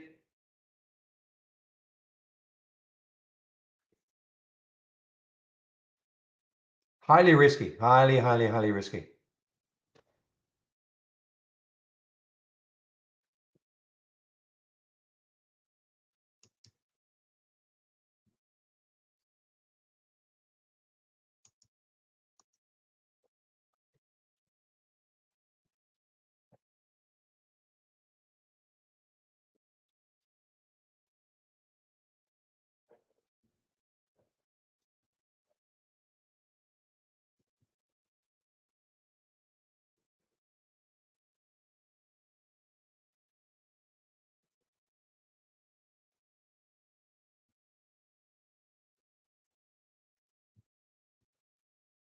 Well, this is starting to move a little bit, guys. The SPY is starting to move a little bit.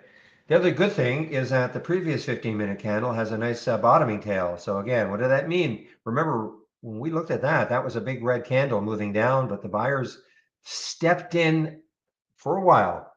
Anyway,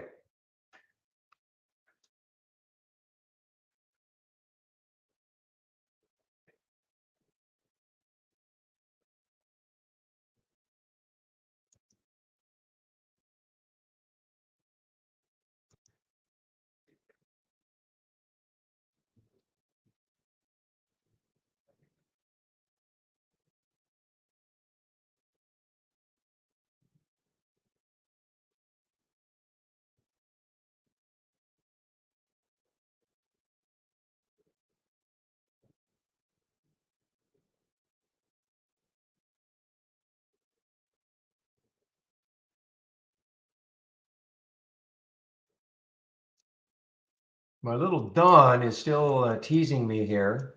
625, 629. Make up my mind at the end of this day whether I'm going to take that trade and maybe hold it.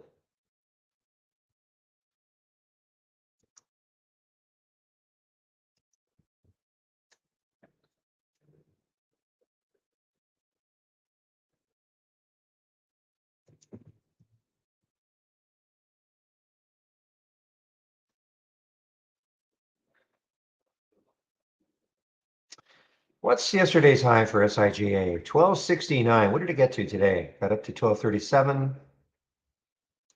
Well, you know what? I'll stick an alert at the high of yesterday and see if it takes that out.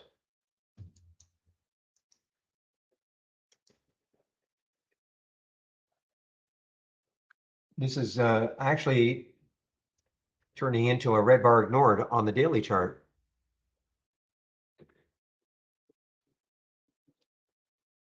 Depending where this closes, of course, today's candle closes. All right, guys, I mean, AMC now is starting to, again, with the market. Okay, now you don't have to squint now, Perfect Circle. You can see that green candle. So AMC is starting to turn with the market. I only mention this one because, again, let the people look at this one.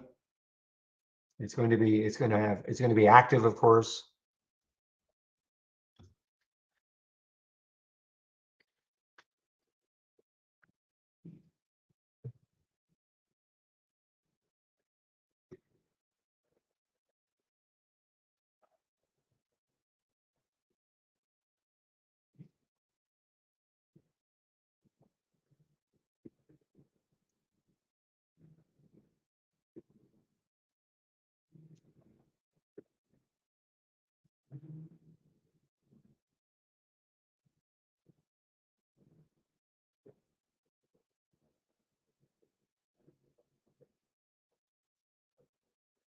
Every time you say that, Poe, I don't know if you're doing it on purpose.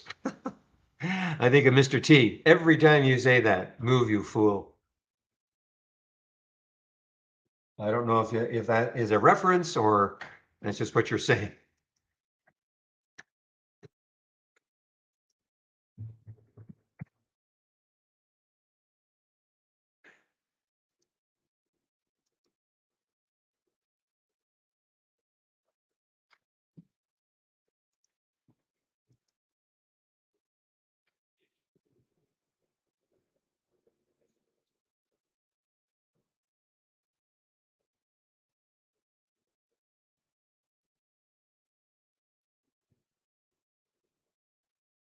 Well, guys, I'm telling you, the market. Let's get some of the bouncers from Zach now. See if they I'd like to see a new one.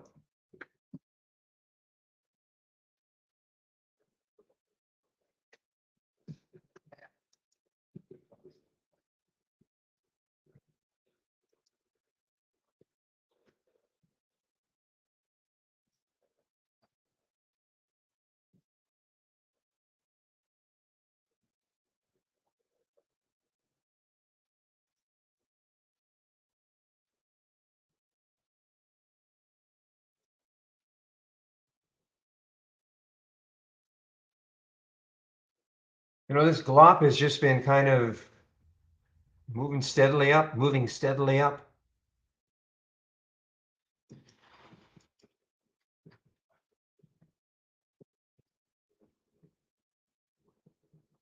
I think the trade of the week is starting to work. DK, I think the trigger was 30, so it's over 30 now. So the trade of the week is now starting to work. I know it actually, by the time you guys got to your emails, though, you probably didn't see it. It was below 30. But even if you had taken it yesterday on that 30 break, it'd still be okay.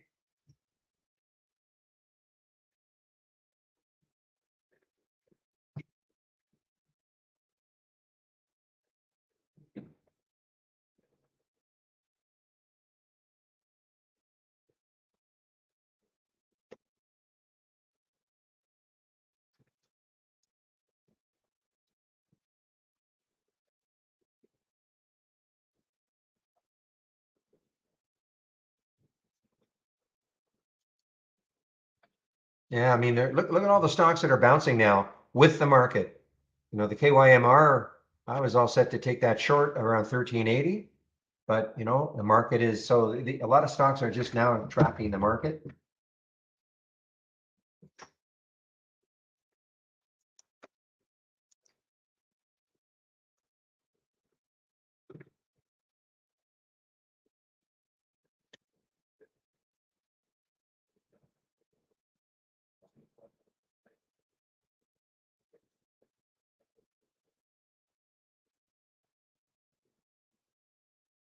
William, you must have been trying to play a pop for CLAR, a CLAR, or what were you trying to do with this one?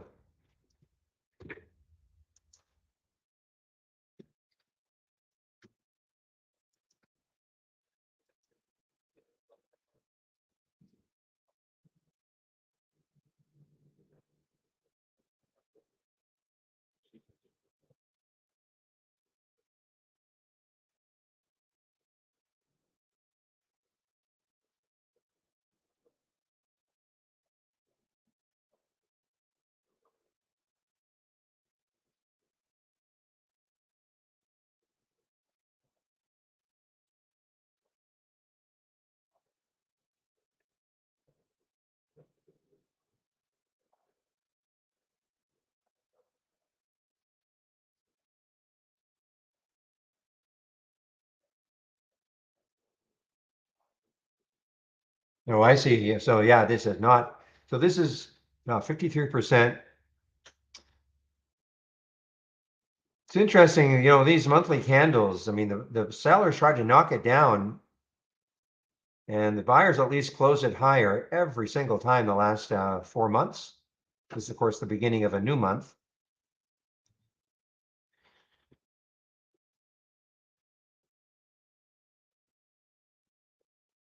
It's the volume at 10 times normal.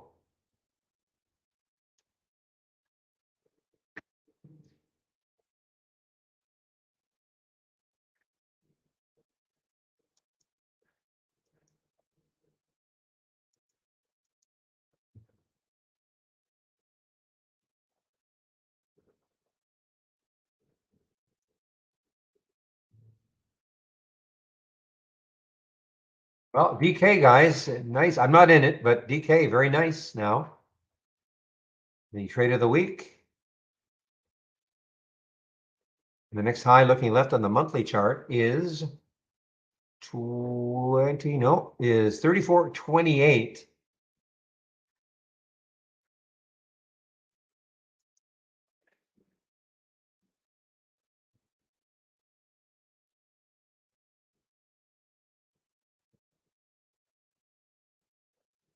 Don't lose sight of the TNXP, okay? Just don't lose sight of it. I think what a person could do is just put an alert around, I don't know, 414 or so. See if it takes that area out on volume. I mean, the volume is still huge, but it's been dwindling. I mean, just look at the 5-minute, look at the 15-minute chart. After that big pop here, there's the volume on that big pop here. And then, since then, the interest is just not there. I mean, there's tons of volume coming in, but not like at the beginning. So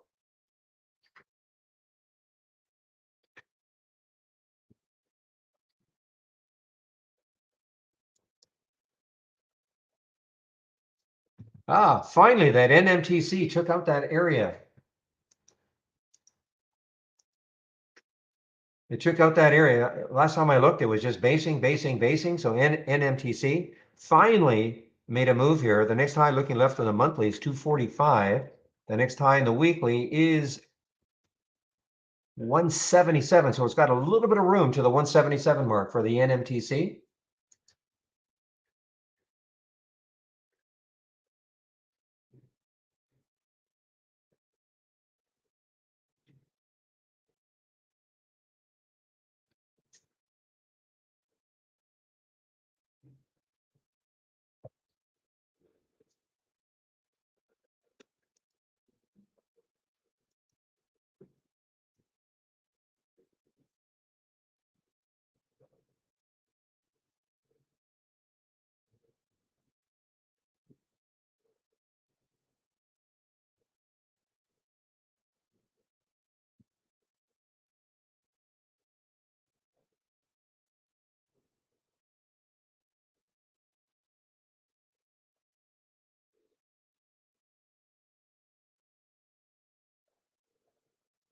It's not on mine, so must be some filter not being met.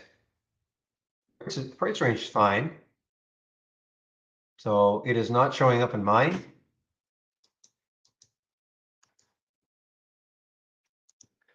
Two and 50, 400,000 shares, that's fine. It must be the dot. Yeah, no, it's up. It's up it's up more than 3%. So I have no idea why it's not showing up. There's got to be some kind of filter blocking it.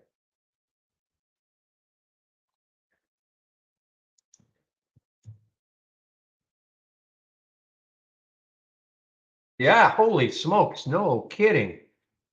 I don't know what you would have got out of this, William, but my goodness, no kidding. On the CLAR.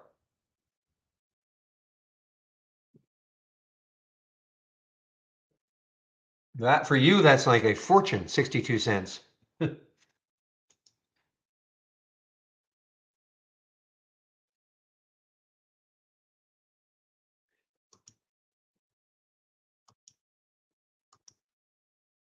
The trade of the week, Zach. He's saying that DK showed up on your topping. I don't see it in mine, but he's saying it showed up on the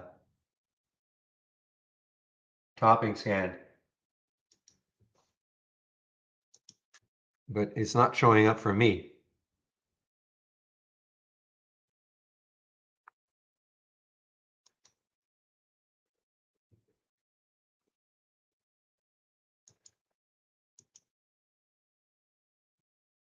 So, Real, when you say those are from your list, how did you get them in the first place? Was it just a matter of watching to see?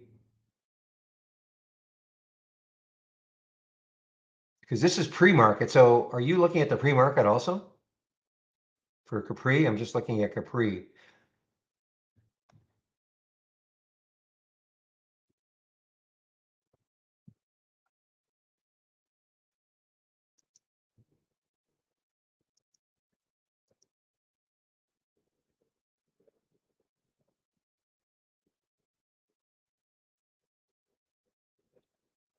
Okay, guys. Well, we still have a green bar here, so.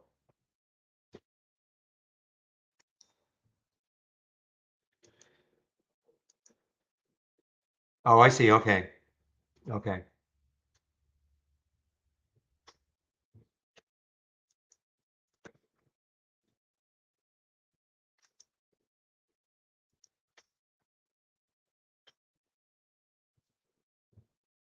Wow.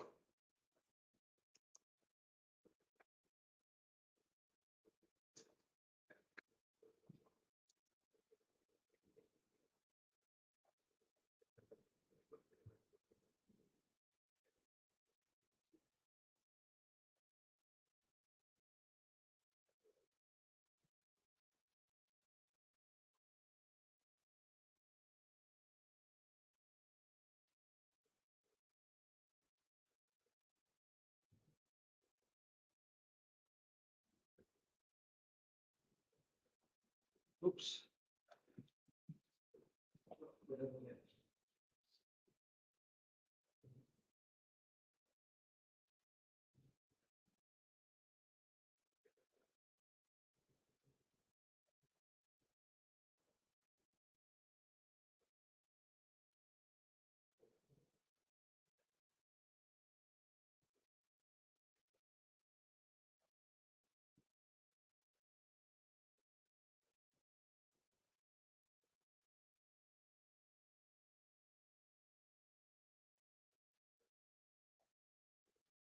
Sorry, guys. The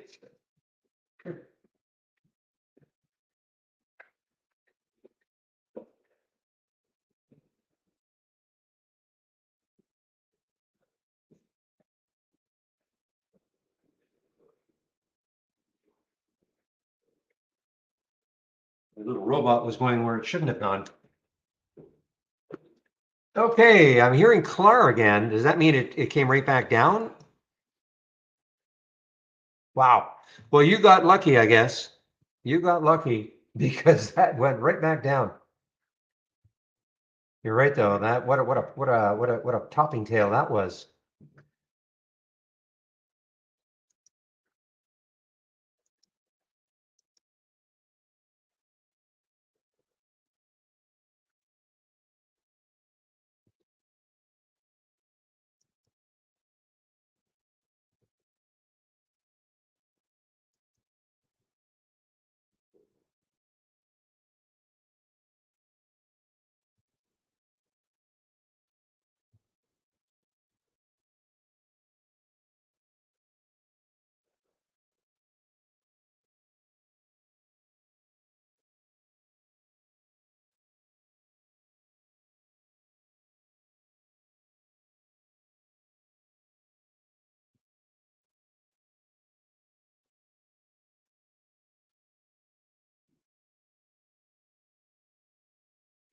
Okay, guys, I have a feeling this little pop is soon to be over. A couple of topping tails on the SPY right now.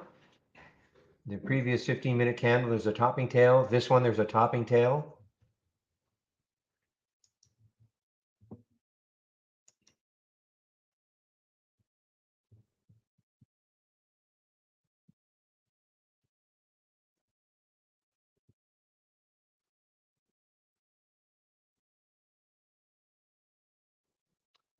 Aha, this augurs well not for TNXP. Okay, I thought it's a pretty bad move down here. I don't have shorts for this one, so I can't short it. But that's a great break. That's a great break right now. If you have shorts, well, probably 350 is good support, but I have no shorts for this one for TNXP.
I'd love to see another one from your bounce scan.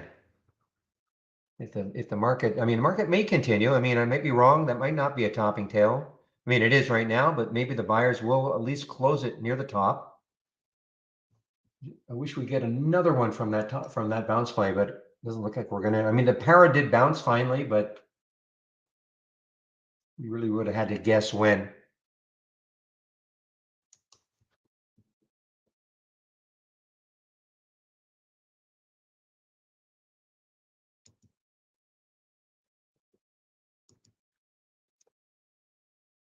Yeah, how do I get rid of these emojis?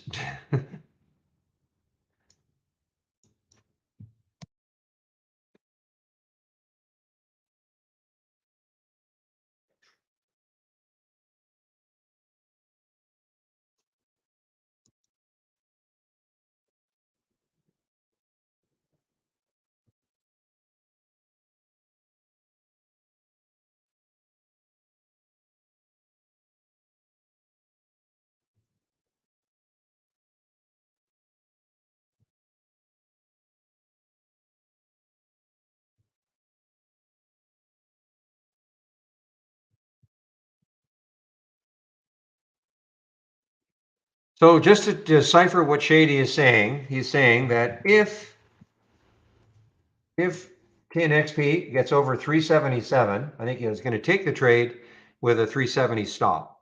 Okay. So right now, of course, there's no trade. Yeah, the market's good. The market is okay. I was wrong.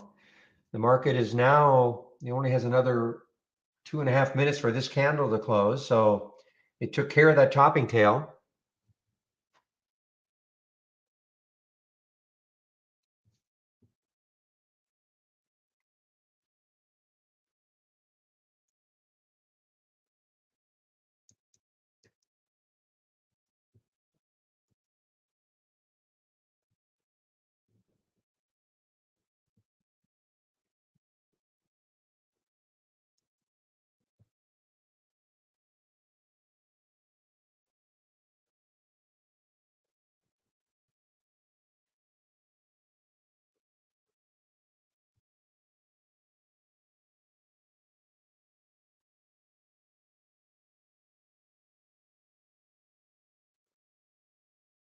And I'm assuming, Shady, if it went down below 370, you wouldn't be, you'd be reevaluating where another entry would be, if any entry at all.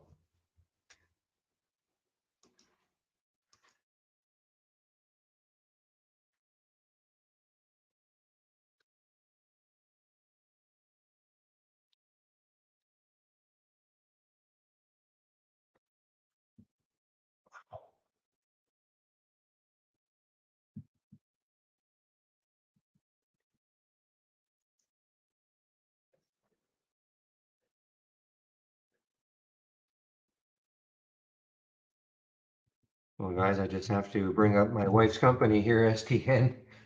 It's done pretty well, in the face of all this.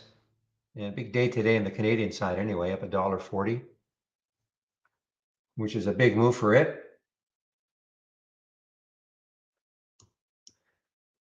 That's what I thought, Shady. Makes sense.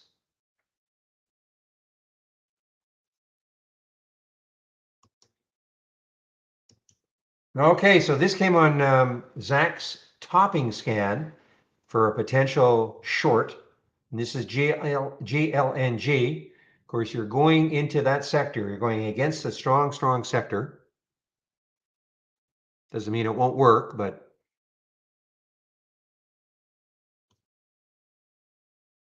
the high yesterday was 27.25, so about $1 away from that high.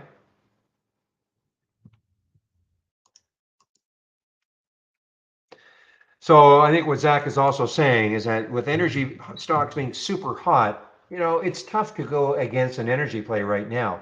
Does it mean that they're not eventually going to fall a little bit? Obviously, but how much? So you're trying to short a very strong sector.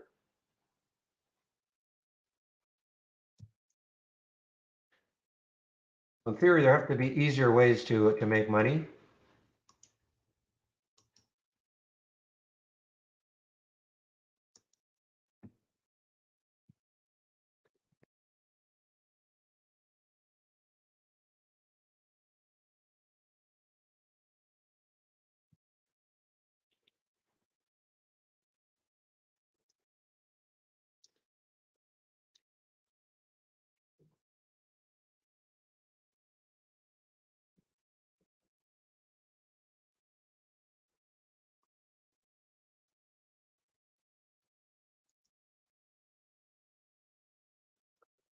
I haven't looked at Dino at all. That was last week's trade of the week. I don't think it triggered. Not sure. Wow. But if it didn't trigger last week, it's triggering definitely strong now. All-time high.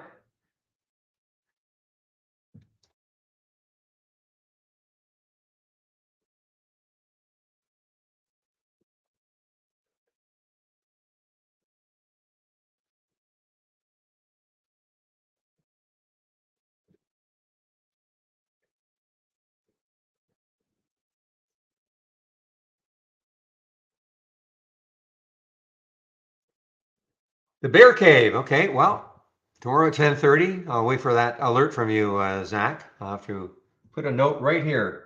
10:30 bear cave.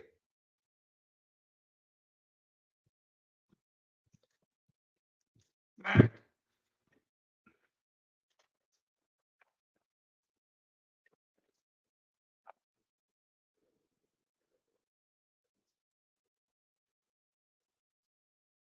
love how these guys all tease now.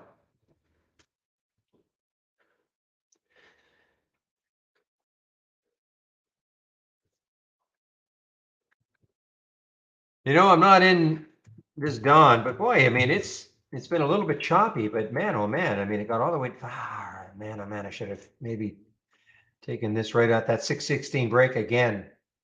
Maybe too late.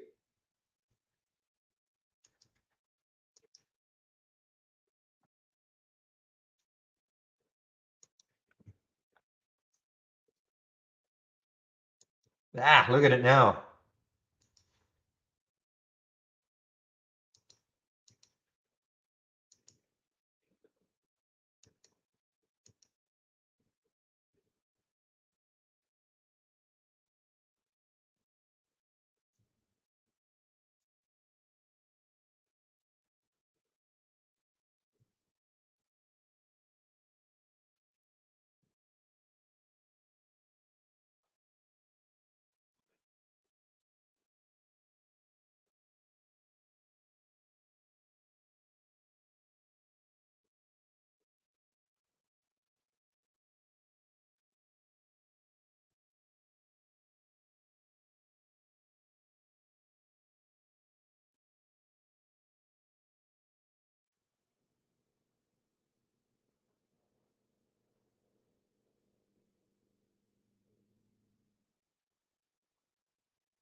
Hmm.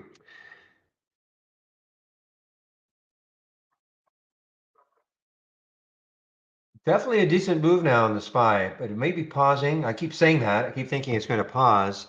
Aha! Now here's the CLAR now showing up on the 10-day daily breakdown. Too late. Too late. The alert happened in 1895. Yeah, I'm too late. I'd be a little worried though, also because of that topping tail. Though that was so quick, it probably was up and down just like that.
Great move in the SPY, guys. Hey, listen, that's an hour. It's almost an hour now. One, two, three, four. Well, the base, almost an hour now of straight up.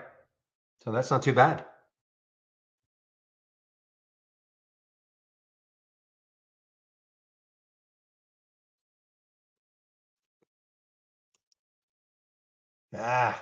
Just couldn't get it. I know you're long this, but I could not get this CLAR short at anywhere close to that 1895. This is what I'm talking about, guys, right there. There was an alert, 121, 1895, but it went down too quickly for me.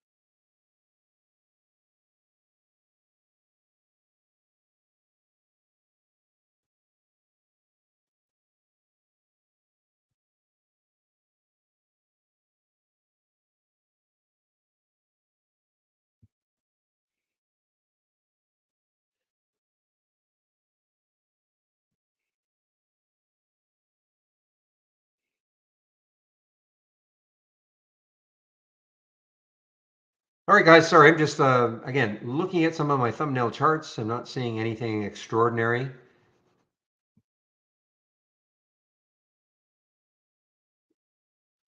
The Siga. I mean, if it gets some volume, I mean, this could easily pop through. It needs some volume. You look at the 2 minute chart. So get some volume like that. So far, it needs a ton of volume.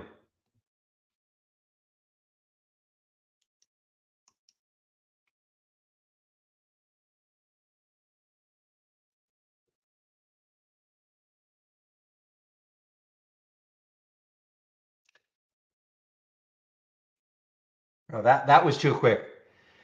I know we had the alert from your scan at 35.93, but I'm sure that was too quick to get to short on the way down.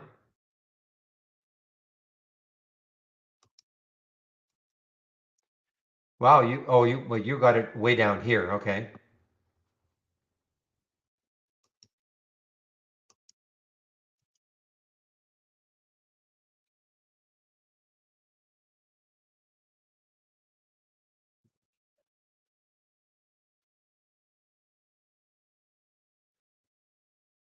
Another new low now for Clar.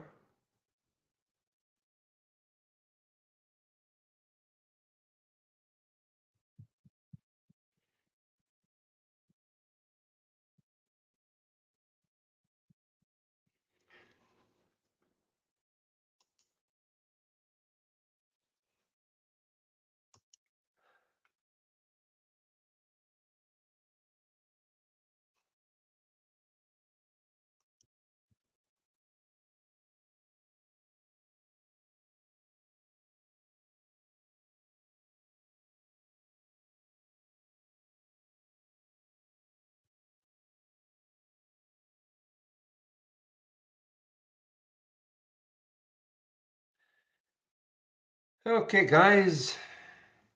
Well, William, your CLAR, as you say, you've got a small position. That's good because it is moving down.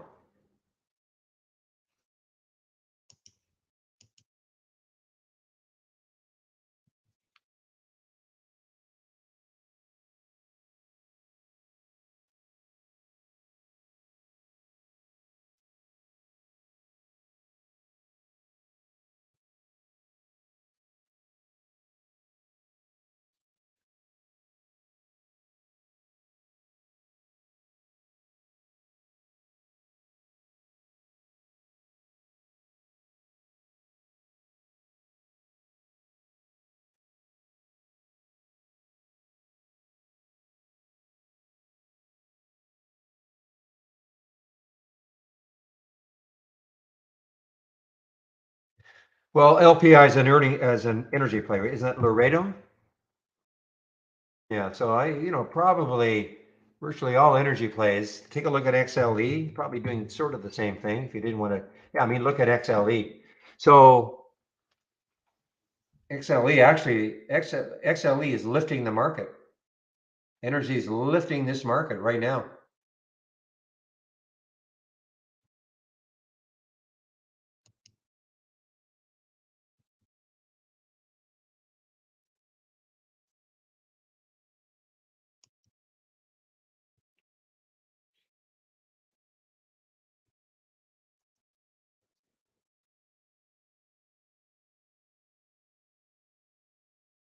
I mean, DK's.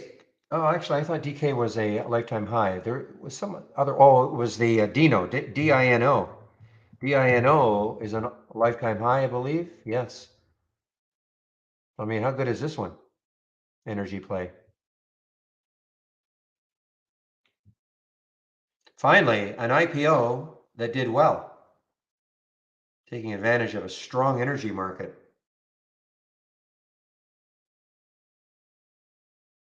Not too many IPOs look like this.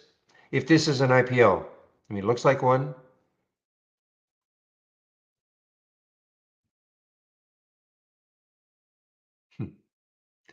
Groucho Marx.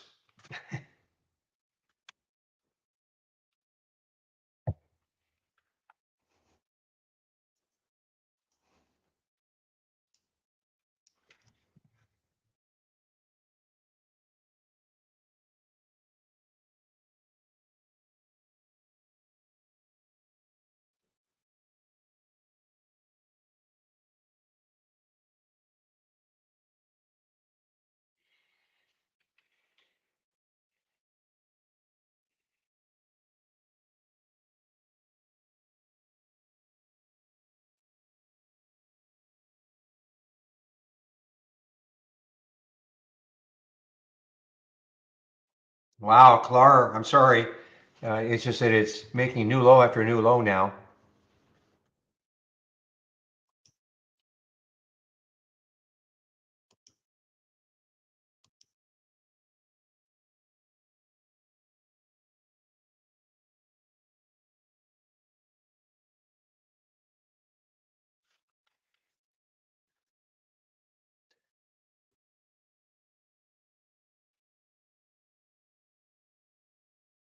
Okay, good.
Back.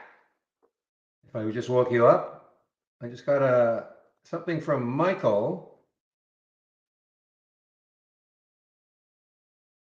Scan an indicator tomorrow or Friday for MFI.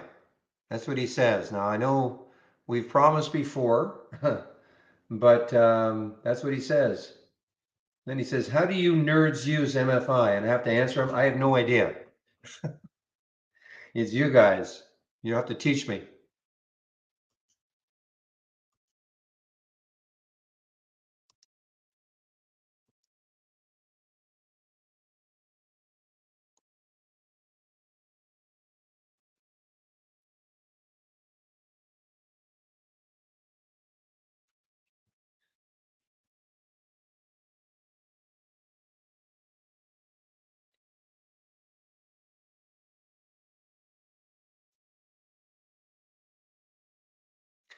Yes, Aja, yes.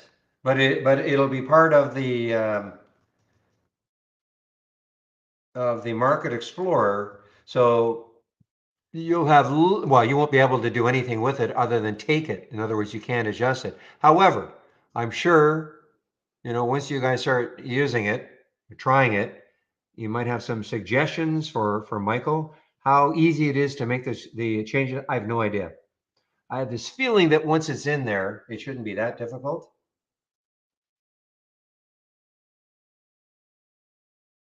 And we are talking about the magical MFI.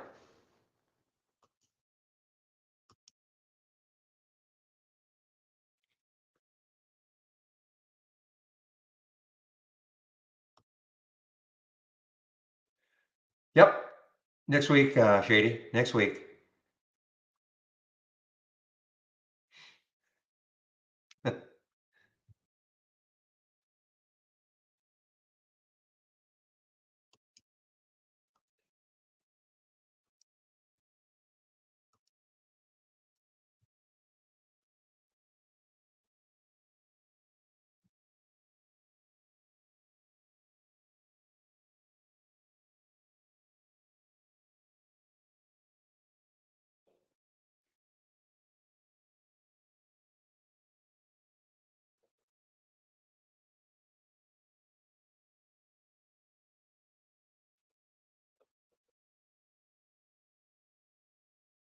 So Zach, don't keep us in suspense. What was the?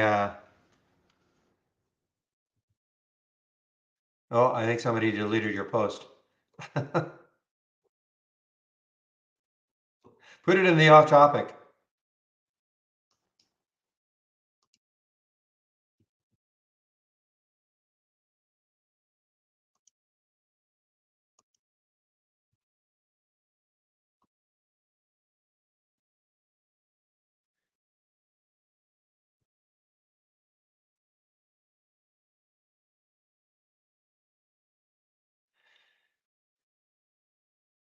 Don't lose sight of. I know Zach hates it, but don't lose sight of Sega, guys. I mean, if this ever gets any volume, SIGA, if it gets some volume, it's just. No, have a 2 minute chart. Look at CLAR. Man, oh man, I just couldn't get it where I wanted it.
Yeah, I lost sight of this PDSB. This was an AI alert.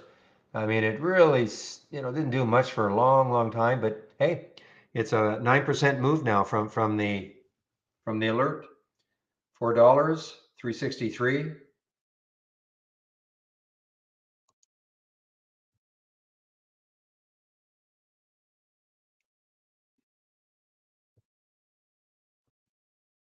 Hmm.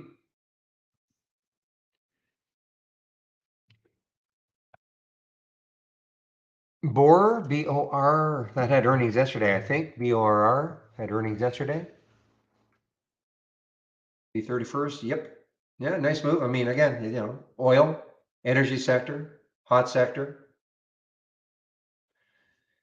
I mean, if you look left on this monthly chart, I mean, it's got a ton of room. Let me see here. 430, $4. Yeah, 1037. I mean, it's got a ton of room.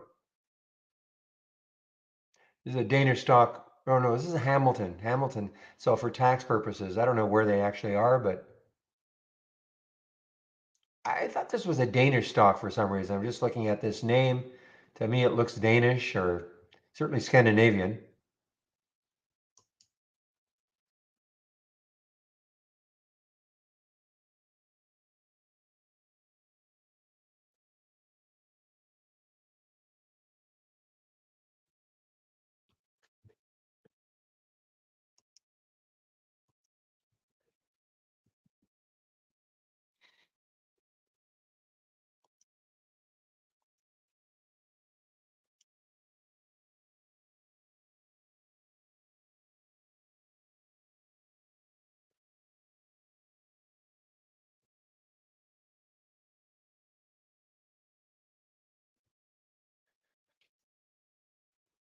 Okay, so Michael Noss, who's creating the MFI, he's asking me, can you ask them or have them hit me up on Twitter or something? The indicator is done, but I thought launching some Market Explorer scans with it would be cool.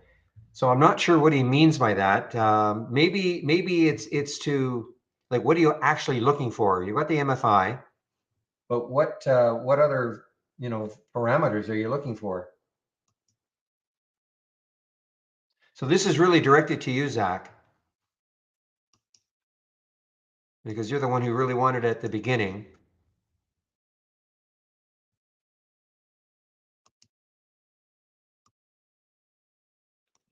This is what Michael is saying.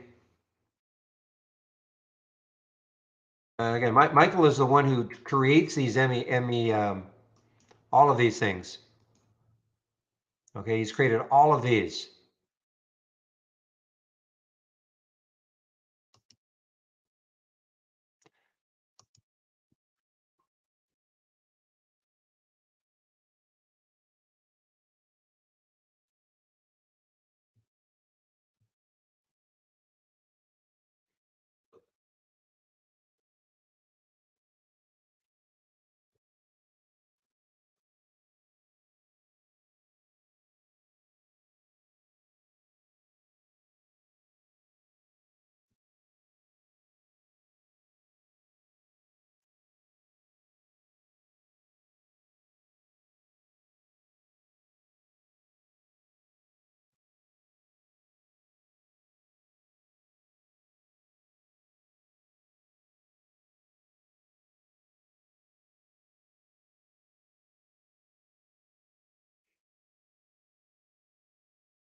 Boy, this CLAR, wow, continues to make a new low after new low after new low.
Yeah, big reversal now for Victoria's Secret VSCO.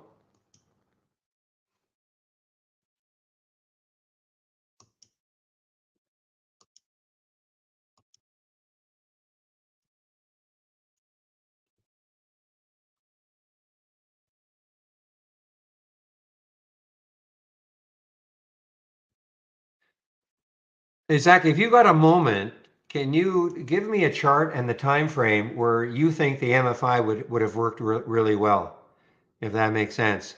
Because Michael is trying. Okay, actually, he's going to come into the room. Okay, he's going to come into the room. He's going to ask the question.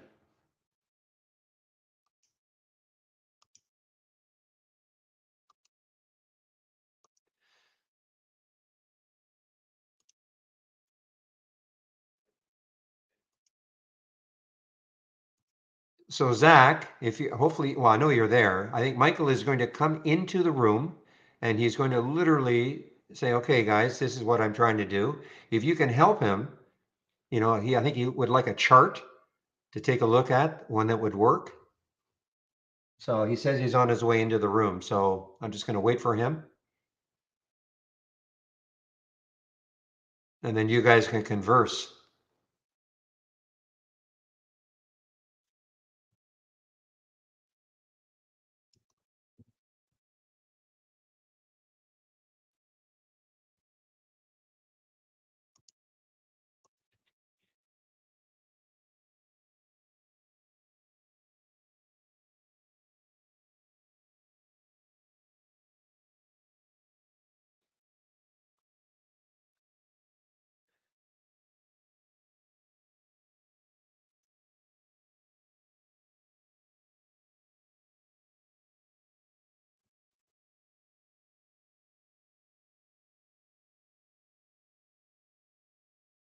Okay, now we're starting to get some more topping. Wow, look at this NUTX, guys. NUTX. This looks like it's going to be hammered down.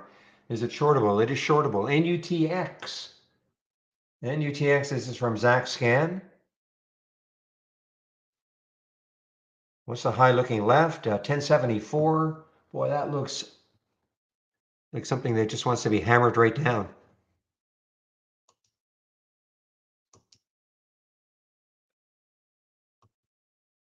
Where did it come from? 995.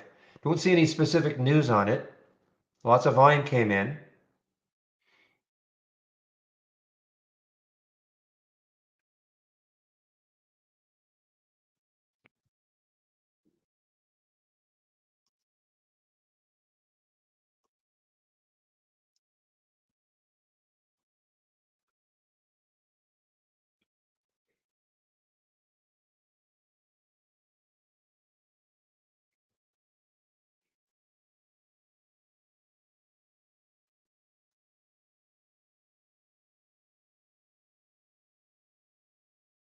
All right, well, let's see if this gets hammered down. NUTX.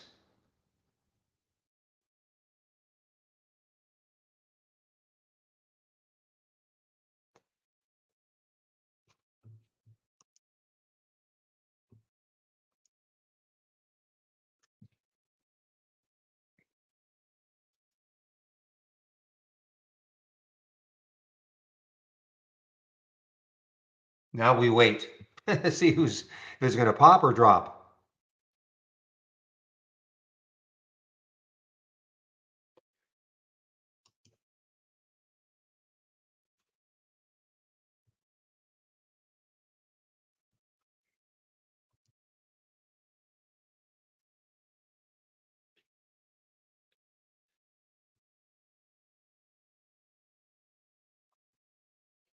Well, it's taking its sweet time.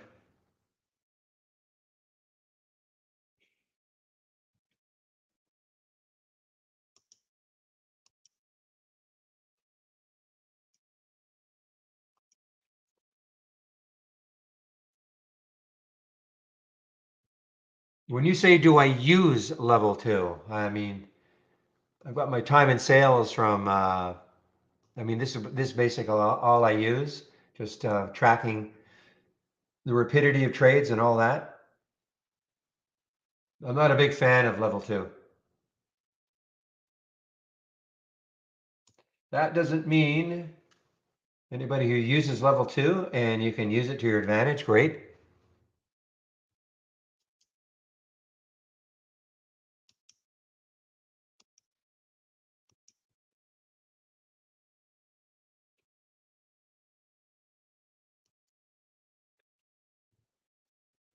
Chewy, did it have earnings today? I can't remember if it had earnings today. Its earnings around the corner for sure, if it's not today. After hours today, yes, after hours today. So bets, well, with the market, the bets were being placed ahead of time. This is a CHWY.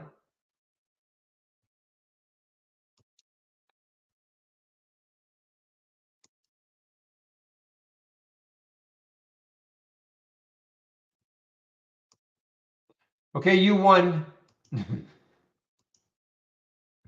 You won, Shady. I'm took myself out of that short. Little loss on the NTUX.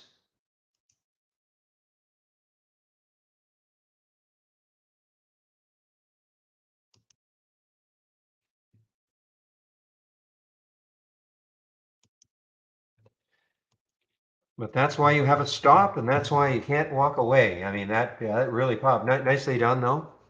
So I'll be looking, I'll still be looking at this for a potential short. 1074 is the next high looking left. Boy, this is really zipping up here. Don't know. Trying to see if there's any specific reason. Don't see any news.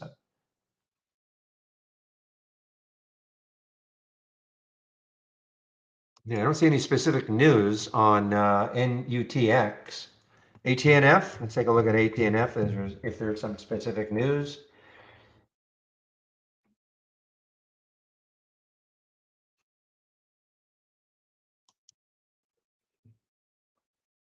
Well, this is from yesterday. So this is from yesterday. So I don't know if this is just a continuation.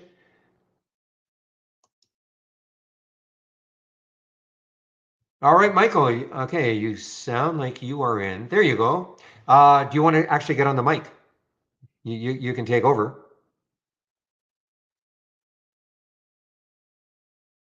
How? I don't know. Just I'm not sure. I know that Chris has been on the mic before.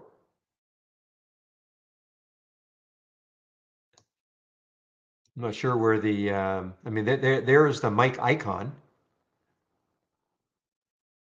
Ah, you're not an admin. You're not admin. Ah, okay, that's why.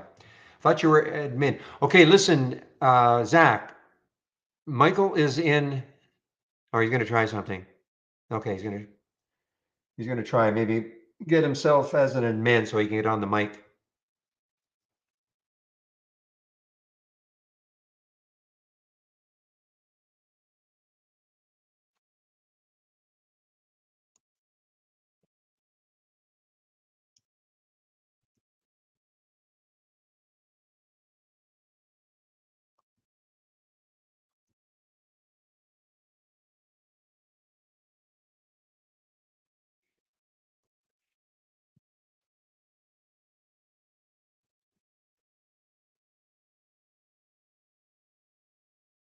Yikes! No kidding. What a bounce. What a yeah, frothy like heck. My gosh, what a bounce. I know you guys were playing a bounce also for CLAR.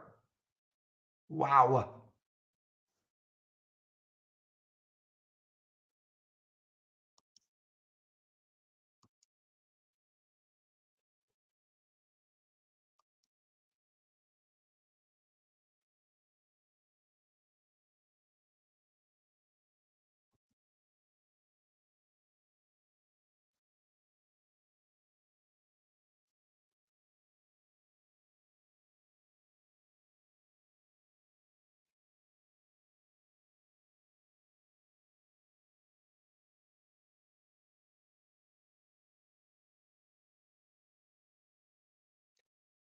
Well, I'm not going to lose sight of TNXP. I just can't do it. I'll beat myself up if I do. I just want to keep watching. I've got this alert set around the 4 level.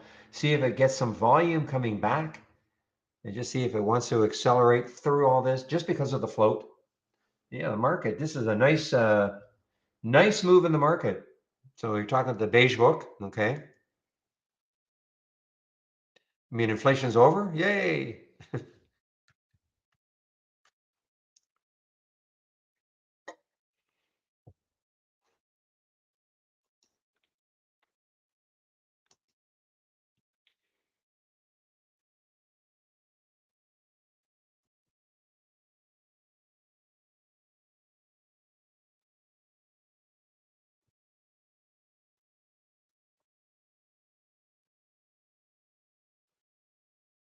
How do you talk? Real? Do you know how he does? You should ask Chris. I don't know. I mean, there's a microphone there. It should be super simple. Chris, when he's come in, I don't know how he did it, Michael. I never thought about it. He just got in and he started talking. Must be a way to do it.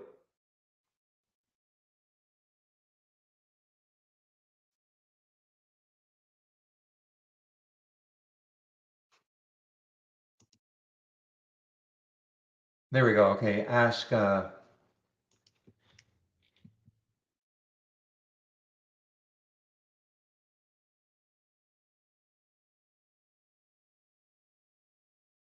gonna ask him how he actually got a hold of the mic too. Sorry, Michael, I just don't know.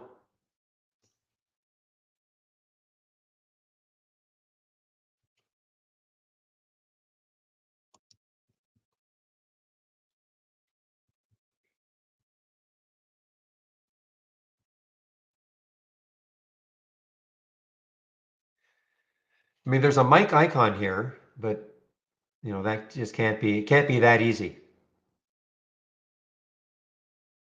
Try it. You have a mic icon there. See if you click on that, maybe you can start talking. You can see my screen, right?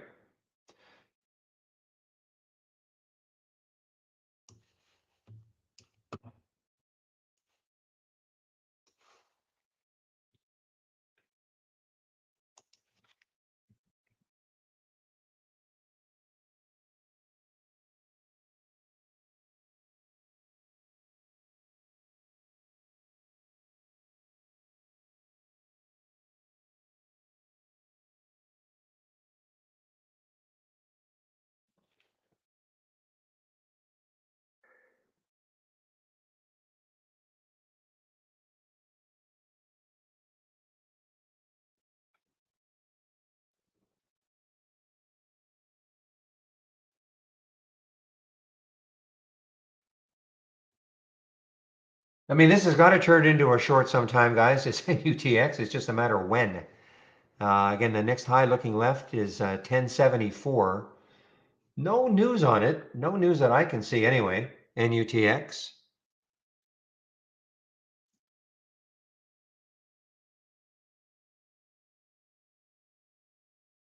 Okay, I'm going to have to pronounce TNXP dead. I know I keep thinking that it's going to maybe do something. I thought maybe here, but it doesn't look like it.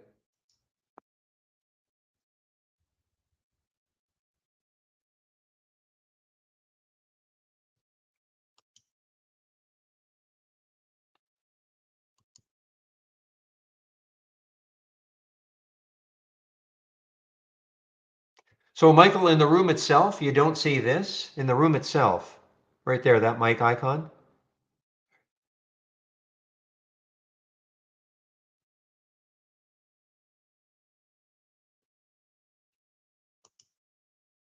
Hmm. We're going to have to wait for Chris then, I guess. I don't know where he is. Sorry, I don't know how. Don't know how to help you. Well, I'll tell you what. In the interim, Zach, if you've got a moment, Michael is in the off topic. Why don't you, if you can just give him an idea about what you're looking for MFI, okay? Because he's there, he'll be creating it. If you've got a moment, I know you're busy, but if you've got a moment, it's a great time to talk to him rather than talk through me. Then I got to talk to him, and then he talks to me. I got to talk to you. So gets rid of the intermediary.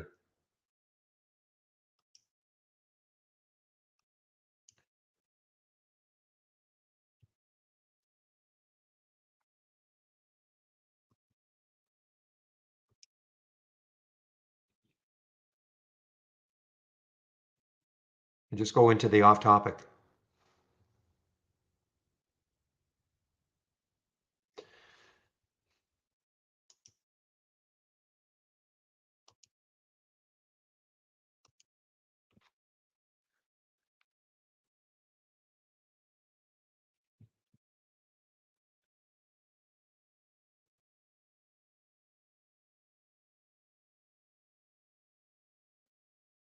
I think also, Zach, I mean, if you can hear me, what he's looking for is a chart that you can, that we can show him of what is a great MFI for you.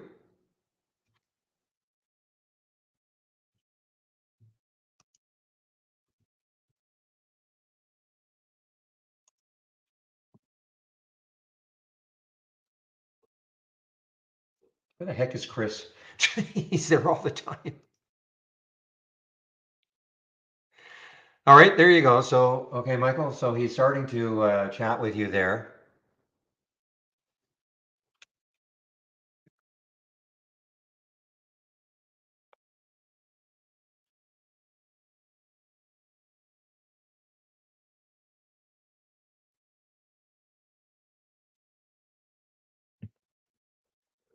Probably not, Michael. I mean,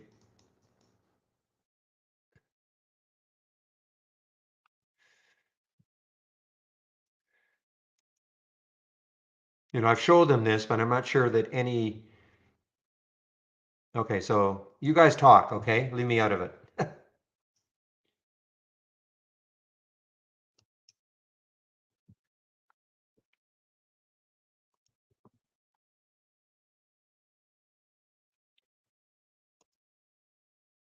Where the heck is Chris?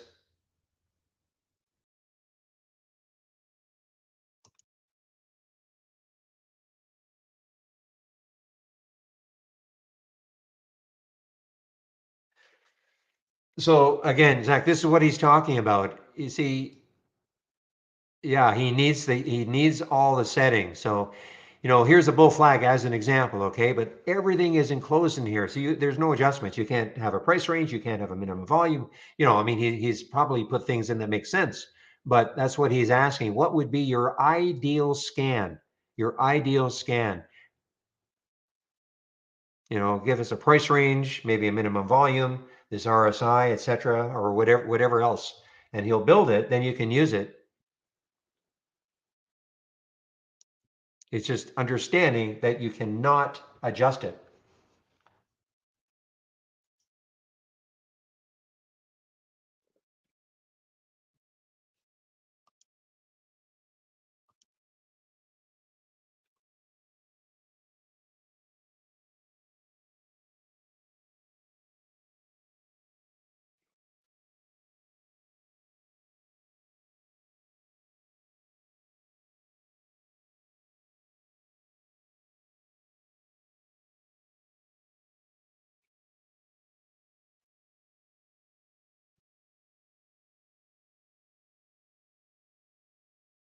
Yeah, why don't you do directly to him, Zach? Okay, bypass me. He's giving you the email address. Okay, great.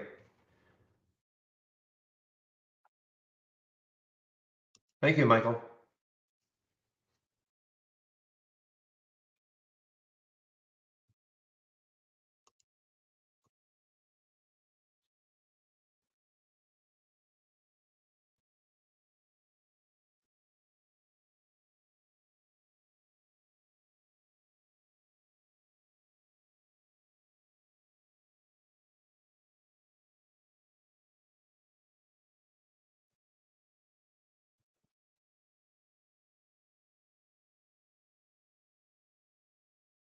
Which one would you suggest as an intraday?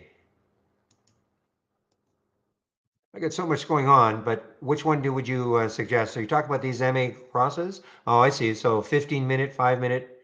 So these ones right here, obviously, MA cross buy on the 15 and the 5, and the sell on the 15 and the 5. Okay. Well, let's see, a buy signal. Let's see, with the market moving a little higher, let's just try one. Let's see what happens.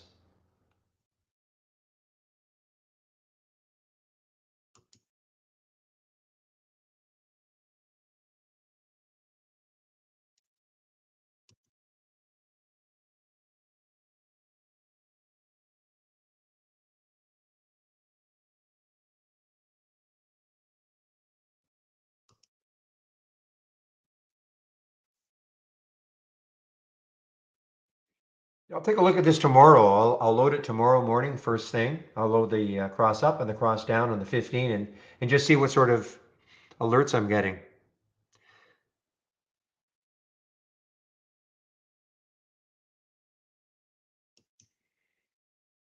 Still can't put a sound alert, of course, on these, right?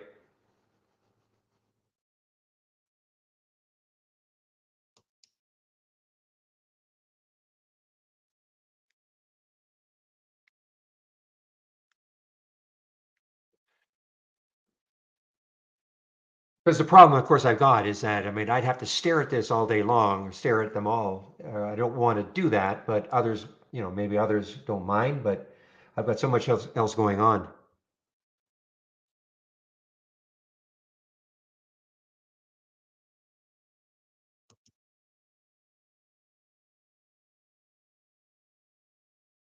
Cool. Well, listen, we got to figure out a way how you can talk. I mean, I can't believe Chris is always, I mean, he must be in a meeting or something because he comes in and, he's been able to talk to me, no problem. So I don't know what's going on.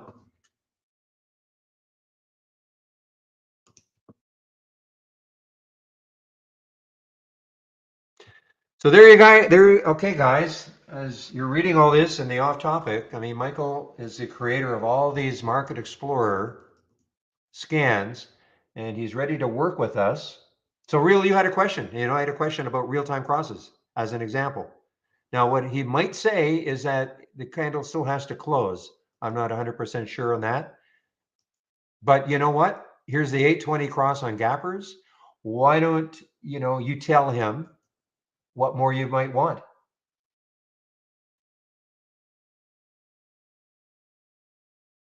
And you've got his email address. And hopefully, and again, once we figure out how Michael can talk in here, you can ask him the questions like, what exactly do you want in the 820?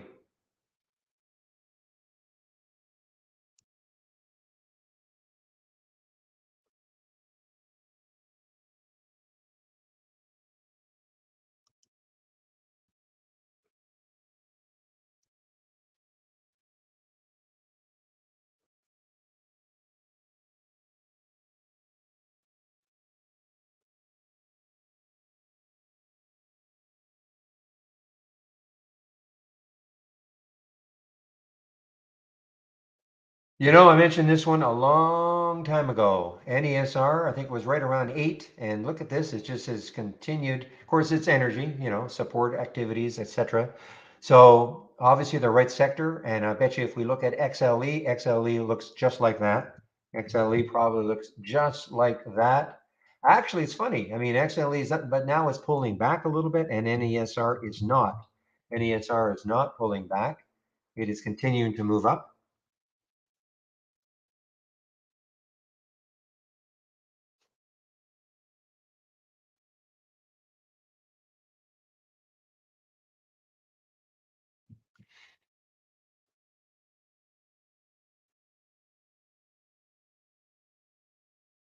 So Vicky, let's you said before, I mean, ask the question. Michael's got a thick skin.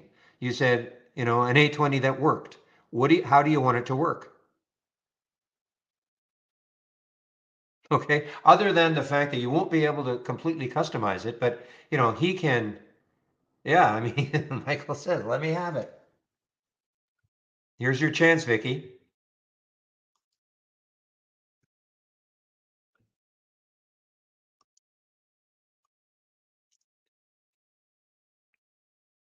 Okay.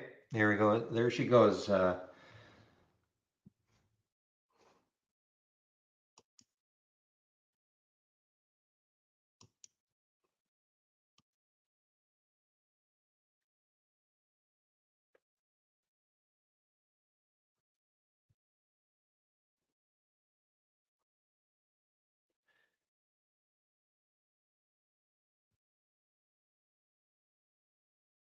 My feeling on the NUTX is maybe if it takes out around that 1056 mark, this might lead to the short.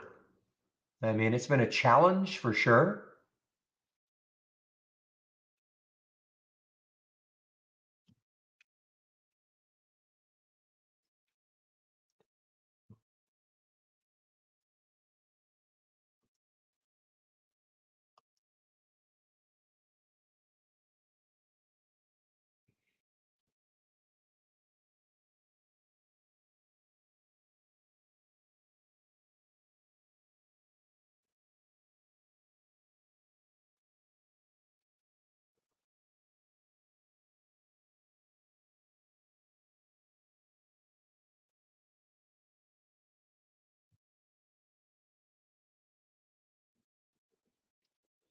So the market now, after that hour straight up, it had about 30 minutes, 45 minutes, actually 30 minutes of a bit of a base, and now still moving higher. This will not surprise us if the market goes positive by the end of the day, I guess.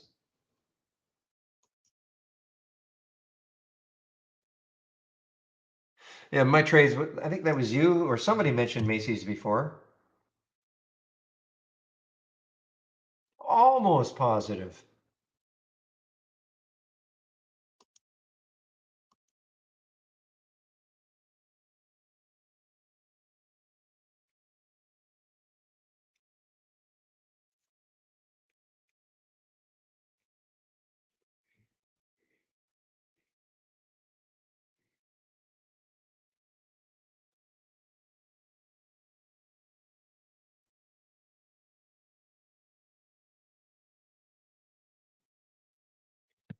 Well, your EFOI just made a new high, Zach. EFOI just made a new high.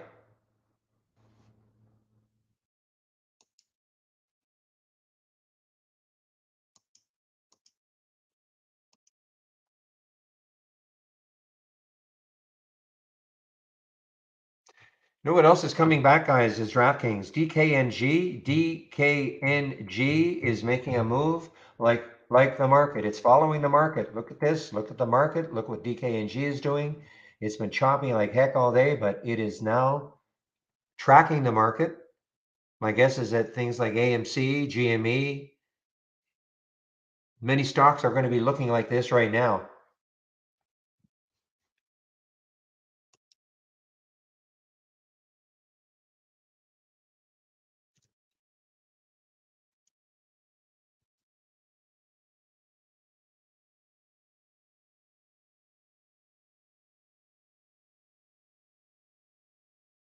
Now, the only thing, Michael, I'll chime in on this. I'm not sure the average daily has to be, I think it's the minimum volume of the day. Because again, if you obviously, as you know, if you put an average volume of 500,000 over the last 5 or 10 or 30 days, whatever, we'll miss the ones that are just ripping that don't usually move that much. So as a day trader, I don't ever use minimum average volume. Now that's me. So I would take, okay, so minimum volume, okay, today's volume. I thought you said average volume. I would get rid of average volume, but that's my take on it.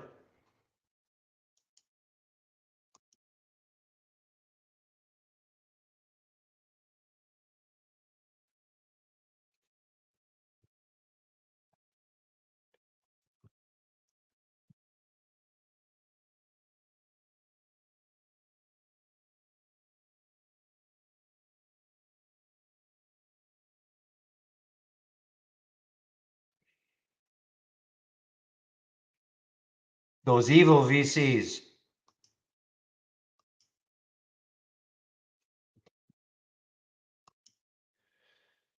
Well, we're going to start getting some more topping plays. Look at Sentinel now here, guys. Look at Sentinel. The next high looking left is way up here, 27.26. Now, again, the market now putting on a huge, like a big green candle now. Shorting the pops, maybe not quite as easy as when the market was, well, at least flat or drifting down.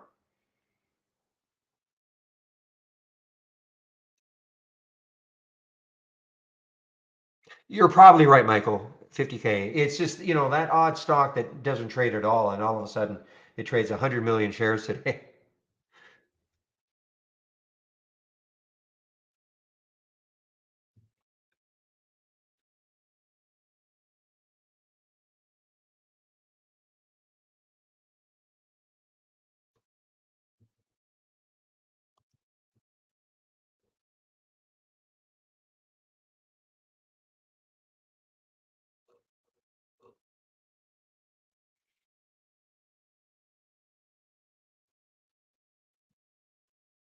I'm missing. I did not get an alert for top. Oh, okay.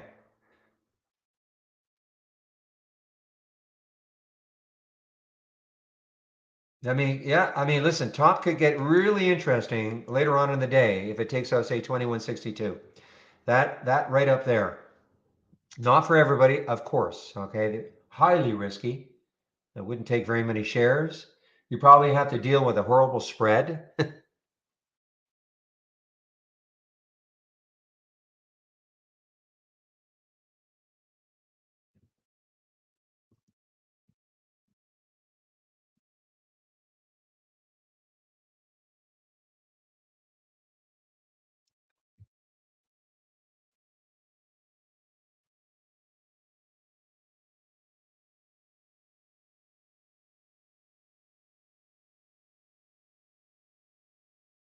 Boy, there's nothing stopping this NUTX yet.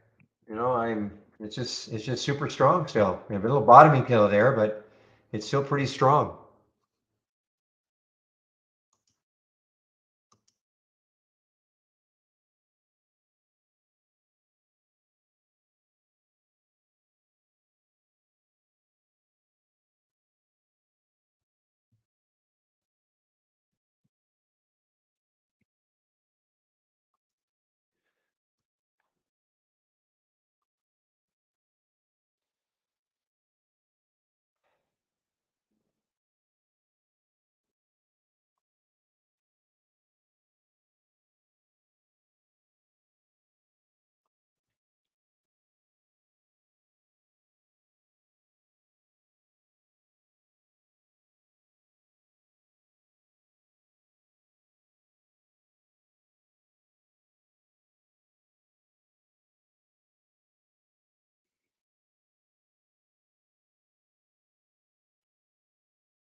All right, guys, I'm just take a look at some of my thumbnail charts. Anything is interesting happening with this big pop in the SPY?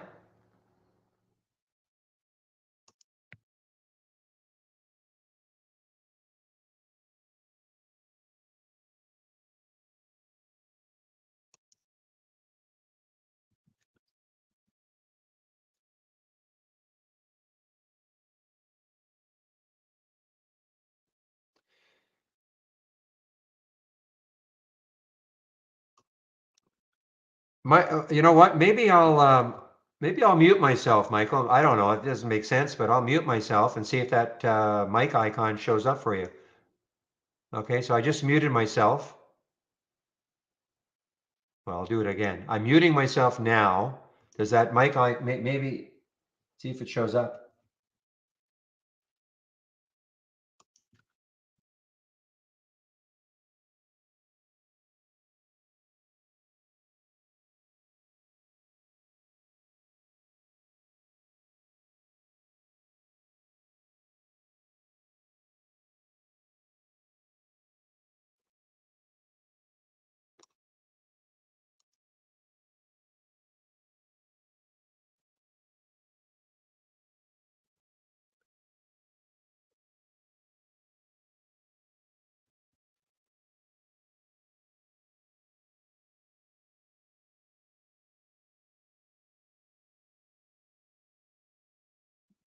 All right, guys, maybe now the NUTX is maybe now starting to give it up. I'm just trying to see, Michael, if there's something.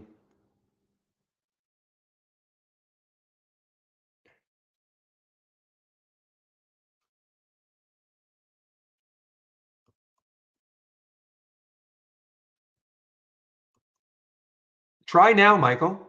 Try now. When I clicked on your name, it said, you see, it says give mic screen share. And I clicked on that.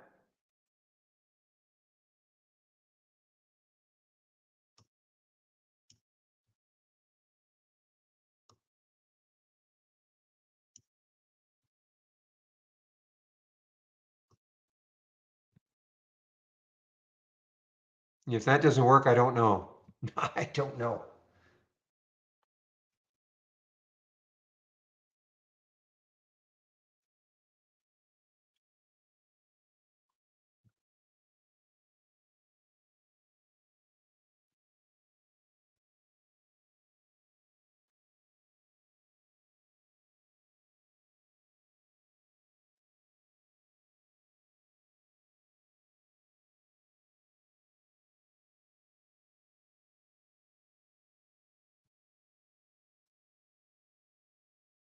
But look at DraftKings, guys. Boy, with this market, try to take advantage of some of these moves of these stocks that have been basically beaten up for a while anyway. The DKNG.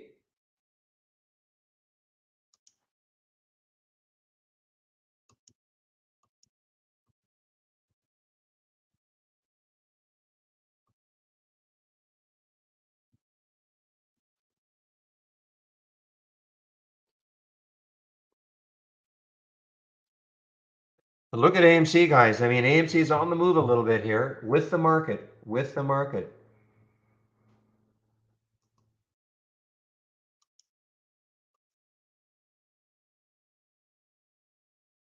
And some volume came in also. Some volume coming into AMC, with this market move. Well, I don't know what to do, Mike. Michael, I have no idea. Well, hopefully they'll email you and give you an idea. We'll have to try to figure this out because if you're going to come into the room from time to time, it'd be great to get you on the mic.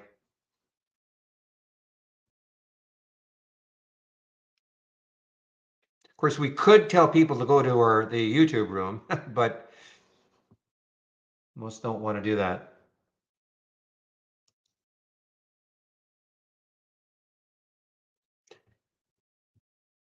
I mean, Vicky, if you want to head over to YouTube now,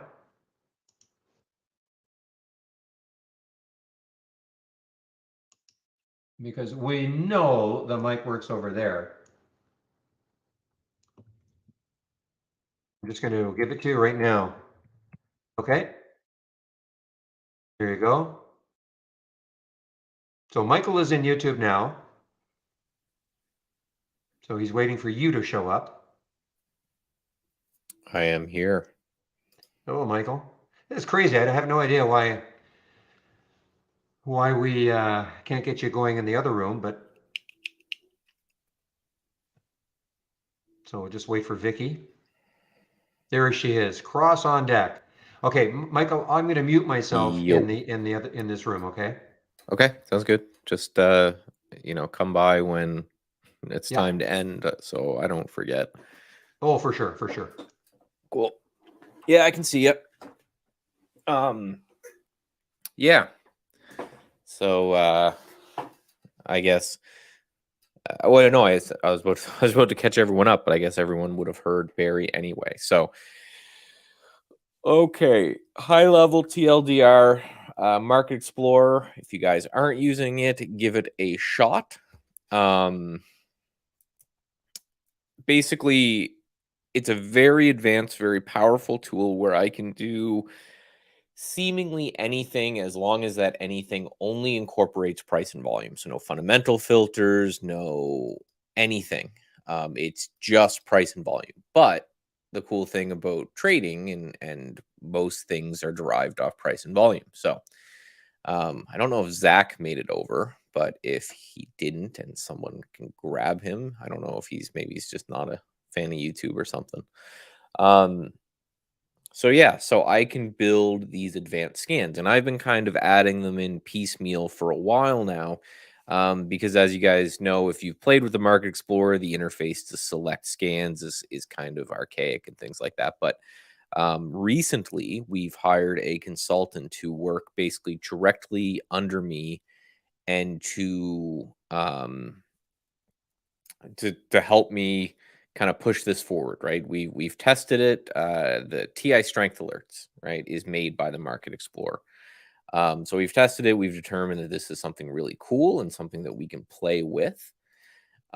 So I got a dev. So we're going to be doing things like really ramping up the interface, taking care of some really cool stuff like that.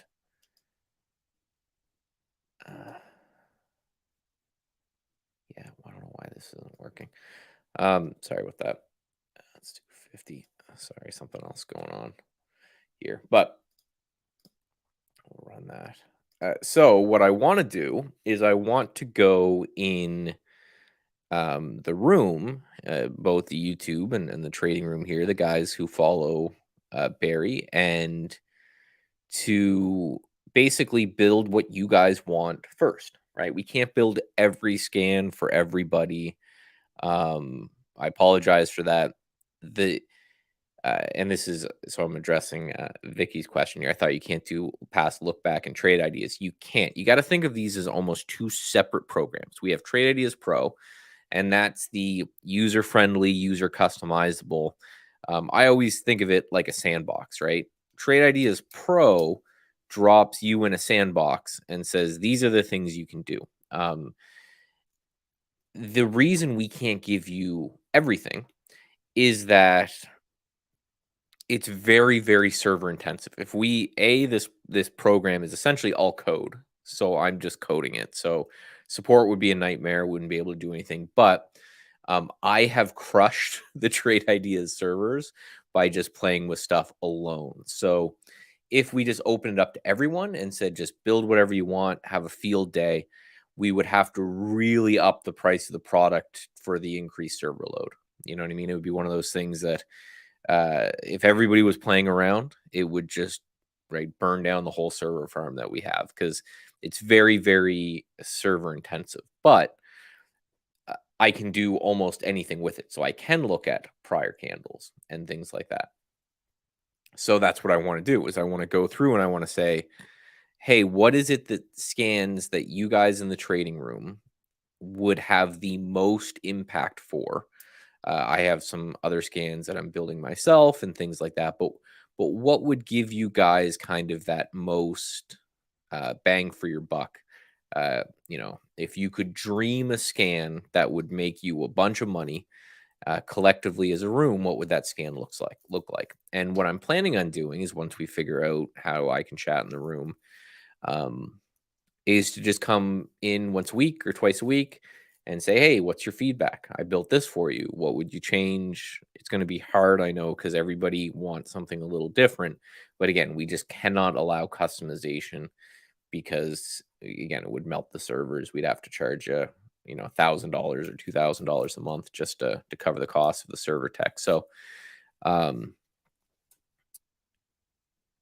it's again, so it's going to be, so for example, we have the 820 cross on gappers in there.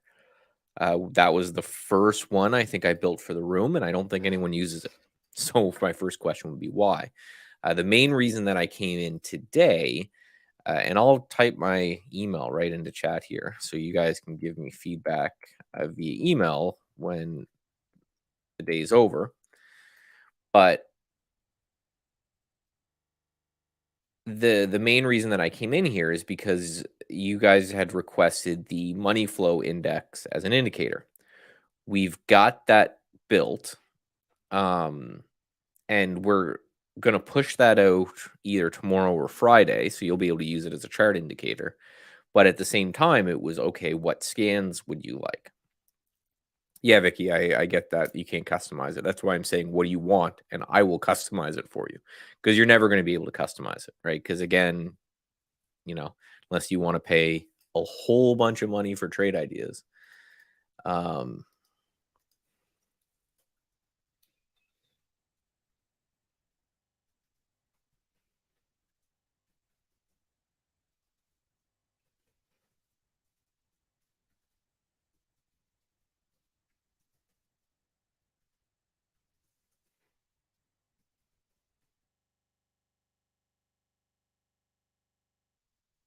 Did we lose Michael? No, I'm here. Just sorry. Oh, okay. Chat to Dave for a second. All I heard was, unless you want to pay a lot of money for trade ideas, and there was silence. Okay. Okay, I'll put myself on mute again. Yeah, so you're not going to be able to customize it, right? And that's just kind of the long and short of the product. But what is it about the scan? Because when we were in the other room and you said, hey, I want 500,000 shares traded today. Well, we have that. I wanted a 2 to 5 relative volume. We have that. And I wanted the 820 cross on 2-minute channels. Well, it does that. So, that's what I need to know what it doesn't do. And same with the money flow index. And then the other thing is that these aren't filters that can go in the regular system. Again, you got to think of these as two siloed, separate entities. So what I need is the setup, right? Is how is it that you're going to make money off it? What is it that you want to see on the chart in order to buy stock and prepare it on the other one? And yeah, this thing will be, so I'm just going to put this one on stream. Preparing an email, know exactly what every trader would want. Good to know. We can pair cast train. We can look back to prior candles. It should be fire. The more charts and more pictures and arrows and stuff definitely help. And this is going to be fire. Like this thing is, if you wanted me to find you a doji candle that happened in 2012, 3 minutes after the market opened, I can do that with this system, right? It is, again, to use a sandbox example, trade ideas has to exist in a sandbox because we have 10,000 users plugging away at it. And if that sandbox was open, there's no server in the world that can handle it. I have my own sandbox that has, think of it like a beach. I have an infinite almost amount of sand. So the question is more, because I'm basically going to make a sandcastle and just show it to you guys.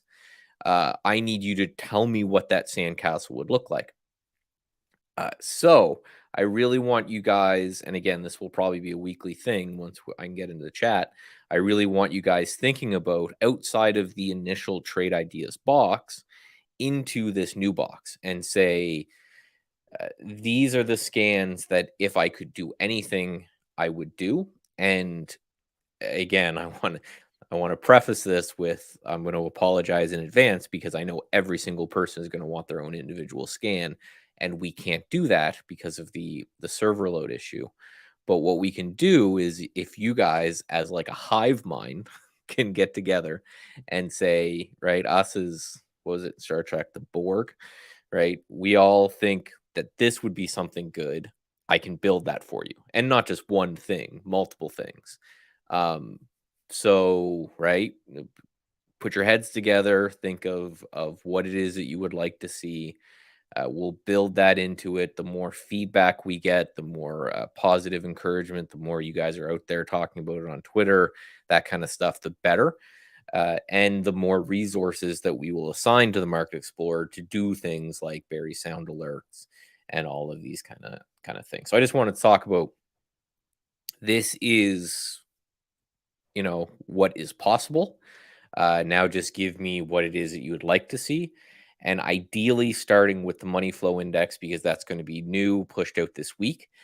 And I'm doing this selfishly because I have Trader TV that I'm anyone who doesn't know, I have a guest spot on Trader TV once a week at 8:30 Eastern, 8:45 Eastern on Fridays, and I want my content to be about this. So I'd like to have a scan and the indicator in there as well. If not, I have to think of content, and that's hard. So I think it's going to be it, right? So figure it out amongst yourself. Decide what it is that you guys think is going to be the greatest impact. Share that with me, and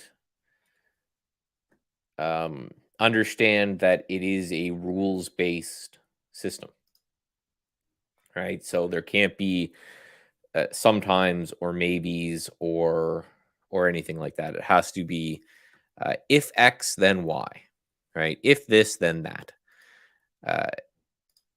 right? So I'm being told to look at SGIA, the old monkeypox, SIGA. I'm telling you, dyslexia as a trader is just a monster.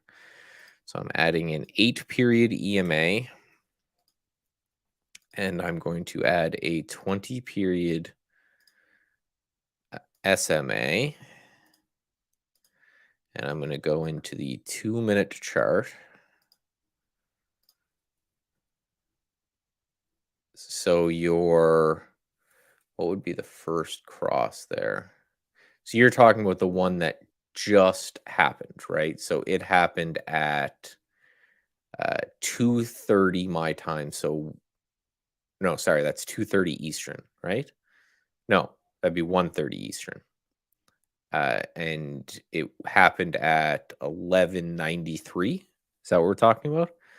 So yeah, 11:93 would have been the trigger point of that, because we got to remember that moving average crossovers look way better on paper than they do in the real world, just because you have that delayed aspect, right? So that would be fine. I'm just going to steal this from Barry just for a second so we can just make sure we're looking at the same thing, and then I'll give it back. So you're talking right here would be your entry. Let me draw a horizontal line right there, because a lot of people think it would happen on this little tiny candle, but it wouldn't have happened on that candle. It would have happened on the next one. 820 crossing gappers. Okay, so SGIA has 6 relative volume, so that meets.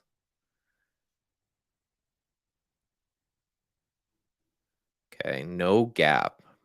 Okay, so I'll take out any gap reference, right? Because what, it gapped down today?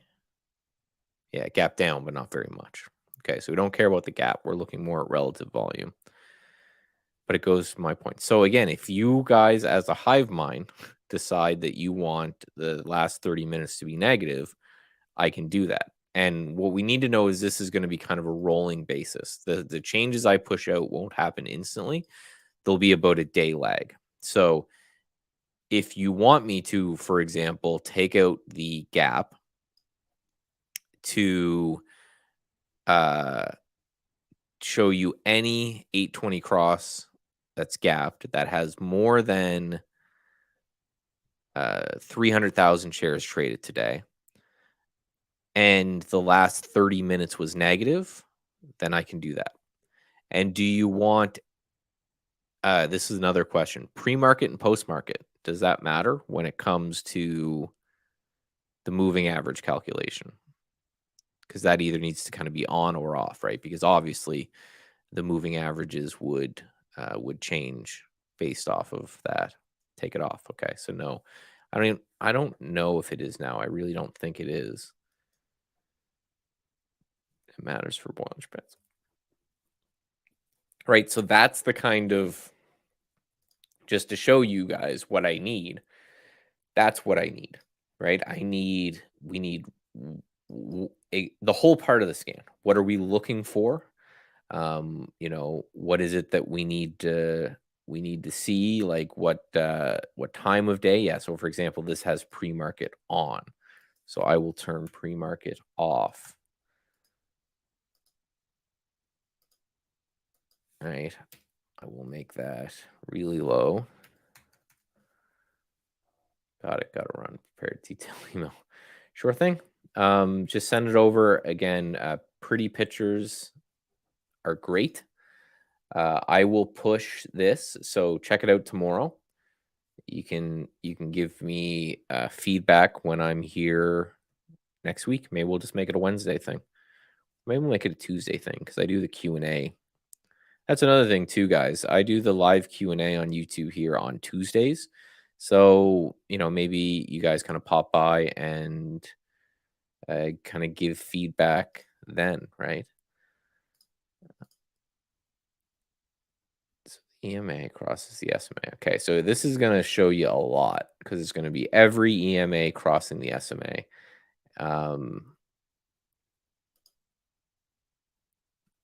Okay, so that will be updated and that will be pushed into the system for tomorrow. And that's how this is going to work. So whatever updates I see, I'm going to add in the 30-minute thing that we just talked about, and that will all be pushed into the update tomorrow. So if you look at the 820 cross on gappers tomorrow, it will have your guys' updates, and then play with it for a week. I'll come back. You guys say, hey, change this, do that. We like this better as a hive mind, not an individual, and we'll go from there. So I think that's all I'm going to bug you guys with today, Barry. Thank you, Michael. Excellent. I like the idea. Also, yeah, on Tuesday, maybe that's what, because I mean, you're probably always looking for topics when you come in on Tuesday. So that'd be an excellent time. I'll get people to try to, go like people, they don't complain, but they're saying, why can't we do this? Why can't we do that? Well, you know what? I'm going to send them over on Tuesday for sure. And they can ask you all the questions. And as you said, there are limitations. But I think that you're right. You get the hive mind going, try to get a consensus of what is really valuable. And yeah, I mean, I haven't used the Market Explorer at all, mainly because, I until I have sound alerts on them, I mean, otherwise I'd have to stare at the thing all day long and I got other things to do. But, I'm sure that will come as you say. But yeah, I think it's a great idea on Tuesdays. I'll just send people over and hey, they can ask you the questions right then and there. Well, yeah, because so that sound alert thing, I'm going to put in Jira right away. And you've been around long enough, Barry. You know how this dev stuff goes. It's not instant, but at least you know how long we've been waiting for this money flow indicator, right? Yeah. But what changed is like I've got a guy, right, and that's his full-time job at Trade Ideas is to look at what I put in Jira and just make those updates. So what Oh, very cool. now that we have a dedicated Market Explorer dev, and then we have me doing kind of the mathematics side of it and the nerdy scan building side of it, this is something that's really going to start pushing.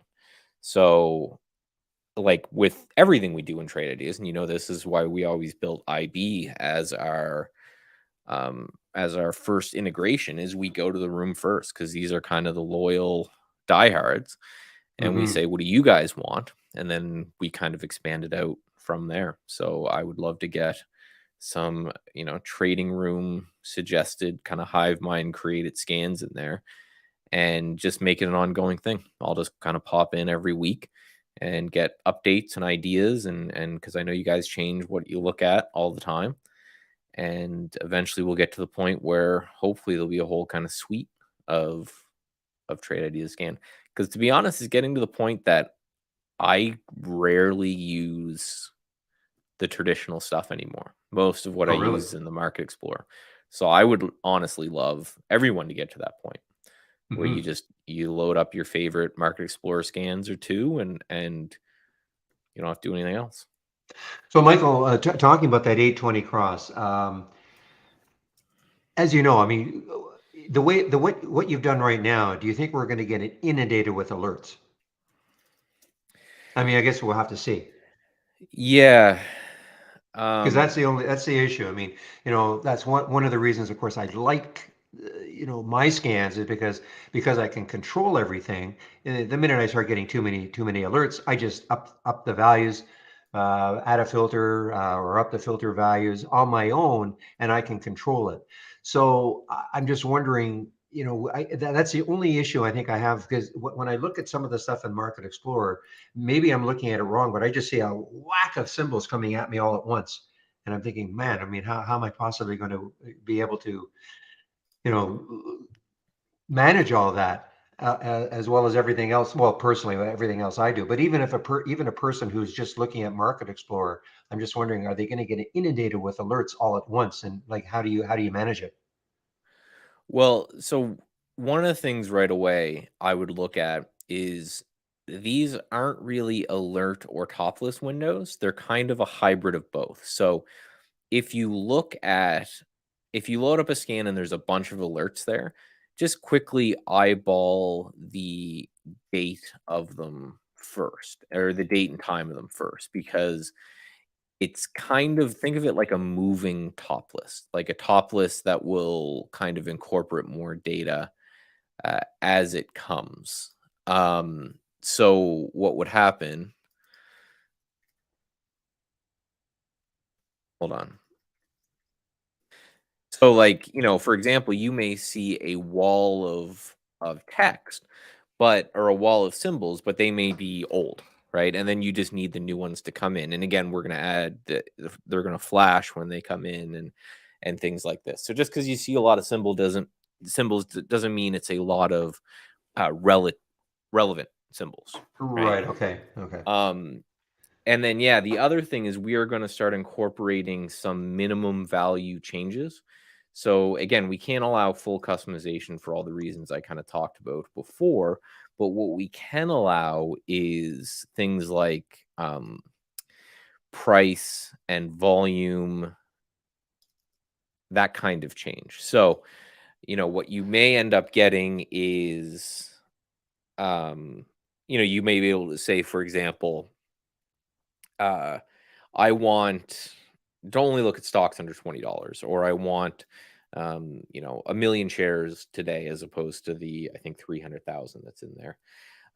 Things like that are going to be able to change. So there will be some customization there, but Oh, okay. it, Well, that's okay. It's just not the full gamut of customization with all the alerts or all the filters that we have. But I mean, but just even the ability to zero in on a price range and a minimum volume, I think that's a big help. So you're saying that with the not with the current version of Market Explorer, but with something else, you sort of like the RBI GBI, where there is a little bit of customization allowed.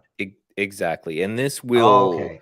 and Okay. this will overtake that at some point. So it will replace the RBI GBI at some point in the near future, just because it's those were built off of this system, and this system's able to do so much more.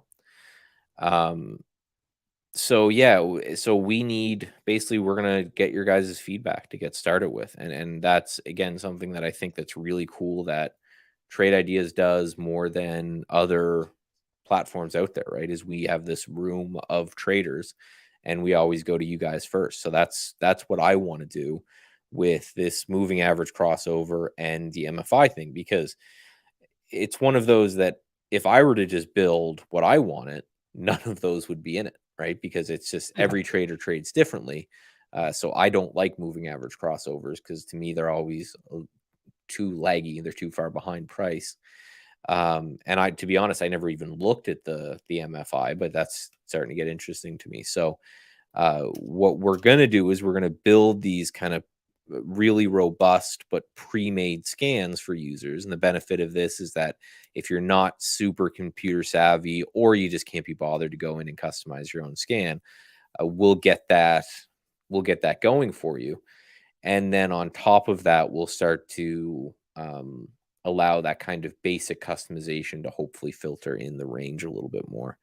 And I expect this stuff to really start going soon. I think that if we're allowed to customize price, volume, and relative volume, I think if we can do the relative volume also, I think that will cover a lot. Yes, I agree. And those are the minimum. Those are the first things that we're going to put in. Because to be honest, Okay. right, there's a lot of people don't want to do that, right?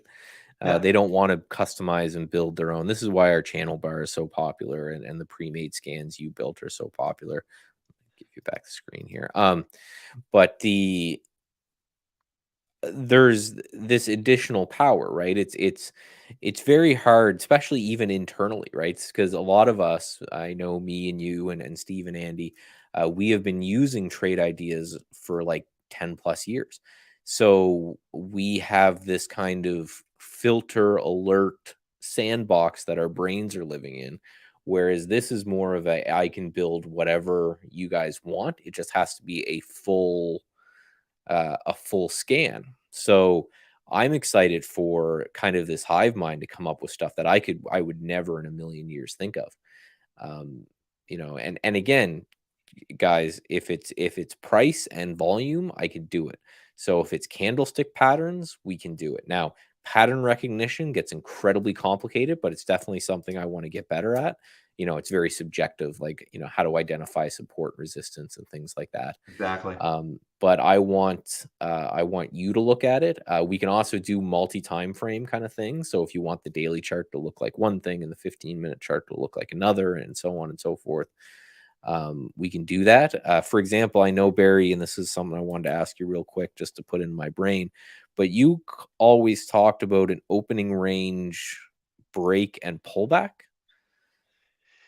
Yes. Well, what I would love to have is the count filter to be able to be applied to that.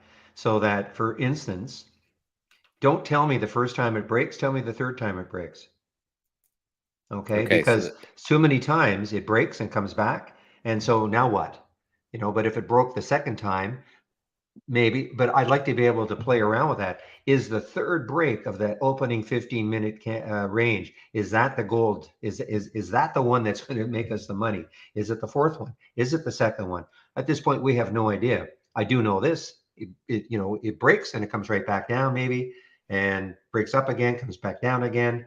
I don't find it effective. I've tried to back test the opening range 15-minute break. I could never, ever, ever get it to back test well. yeah, it's something that hedge funds, I'm sure, have automated away now. So now we got to expand your thinking out of, because we both know that updating the original Trade Ideas to do something like that is cumbersome, and if it would happen, then it's not going to be anytime soon. But Mm-hmm.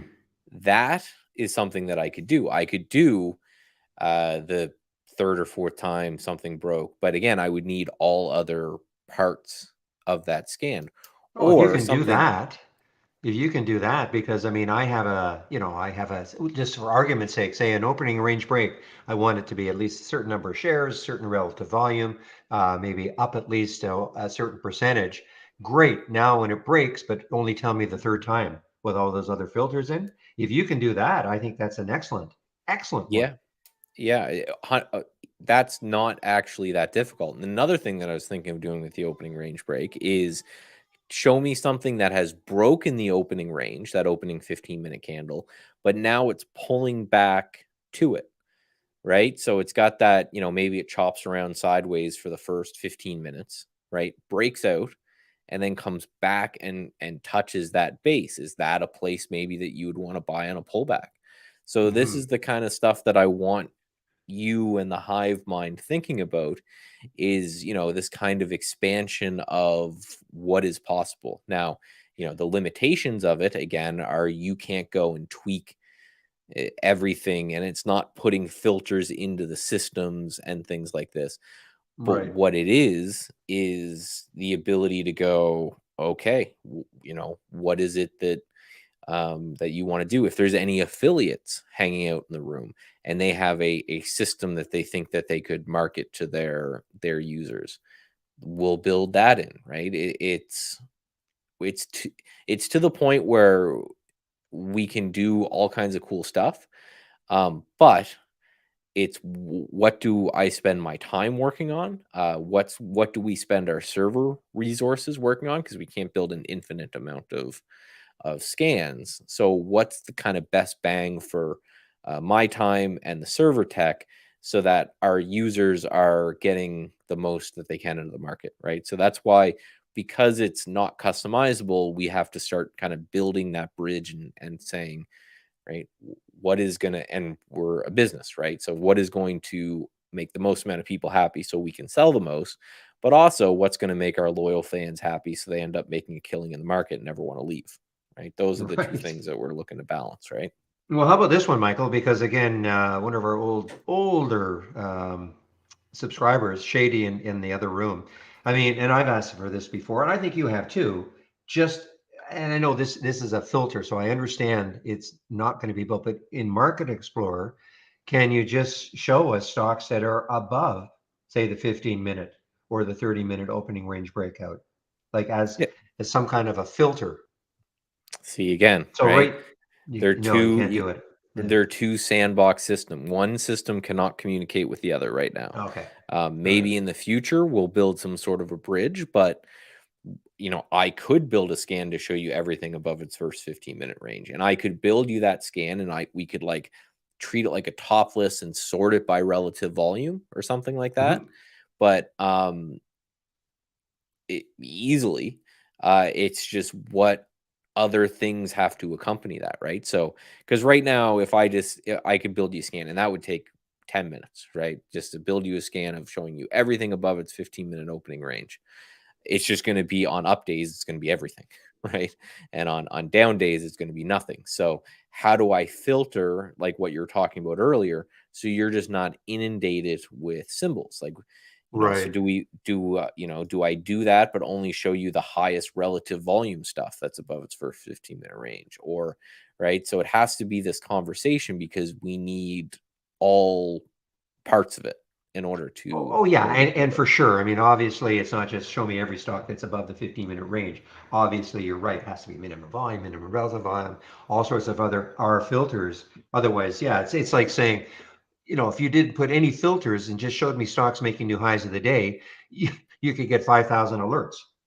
If you had no Right. other filters, just show me stocks making new highs of the day, but that which would be crazy. So I do understand that concept that of course we have to have some other filters, otherwise we would be inundated with alerts. But I think that there is definitely there are definitely enough of us, I think, that love to see stocks that are currently above the 15 or 30 or some time frame with the other appropriate filters, minimum volume, relative volume, etc. And so if you can do stuff like that, this is exciting then. Yeah. Oh yeah, that scan is a fairly easy one. Again, I just need all of those details. Like, You know, what's the relative volume? What's the minimum volume?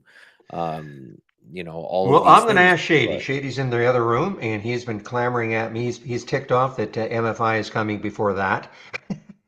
So I'll well, tell him, okay, man, hey, if you know, you got my email there, if he emails me yeah, the details, I'll push the same scan at the same time. So how this works, just for so you know, Barry, on the back end, is when the system does its overnight process.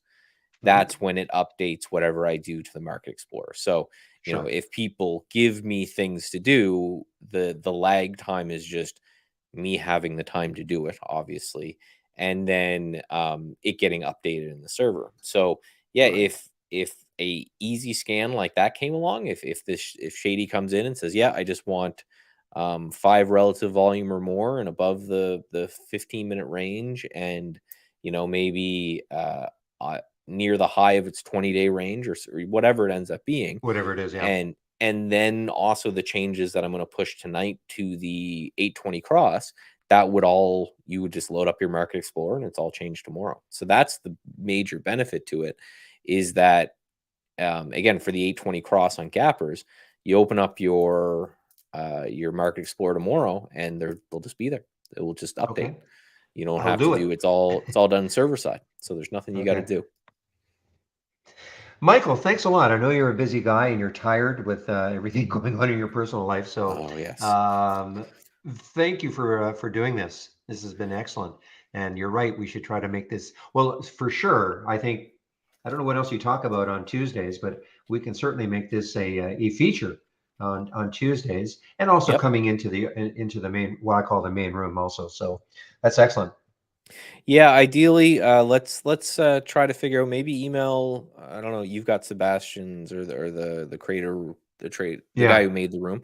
Maybe Yep. fire him an email and ask him what could be going on there, because the benefit of is, if I do it in the trading room, then both the trading room and the YouTube can hear me. So Yes. maybe what I'll do is, on Tuesday on stream I'll talk about it, and then maybe Thursday or something, I'll just poke into the room and like this near the end of the day, and we'll just chat just about that. I'll, do it at a time that no one's really too focused on the markets anyway.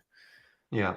And it's mnos at trade-ideas.com, because I'm sure he's going to ask me that. That's how you want to sign in, right? Yeah, yeah. Okay. Um, Okay. He'll ask. no, well, is it No. email that's important? Well, he's going to, I can't remember, I haven't talked to him for so long, but I think he needs to know how you're logging in to the room, Okay. Um, which yeah, so is no, that'll fine be if it's fine. him. Okay. That'll be fine. Yeah. Okay. I can Okay. sign in. I just can't remember. It's one of those things that I have, like, my first account's from 2006, so I have to Yeah. always remember what email account I had in 2006, Exactly. when I was a kid. So yeah, so we'll get that sorted, and then starting next week, let's really start hammering away on this.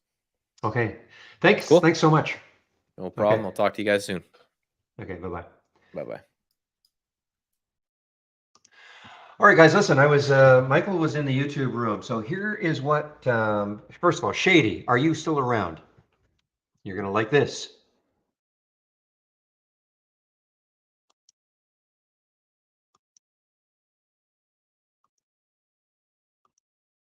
Shady, are you there still? All right, so I'm going to give you Michael's email.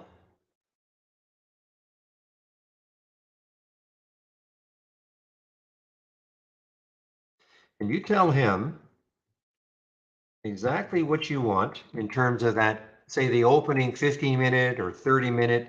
You want to see, I know what we want. We want stocks that you want to be able to sort of filter in stocks that are above it, but we need to have a minimum volume, maybe a relative volume, things like that, okay? Because this is not customizable.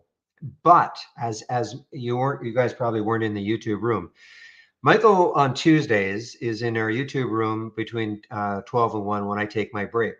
At that time, and so there's no excuses in anybody. Those of you who are looking for, specific scans, And if we can get some kind of consensus, though, because it just can't be, well, I want this and I want this, and we have 100 different types of scans. There has to be a bit of a consensus because, as Michael explained, there's a huge server overload that would happen. We can't have our 10,000 customers coming up with 10,000 different types of scans. But if we can come to some kind of a consensus on certain things, he will build it. It's that simple. So on Tuesdays between 12 and 1, he'll be in our YouTube room. When we get this figured out, how he can get on the mic in the main room, he's probably going to come in, maybe on a Thursday, maybe at 3 o'clock, just for argument's sake. And again, we can, as the hive, as he calls it, come to some kind of consensus about the types of scans that we're looking for. Okay. So right now, though, for you, Shady, if you want to email him, I'll give you the email address, what exactly you are looking for. Okay. And he can build it. He says that's really simple to build. He could literally build it in 10 minutes. And then it's just a matter of, getting it on our server, and then it gets updated the next day and it's there. So, but it has to be something, that is, when I say not customizable, ultimately, let me show you the RBI and GBI.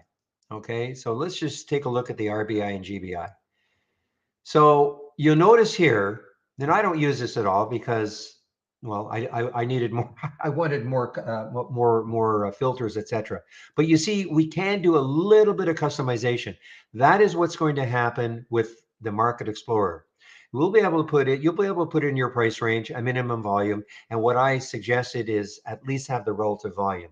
So there would be a little bit of customization that you'll be able to do. See, right now, when you look at the Market Explorer, click on New and look on the Market Explorer. And so the 820 cross on gappers, no customization. Okay. But imagine if a little box popped up that said, okay, you know what? I only want to see this price range. It has to be this minimum volume and this relative volume. That's going to be pretty good, along with the other things, okay, which are built into the scan. See, so you see, these are just things that are, and Michael's excited about this because he now has a guy who basically works directly under Michael to help him do all this. And so it's not Michael alone trying to create all these scans. So again, this will, so we'll see what happens on Tuesday. You guys go over. No excuses. If you don't go over there and ask him, he's really open to anything. Okay. If you don't, and he'll flat out tell you, can't be done. Okay. If it can be done, though, he'll do it. Well, these will be, well, see, that's the thing, Shady. I mean, it'd be a combination, as he calls it. These Market Explorers, it's kind of a hybrid. But I mean, at the very beginning, the way I thought you were talking about is that, well, show me every stock that's above the 30-minute opening range, as an example, as a filter of some sort. And then after that, what do you want to do with that information? Just can't do it, Veroska. Okay, but again, if you show up in YouTube, say on Tuesday, between 12 and 1, if you were listening to me and Michael talk, I don't know if you were, it is, he can build a lot of things. It's that simple. It's just not, but it's not a programming language that's available for everybody. It's a, I mean, because the server overload would be massive. And so that would be the limitation. But he's prepared to build a lot of scans, as long as there's a consensus that this is, something that would, that a lot of people want. It can't just be, one person wants this and another person wants this, and they're all variations. It won't work like that. But for me, I mean, look, most of my scans, I've got a price range, I've got a minimum volume, I've got a relative volume. If I can control that, and he can give me the guts of the scan, but I can control things like that. Personally, that's all I would need.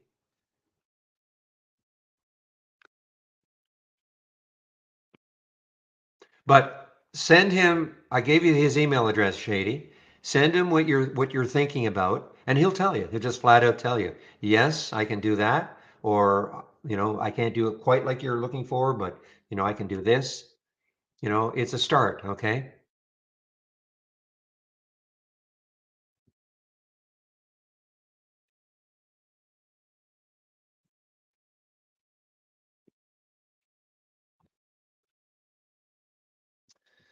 And let's just give me one moment here. Okay, so I'm getting set to wrap this up. The main room will shut down at 3:30, and then Chris will be there in our YouTube room between 3:30 and 4:30. So I will put the YouTube link in again if you want to head over there at 3:30.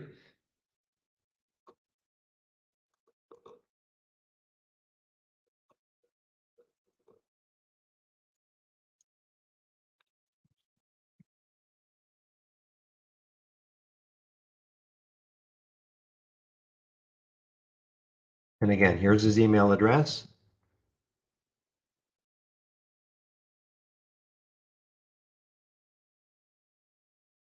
Well, guys, again, if you don't use the resource, yeah, well, that is maybe the tough part, okay? But, I'll have to leave that up to you.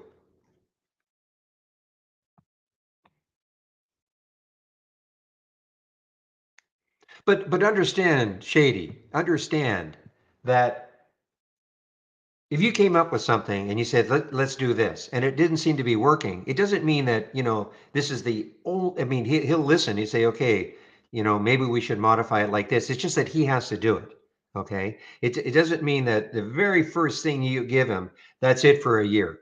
Okay.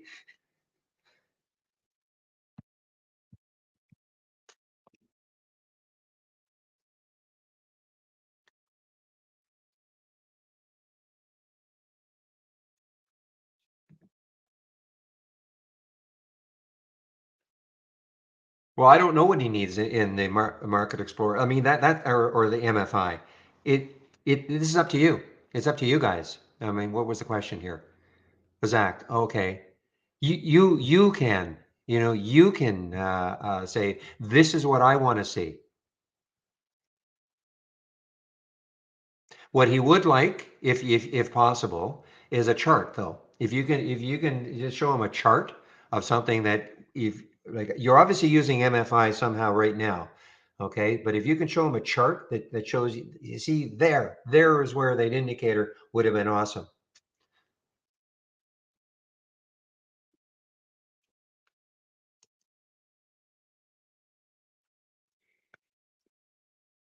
Yeah, this is a new era. Seriously, this is a new era for trade ideas. I mean, we get Michael and this other gentleman working on, scans like this. I mean, it is definitely a new, it's very new from what we've done in the past. You asked a question. Where was that question, John? Whoa, really interesting, Zach. Okay.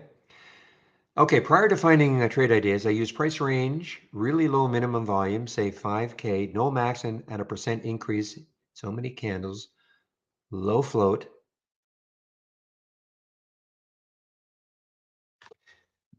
Real? I'm going to give you his, you tell him exactly what you want, okay? Exactly what you want. But the thing is that there's his email address, okay? There's his email address. And he's wide open for suggestions, okay? And also, as I said before, in our YouTube room between 12 and 1, he'll be, I think on Tuesdays, that's where he is. You can also go over there and ask him, listen, this is what I would love. I mean, and he'll tell you, okay, I can build it or I can't build it.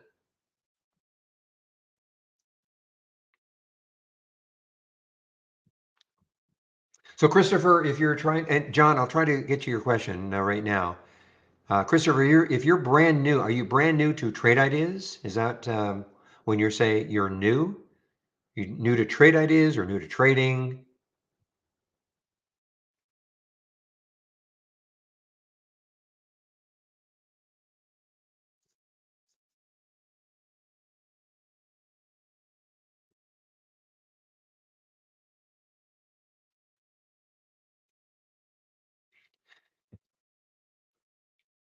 Okay, so John, this is what I use in the pre-market. Again, if you go to my, and you can adjust everything you said, you can do except for relative volume. Relative volume doesn't work in the pre-market, but the Let me just show you. Here's my pre-market scan layout. Okay, this volume today percent, and again, let me get rid of the text here.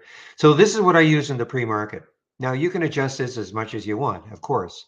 You know, you want to put in a low float, but what I do is, see, I can sort on the different columns. So here's my float column. Here's now the volume today percent column is what I would use in the pre-market, because for instance, if it said 50%, remember now I'm looking at this, you know, before 9:30 Eastern time.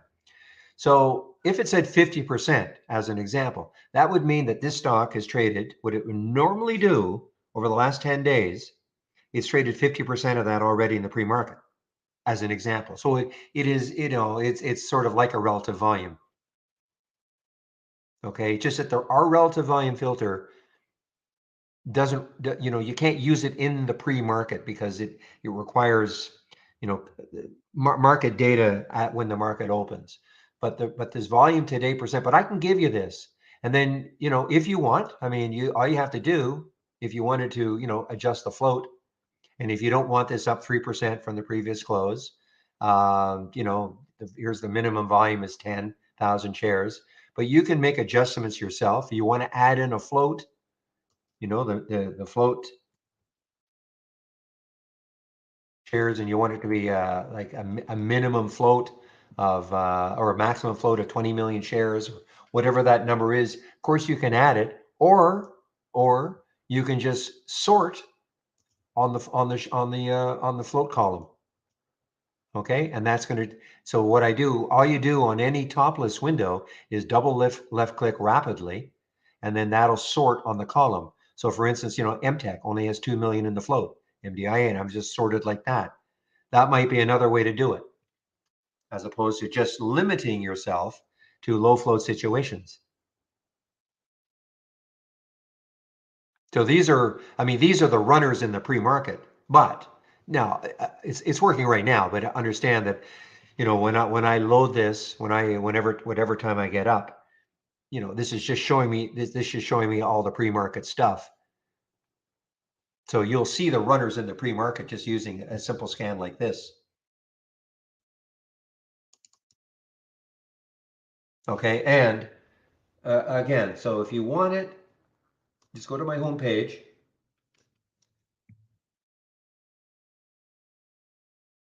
Go to my home page and click on my home page link, and then you will see.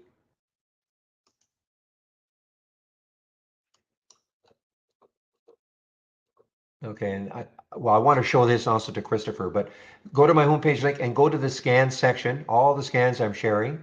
Click here, and so these are the ones, you know, I was showing you. Pre-market actives up, pre-market actives down. I also have gap up and gap down. These are alerts, so every time a stock makes a new high or a new low with other filters in place, I hear it. Okay, I have it text to voice. But you know, honestly, these are the two that I really use. But you know, understanding, of course, that just because something is super active in the pre-market and you think, man, once this market opened, it's going to keep going. We all know that's not necessarily the case, or it's not going to go necessarily in the direction you hope it goes. So Christopher, where are you, Christopher? So again, I don't know if you can hear me, but if you're new to Trade Ideas, then you know, again, click on my homepage link. And the first thing you should do is this, the Let's Get Started. Okay, that'll get you started. I mean, literally, it's just 10 short videos, take you about half an hour, and it starts off with a download and installation, you know, your first startup and login, you know, the toolbar and right-click magic, you know, all these things that really just spend 30 minutes to at least like get used to what Trade Ideas can do. And after that, 30 minutes seems like a very small amount of time, Barry. there you are. There you are. We had a great chat with Michael for about 45 minutes in the room. I So he's missed it. Damn school meetings. blasted school meetings. Okay, I will let you go because I'm going to keep talking to the guys in the main room. So you can start now, Chris, and I'll mute Okay. myself. I will share my screen out. There we go. All right. All right, Barry. Sounds good. Okay, we'll talk to you tomorrow. Bye-bye. Sounds good. Take care. So I'm back. Not that anybody missed me, but happy Wednesday already. The short trading week here. Let's see.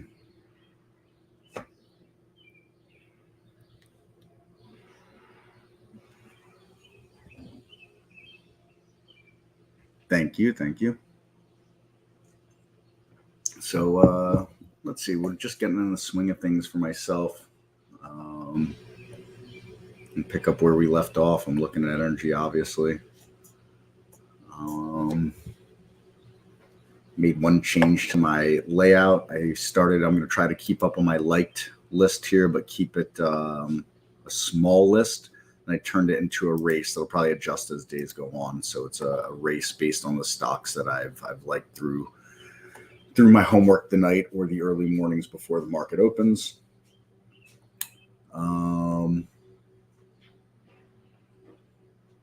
Bollinger Band scan that I've been using. It's continued to produce some good looking stuff here. 10 winners out of Bohr, not too bad. Not too bad a move here out of 10 winners on there. Again, this, shot way up. It's made a move back up after a mean revision here. So definitely still finding some actionable stuff coming through this scan for sure. Oops, I skipped over that. I don't think this was quite as nice looking as some of the other ones. Yeah, not quite as nice. It's quite a bit of a whippy stock, looking at all this in here. But again, some certainly actionable ideas for different types of traders. And ESR, this is a beautiful one here. Beautiful break on this here after the consolidation. So again, the scam's really been producing some short-term day trading winners here. So I did have a nice long weekend there, Willpuff. Went and take care of the family and things like that. So it was nice. Good weather and all those things like that. All that anybody could ask for. Although I did dearly miss. Feel like I had a lot of FOMO on Friday from the market. I closed out my positions in P10 and FRO. Now FRO looks like it was a good position close that I did Thursday, but Friday I was kicking myself. FRO. So I closed out on Thursday, FRO. So there is Thursday. I closed it out that day, and then it goes on to do this, but I think they did some kind of deal or merger or something like that. I don't know exactly what the details are. Not important. All I know is that it slammed the stock price, but back up again today. I'm going to put that on my like list as a matter of fact right now because I like this potential to fill that gap now. It's still in the right area of the stock market. So I had that FOMO for missing Friday and then P10. All kind of similar things here. Friday continued to move up after that wick on Thursday, and kind of gave us this shooting star candle, morning star. What is it? Shooting star, morning star. I have to look at those definitions again. Actually, got to do some review on all that for the exam next week. But showing some strength here again today. So this remains on my like list. I'm still interested to get back into P10. We'll see how that all kind of filters itself out. And then my big folly, VET, held this through the weekend. And then yesterday I had really bad poor trade management on it. I let it fall. Yesterday, I had this big move up to here. And I let it come all the way down, and I decided to get out here.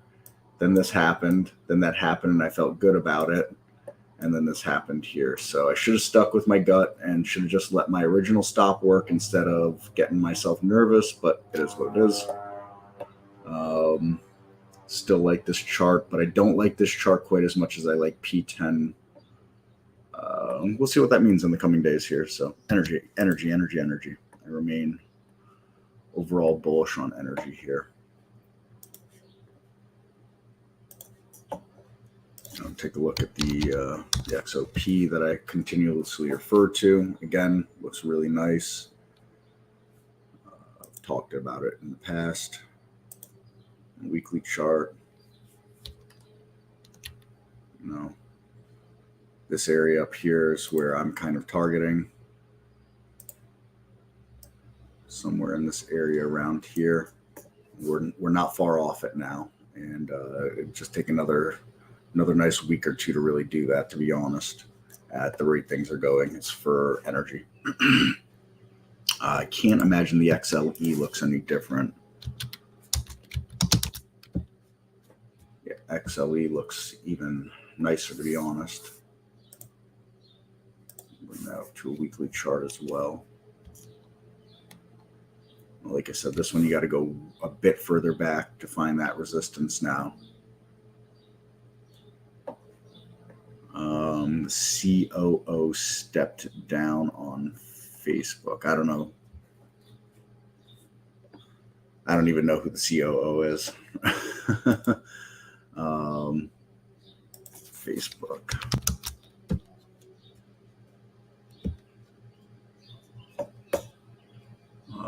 Wow, that stock looks really terrible.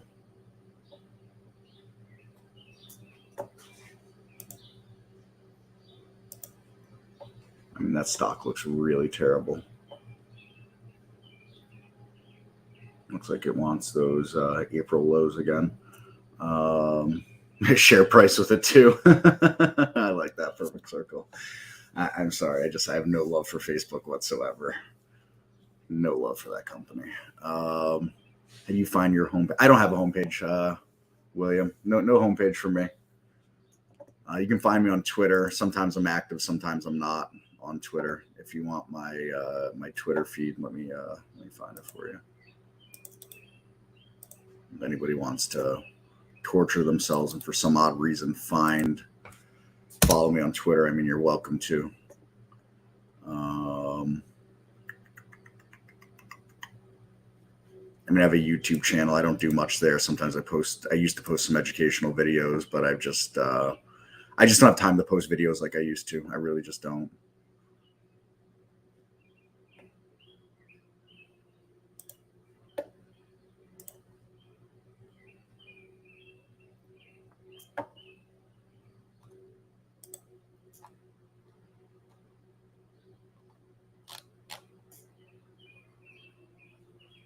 Let me see if I can. Here, I'll find my YouTube page. There's nothing special about it. I mean, I used to make some short videos on it, and I've done some trade ideas related videos. So those are two places. If I'm going to do anything, it'll be on those two there. I am not important enough for a homepage.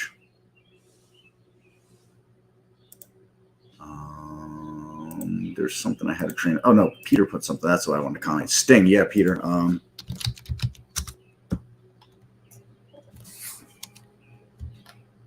Getting a bit of ahead of itself, but it's in the right sector still with this shipping and transport. And Newton's law of motion: a body in motion stays in motion. This thing is in motion. I mean, this has been in really good motion for quite a while now, coming off this base here at the end of last year, coming into the beginning of this year. And this is kind of a nice go, pause, go right there that's going on. Not quite a red bar ignore. So yeah, it's a good looking chart. Definitely good looking chart. We talked about shipping, a couple of weeks ago.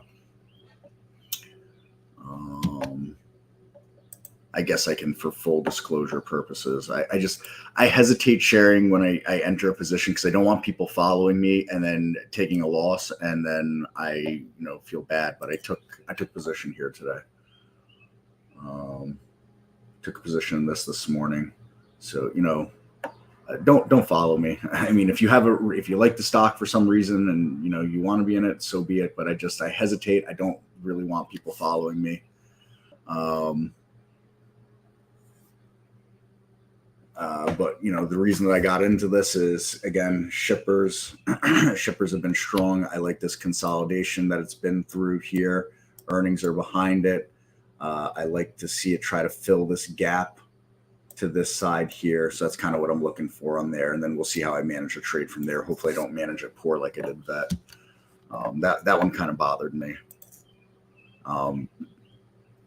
Yeah, Raj. Yeah, it's just, the way it usually works is, we sell our winners too early. And when we have winners, we never take big enough share size and all those. This is what bothered me about it, though, When I had this first move down happen, and then I saw these wicks happen, I should have probably sold up here instead of letting it come back down to the 22 level. And that's what bothers me about the poor trade management in that. I watched it and I don't know. I have no excuses. Bad trade management. That's all there was to it. And like I said, and then this happened yesterday, and I feel, all right, it basically went back down to my entry level down here. So, I was like, all right,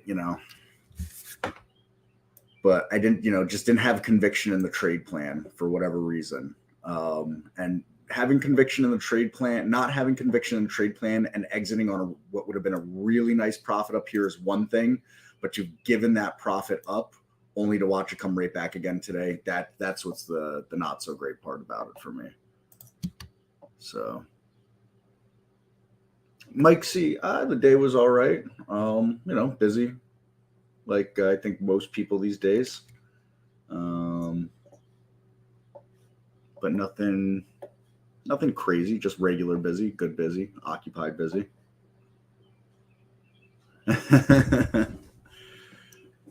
So listen, as traders, I think a lot of us will find that we have a lot more similarities than we do differences on most things. The nuances of what interests in getting into a position and things like that, those are the things that I think will vary from person to person. But a lot of the trade management's successes and failures, those I think are just universal to human nature in general. Is there anything else? I feel like I had something else that I was going to discuss. LFG. What are you doing? Well, that's a heck of a move. More energy. So again, you go through anything that's, breaking out or broken out. Almost everything is energy, breaking out and broken out. Energy. Energy. Surprise, surprise. Energy. Some more energy here. Sage Therapeutics, not energy. Finally, one not energy.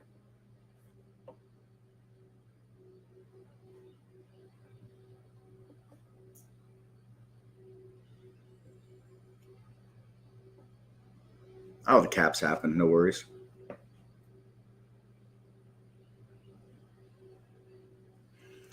It's a multi-period low, and I put it for 20 days. It's the only thing I use on my daily charts for an indicator. So if we come to indicators and edit, you can see here, MP, multi-period low 20 is what I chose on it. You can change it to whatever you want. So because it's on a daily chart, it's a daily low of 20 days.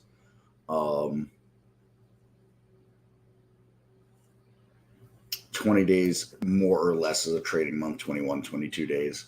But we have a period in 20 days or a position in 20-day range filter, which I've built a lot of scanning on. And I've found success with that position in 20-day range. And so that's why I opted to have this on here. I like also how it gives these steps. I feel like these steps help me indicate momentum fairly well as well as trying to find a place where a stock is settling in those 20 days, what it's trying to do in those 20 days.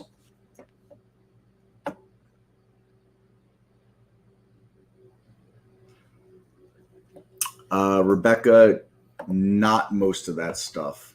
Let me show you what we have.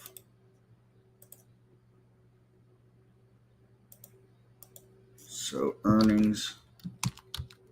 So this is what you're going to have for earnings. You got your earnings per share, your estimated annual, estimated quarterly actual quarterly earnings, PE, and your earnings date. That's going to be it on earnings. Cash.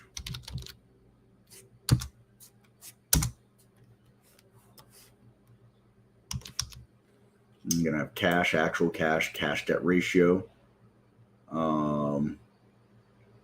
These are actually customs that someone made. I don't use them, but you could do market cap is lower than cash and debt.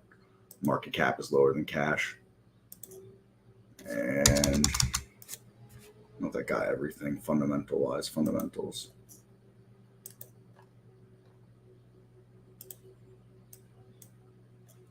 So here's a full shot of what fundamental indicators we actually offer.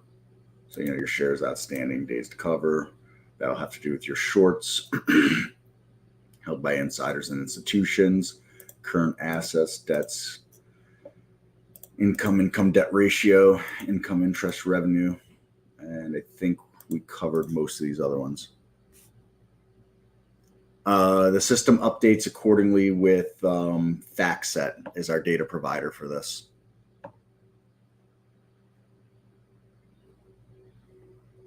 A lot of this stuff is technically supposed to be reported on the 15th, and then the exchanges / market makers and brokers have 7 days to update the reports accordingly afterwards. That's how all that stuff's supposed to work. For the most part, I think they're pretty good on that. On occasion, something's missing or something's off, and we got to go to them and give them a poke. But FactSet is, one of the leading data providers in the world for everything, not just stock market data.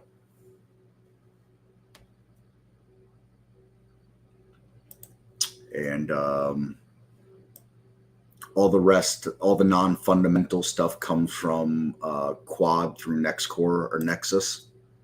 So there are consolidated data feeds for price and volume, things of that nature. Most everything we crunch on our own through the price and volume indicators.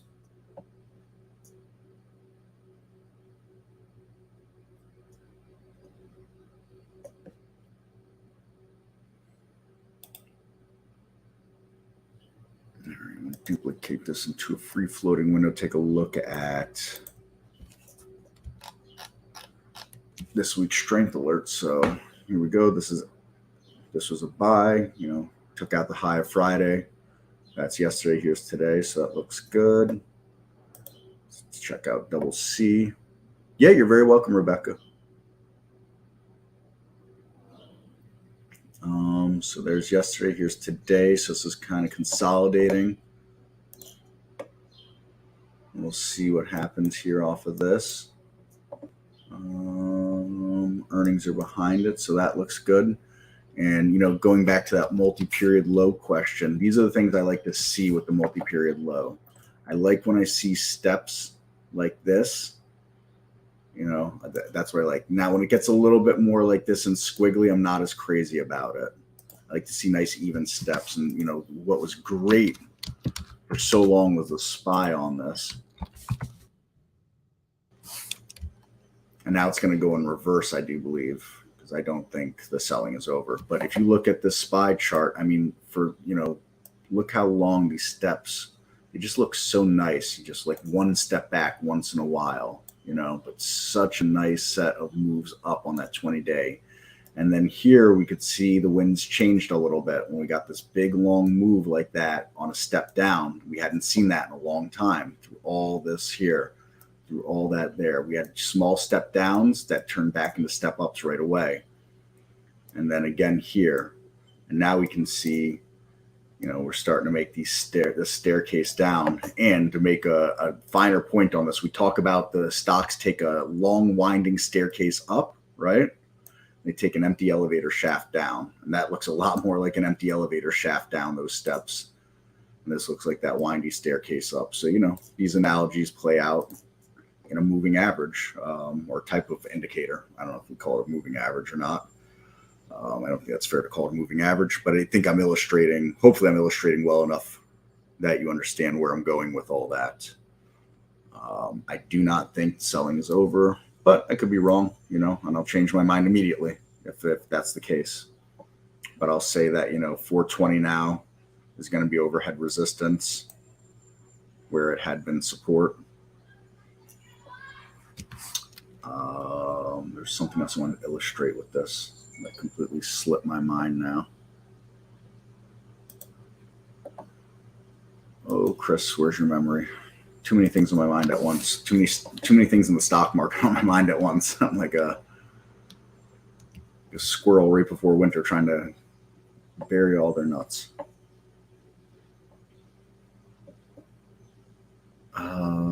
I swear there's something important I wanted to share with you all, or at least it was important to me.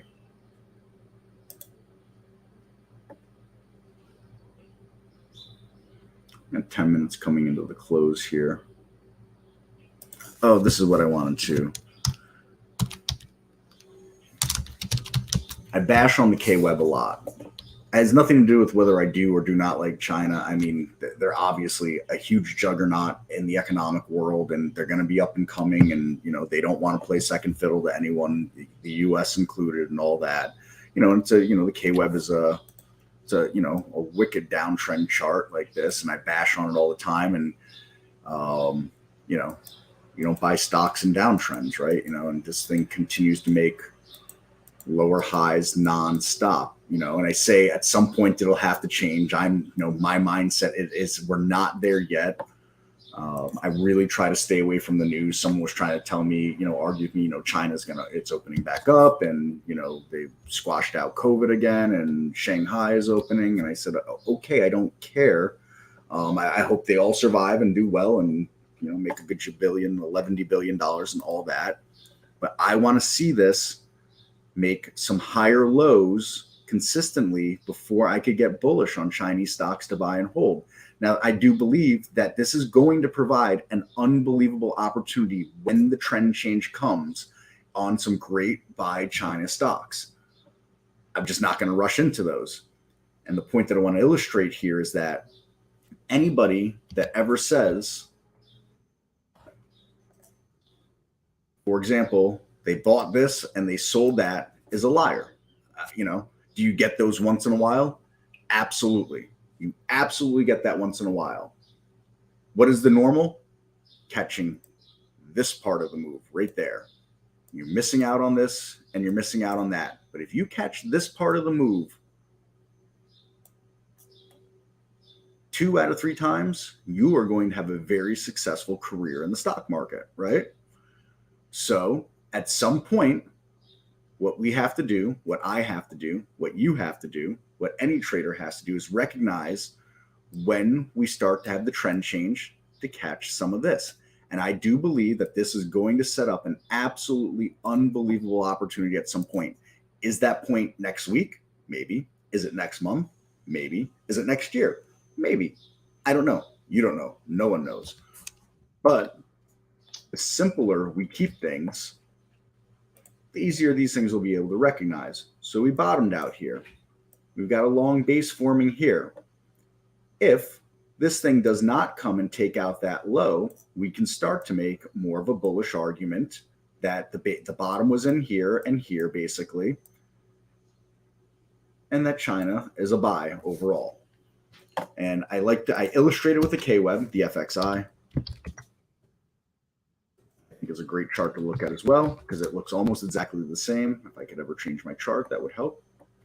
All right, the FXI doesn't really look much different. I'd argue that I like this chart less for some reason. There's something about this chart I like less than the K-Web, actually.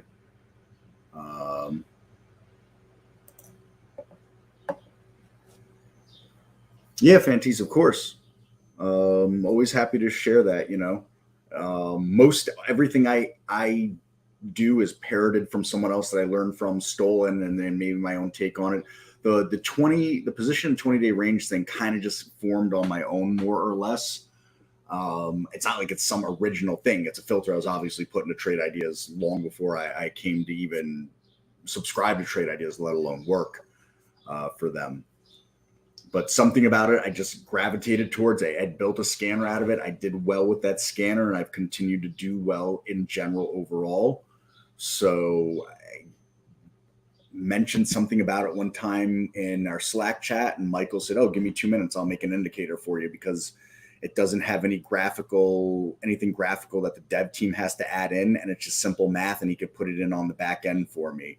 A lot of indicators, even if they're just lines, have other things that are involved that are more difficult for us to just put in, where this didn't. So Michael was able to put it through, and the dev team could push it very quickly, and so it came to life just like that.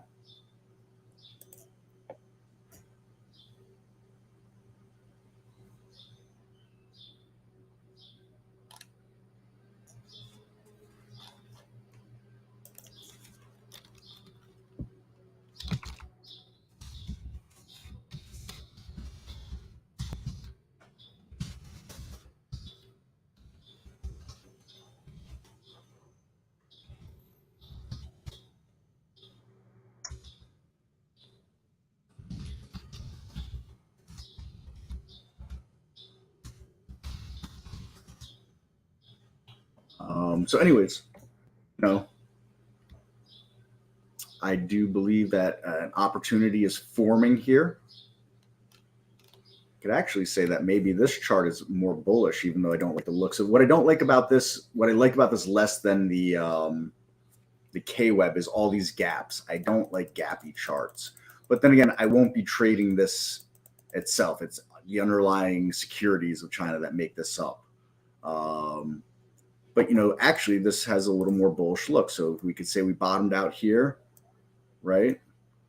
And possibly now we're building those steps back up. We'll see.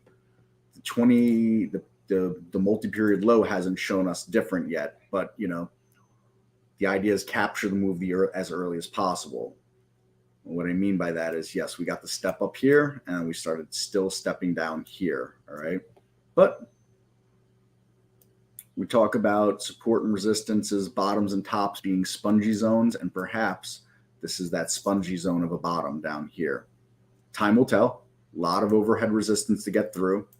But, when we start to look, and I'm using the royal we, when we start to look at things that maybe are a trend change, we have to be believers in our strategy and our signal that decided, you know what, we bottomed. It's time for us to come in and get some of this. And we have to be believers in us coming up to and through these areas of resistance. So like I said, I'll be watching it closely. Won't be running into it. Is it the end of this week? Is it the middle of next week? Is it in 3 months from now? Nobody knows. And anybody that does is oddly enough going to keep that to themselves. So with that said, I think I got off on a tangent.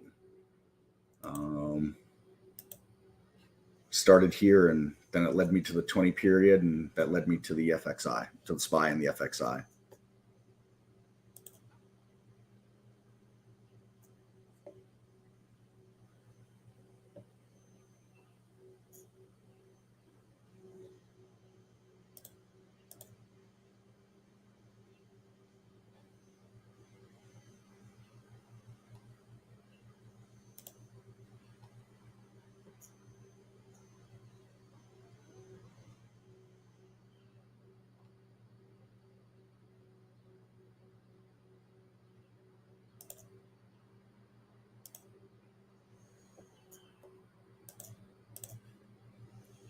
Sorry, just catching up on some messages. All right, so we talked about CC.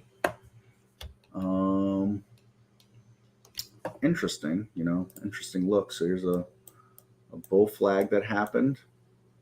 A nice move off that. We talk about on bull flags, the pull is usually what we do for a target. It's not a guaranteed like anything else in the market, but there's your flag pull.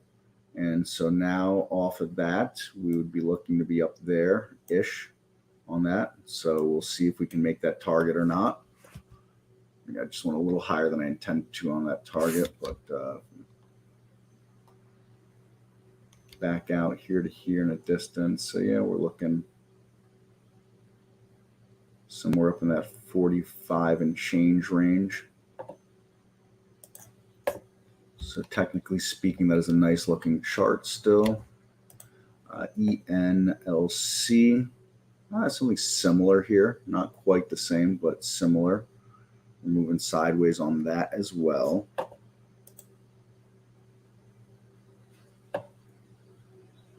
Ooh, SPY selling all hard here at the end.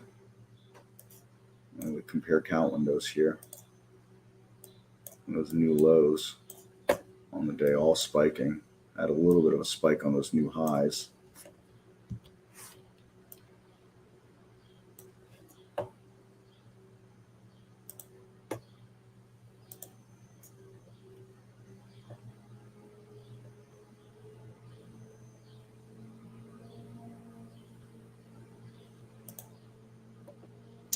And yeah, that's that.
So sorry, I just had to pop myself on mute for a second.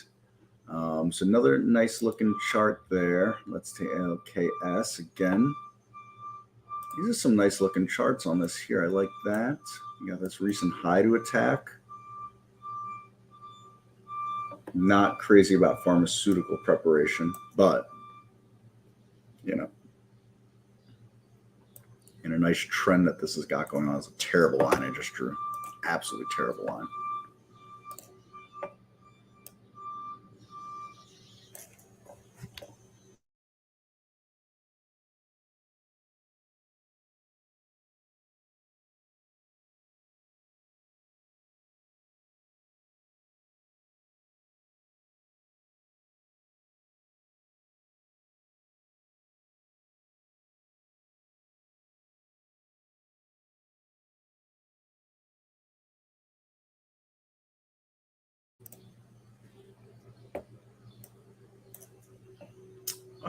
So yeah, I like that. I like that chart. I do like that.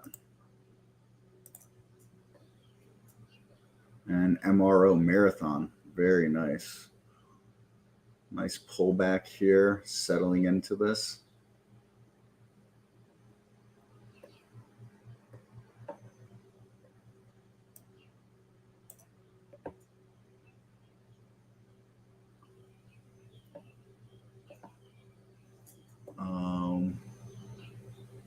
Yeah, no, this is nice here.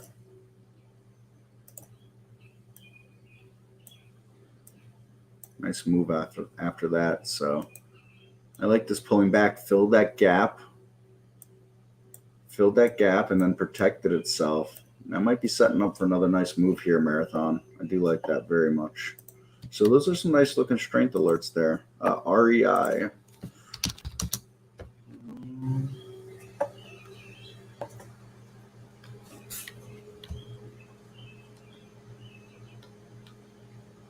Nice trend going on there.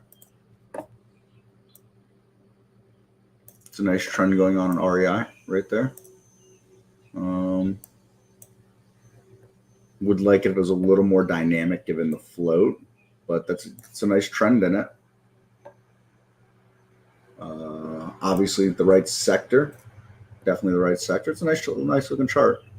and this area is like had been a resistance zone, and now it looks like it's become a support zone too. So that's a nice looking chart there, Michael.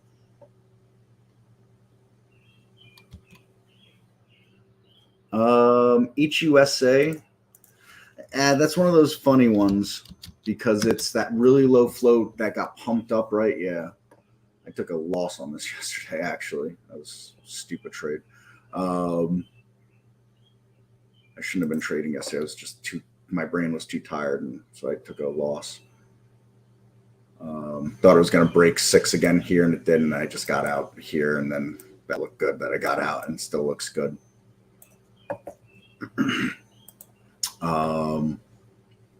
I think this is a great day trading vehicle, I'd say, Peter, but you just want to be careful because you can see what kind of rug pull can happen on this very, very quickly. And, had this big gap up, and it's nearly come down to fill that gap in here. Almost, though, protected that 4 level. So, with this really small float, you just want to be careful with that. That's all. Depending on trading strategy and all those things like that, you could throw something in here if someone wants to, there's people that have a trading strategy that I call like a lottery ticket trading strategy. There are people that have been trading a long time. They have very large accounts. And so they take like lottery ticket trades like this where they'll say, all right, well, I'll buy, let's say, for example, a few hundred shares of this somewhere in here, and I'll put a stop at, one of the lows kind of like way back. And that if it's a loss, it doesn't kill them. It doesn't hurt them at all. But if it does make another move like this, they've really made it, made that move like that. So it kind of looks like one of those setups to me. I don't personally trade like that, but, someone that's been trading a long time and has that kind of flexibility and discipline in their regular trading can, I call, punching their lottery ticket in a quote unquote way like that. Aside from that, it's definitely a good day trading vehicle, especially because we can see, we defended this 4 level, and you've got a nice little move off that 4 level up to 440 or so. So that's what I'd look at on this is more, day trading and trying to find a spot moves like this essentially.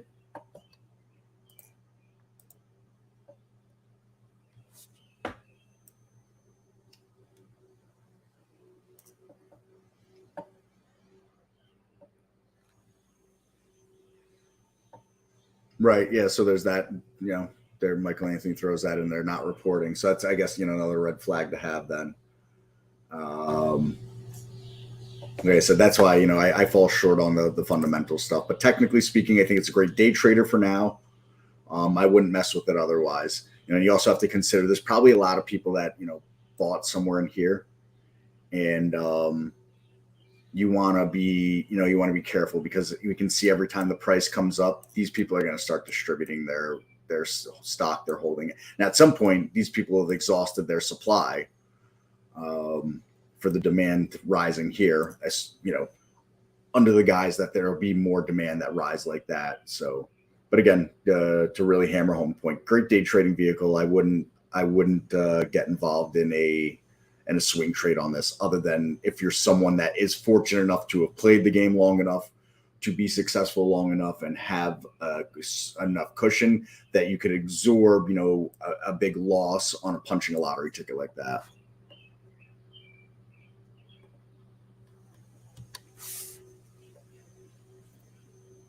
So, oh wow, I didn't even realize market closed almost 9 minutes.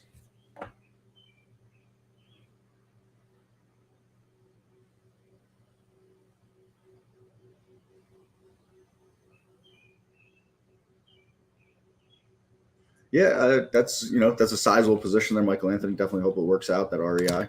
You're sitting pretty well at the moment, and it looks like it's got a good trend to it still to me. So technically speaking, if the fundamentals are good and the technicals are lining up, definitely some good stuff in here. And that's like a legit trend line we could draw there. I know it's a little squiggly, but I think you get the idea behind it. And it's, it's really, it's defended it quite a bit. Now it's moving off that trend line. So I wouldn't be surprised to see it test that $5 level as early as tomorrow, to be honest, but Friday even possibly. And that's, look, if obviously if the market rolls, it's gonna, it could take anything and everything with it. But again, when I see natural gas, that's something I'm looking at. In fact, you know what? Why not? Let's throw this right on there. Let's throw that on the like list.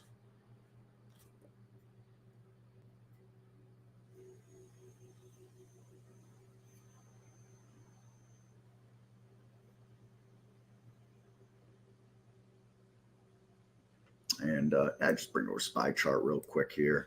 And, I brought over the compare count windows before I said what a sell-off on the SPY. I said it before I actually looked at the SPY, but I just had to surmise that this had happened in there. So, we'll see. In my heart, I want the stock market to, generally go up, because rising tide lifts all boats. It makes my job easier, makes my trading easier. All the people that I care about on this planet, or in this country, this world that, have retirement accounts. I want, I don't want their retirement accounts to get hurt by things like this, obviously. We'll see. I'm not a believer yet. I do believe that this 420 level is going to act as a really tough barrier coming up for us, but we'll see. We've had plenty of bad data come out that we should have sold off harder on or sold off longer on, and we didn't. And that may just continue like this. We'll see. We'll see. The cynic part of me, filling up my gas tank, going to the supermarket, looking at the prices of things, think this is not sustainable for anybody. I mean, it, won't be sustainable for me if it were to keep up like this, and not that I'm making a ton of money or anything like that, but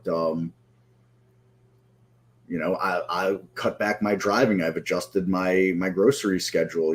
I've made some adjustments already, and the more of those adjustments that individuals like myself, and I have to believe some people that are in here listening, make, it doesn't bode well for the stock market. Now, we do want to remember the stock market is a forward-looking indicator of the economy.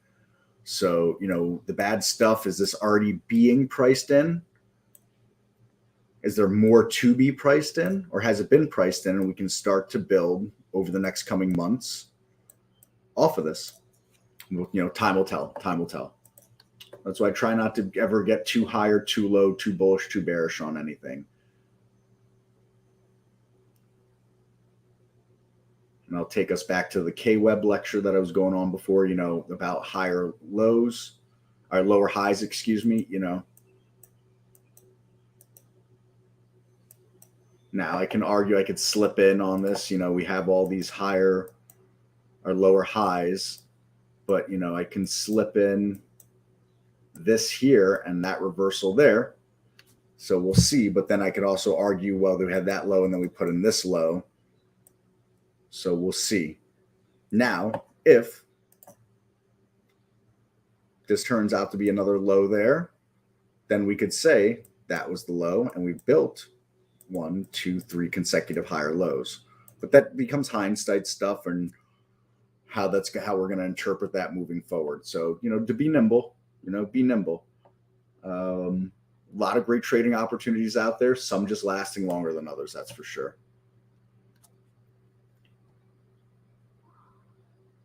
I think I put that on my list. Didn't I? EYG? Maybe I didn't. I thought I had EYG. No, MGY is on there. EYG. I know we went over it. If I could type. I know we went over that. Oh, EGY. I know we went over it a bunch last week or the week before or something. Yeah, nice move.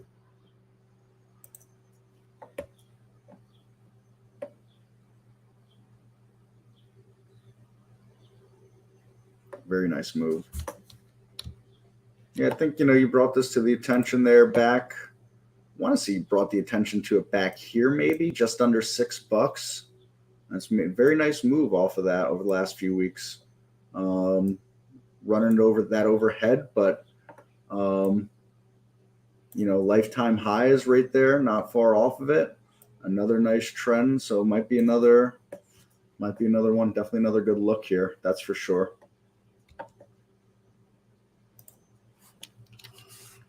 very nice look on that. Let me take a look at some of the big boys here. So, not AAL. Although, well, since we have it up, let's do a little analysis on this. And lower so far, but again, do we build the base off of that, or do we say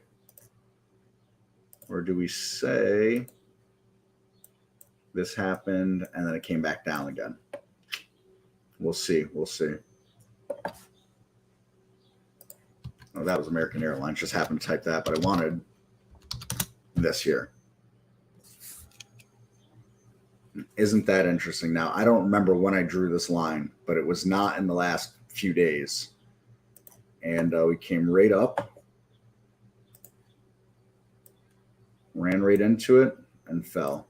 So we just talked about with the SPY 420 being resistance, and in the past it was support. Well, look, had been resistance and came down, and had been support.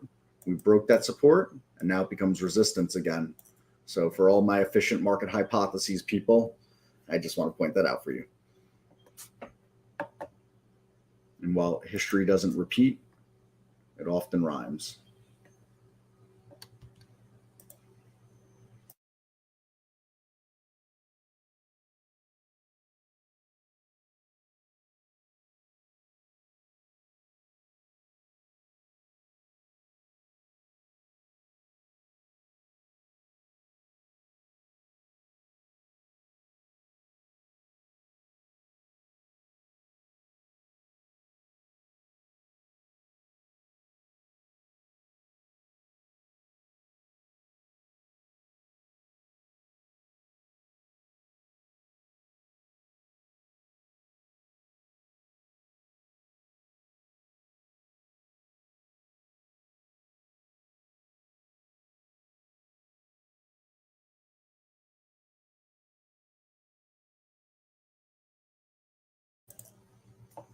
Alrighty, what do we got? We got 416 and change. So again, you know, these are things we want to look at. You know, this overhead resistance now. You know, a lot of people always tease Apple as the market. While it's not the market, it's certainly a great indicator. And very interesting to see, you know, how it fell here below that 150, even got rejected. So all of a sudden, multiple resistances possibly coming into play even on Apple. I think this is some significant things to look at, that, you know, the selling pressure may not be over here yet. We may test these bottoms yet again. So again, you know, a lot through this downturn here, and I'm using this as a bellwether for the market in general, but the SPY doesn't look much different than this, to be honest. I really wasn't trading much, but, you know, at some point you got to get off the sidelines. There's other reasons that I wasn't trading much there, on top of the market being wonky. I had other obligations here that were keeping me very busy. But at some point, you know, you decide you got to get off the sidelines. And that's why, you know, I've worked out some more day trading scans, and I want to turn the My Like list a little bit into a day trading race now. This way, you know, I'm staying with a pulse on the market, of course, a pulse on trading. And, you know, as traders, we have to be able to adapt and adjust. You know, I had a nice run, you know, from back, probably somewhere back in here before that with the overall market. And like I said, rising tide lifts all boats, and that's great. And I participated in all that. You know, for a minute here, it got a little tough, took my ball and went home. But, you know, you can't take your ball and go home forever. If you want to last in this industry, you have to be able to trade the tough markets. This has been a tough market, you know, and I started getting real active again here, especially with day trading. And I was pretty active with day trading all through this, actually. I just, you know, like I said, I got bogged down a little bit. And so this area I stopped. My point being is, you know, you'll hear me, and I'm sure anybody that's been here has heard me say, you know, it's a tough market and give yourself a break and things like that. And that's fine. But at some point, you got to ask yourself, is the plan and the strategy that I'm working with viable or not? And do I need to make a pivot? And so that's something that I've asked myself. And that's why, you know, I've found this race here has done well. And I'll share it out again, just in case anybody here doesn't have it. Load from cloud. And, you know, I implore all of you, write and journal everything down, you know. Bollinger Band, EB. Racing BBs. Here we go. I really need to clean my cloud out. So, but I implore all of you to truly, truly, truly take a deep look at what you're doing between your scans and your actual trading plan. You know, how you figure out, you know, how you're deciding what a stop is, how you're deciding what share size to take, how you're deciding to manage your upside gains. All right. All those important trader questions that are, you know, outside the world of scanning in general, and seeing, are they viable? Are they something that makes sense in the environment that we're in? Do I need to make a pivot? Do I need to make an adjustment?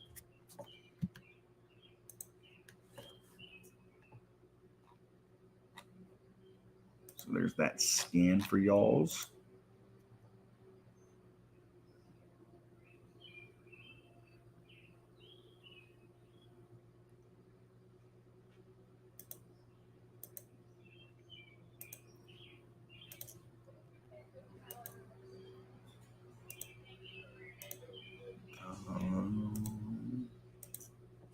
Sorry, just scrolling back. I got through all the questions here, right? Yeah. I just want to make sure. I never want to leave someone hanging or ignore someone.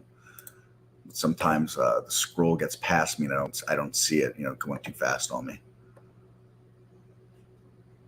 All right, so we looked at Apple, looked at Facebook, look at the Googs. Again, looks under pressure. And again, what do I see? Overhead resistance. And just for fun, let's look at this level. And let's notice, going back here, how active it was around there, right? How active it is again around here. These things matter. These things matter a lot. Let's look at Amazon. So, you know, defended around that 2K level, whatever it was. And really a rocket ship off of there. But let's move some lines around now and let's take a look at some stuff here. And yes, of course, 2000 is always going to be, you know, 2000 is a major number, major milestone on anything, you know, so, and we can see that play out here quite well. But let's take it a step further and now look at where we've run into coming up to this side, just like the rest. And again, no happy accident that this is a player and it's going to be a player. So, well, we'll see what that means moving forward in the future.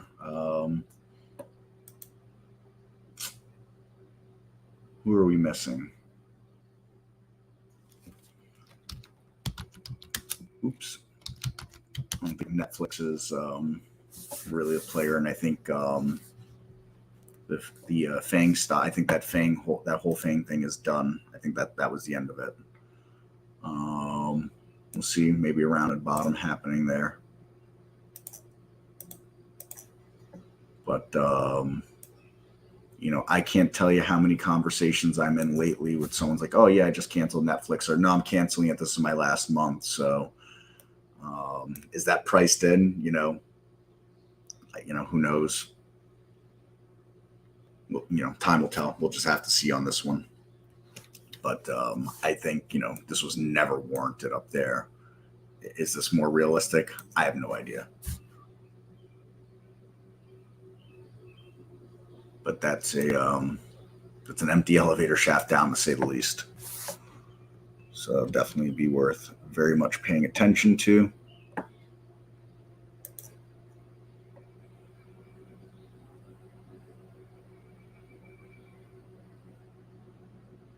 I think that covers all those food groups. We looked at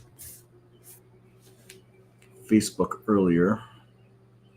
Perfect Circle's comment about the COO leaving and the stock price leaving with him. And, you know, I'd say that's a pretty significant set of trend lines right there.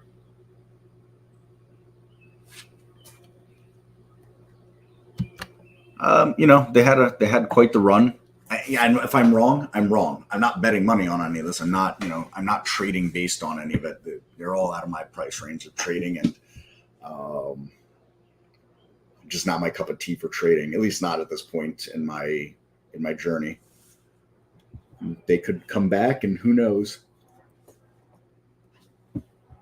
But for now, they definitely either have a down trends or they're running up into resistance, as we've just, you know, clearly seen. ABCL.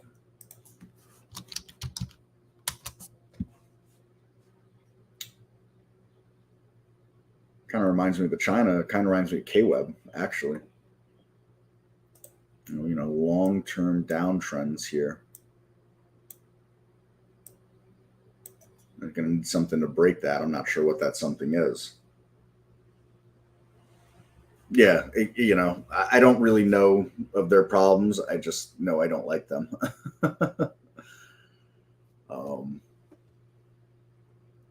Never my cup of tea, Facebook. I mean, it's in a downtrend. We all know how I feel about buying stocks in downtrends. It's pharmaceutical, so this thing could, you know, theoretically could go to zero. I don't know what their pipeline is, and it's not my cup of tea to, you know, evaluate those kinds of things. Medicine manufacturing, therapeutic antibodies, excuse me, offers antibody discovery platform searches, immune systems, finding antibodies that can be developed to prevent, treat disease.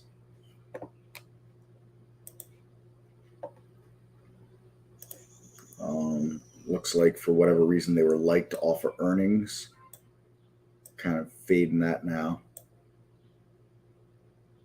But again, you know, that 20 day overall, the steps are stepping down.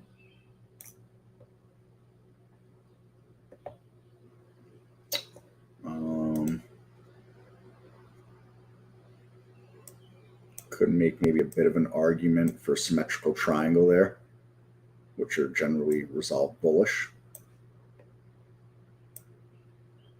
You got that for short float, that for short growth, that for days to cover. That is a telltale sign right there. For those that don't understand what days to cover, based on its average volume, its recent average volume, it means it would take 8 days for all the shorts to cover, meaning that there's a really heavy bet against the stock. So that's what you're up against for a bullish. So, you know, you got that resistance right overhead, and every time it's running those resistance, it's fallen. So technically speaking, not for me. I mean, you know, to really show this, every time it comes up towards these resistance zones, it sells off afterwards. And here's another one right here. So, you know, we talk about what could be the meat of this trade. Well, if it was to reverse, I want to see it get above $10. That would be where I'd first become interested in it. And then I would like to participate in a piece of $10 to maybe $13 or $14, because 15 looks like it's going to be really big trouble. So that's, you know, that's my interpretation, technically speaking, about it. But anything under 10, I'm not interested at all. Not technically speaking, anyways. 790.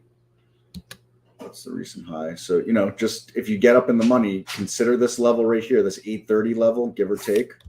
I consider that real carefully before letting it fall back off of that 850, call it, I guess. I would take that into heavy consideration if this moves back up again. Interesting candle here, followed by an interesting candle here.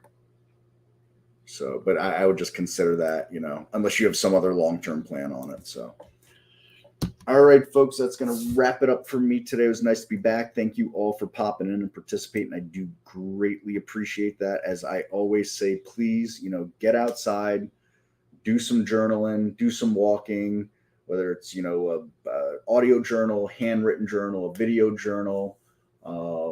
get away from screens for a little while, take some really, really personal time, get away from the boyfriend, the girlfriend, the wife, the husband, the pet rock, the dog, the cat, even if it's, you do twice a week, you can get something like that in. It's 15 minutes just to yourself. It's super important for people like us, to really just get away from it all. Like I said, even if it's 10, 15 minutes, a couple of times a week, get away from all your screens. Try to decompress some of that noise out of your brain, some of that, I call it white noise in the brain. So, all right. Thanks again, everybody. I will be back here tomorrow. Right now, the Zoom is on hiatus, as far as I know.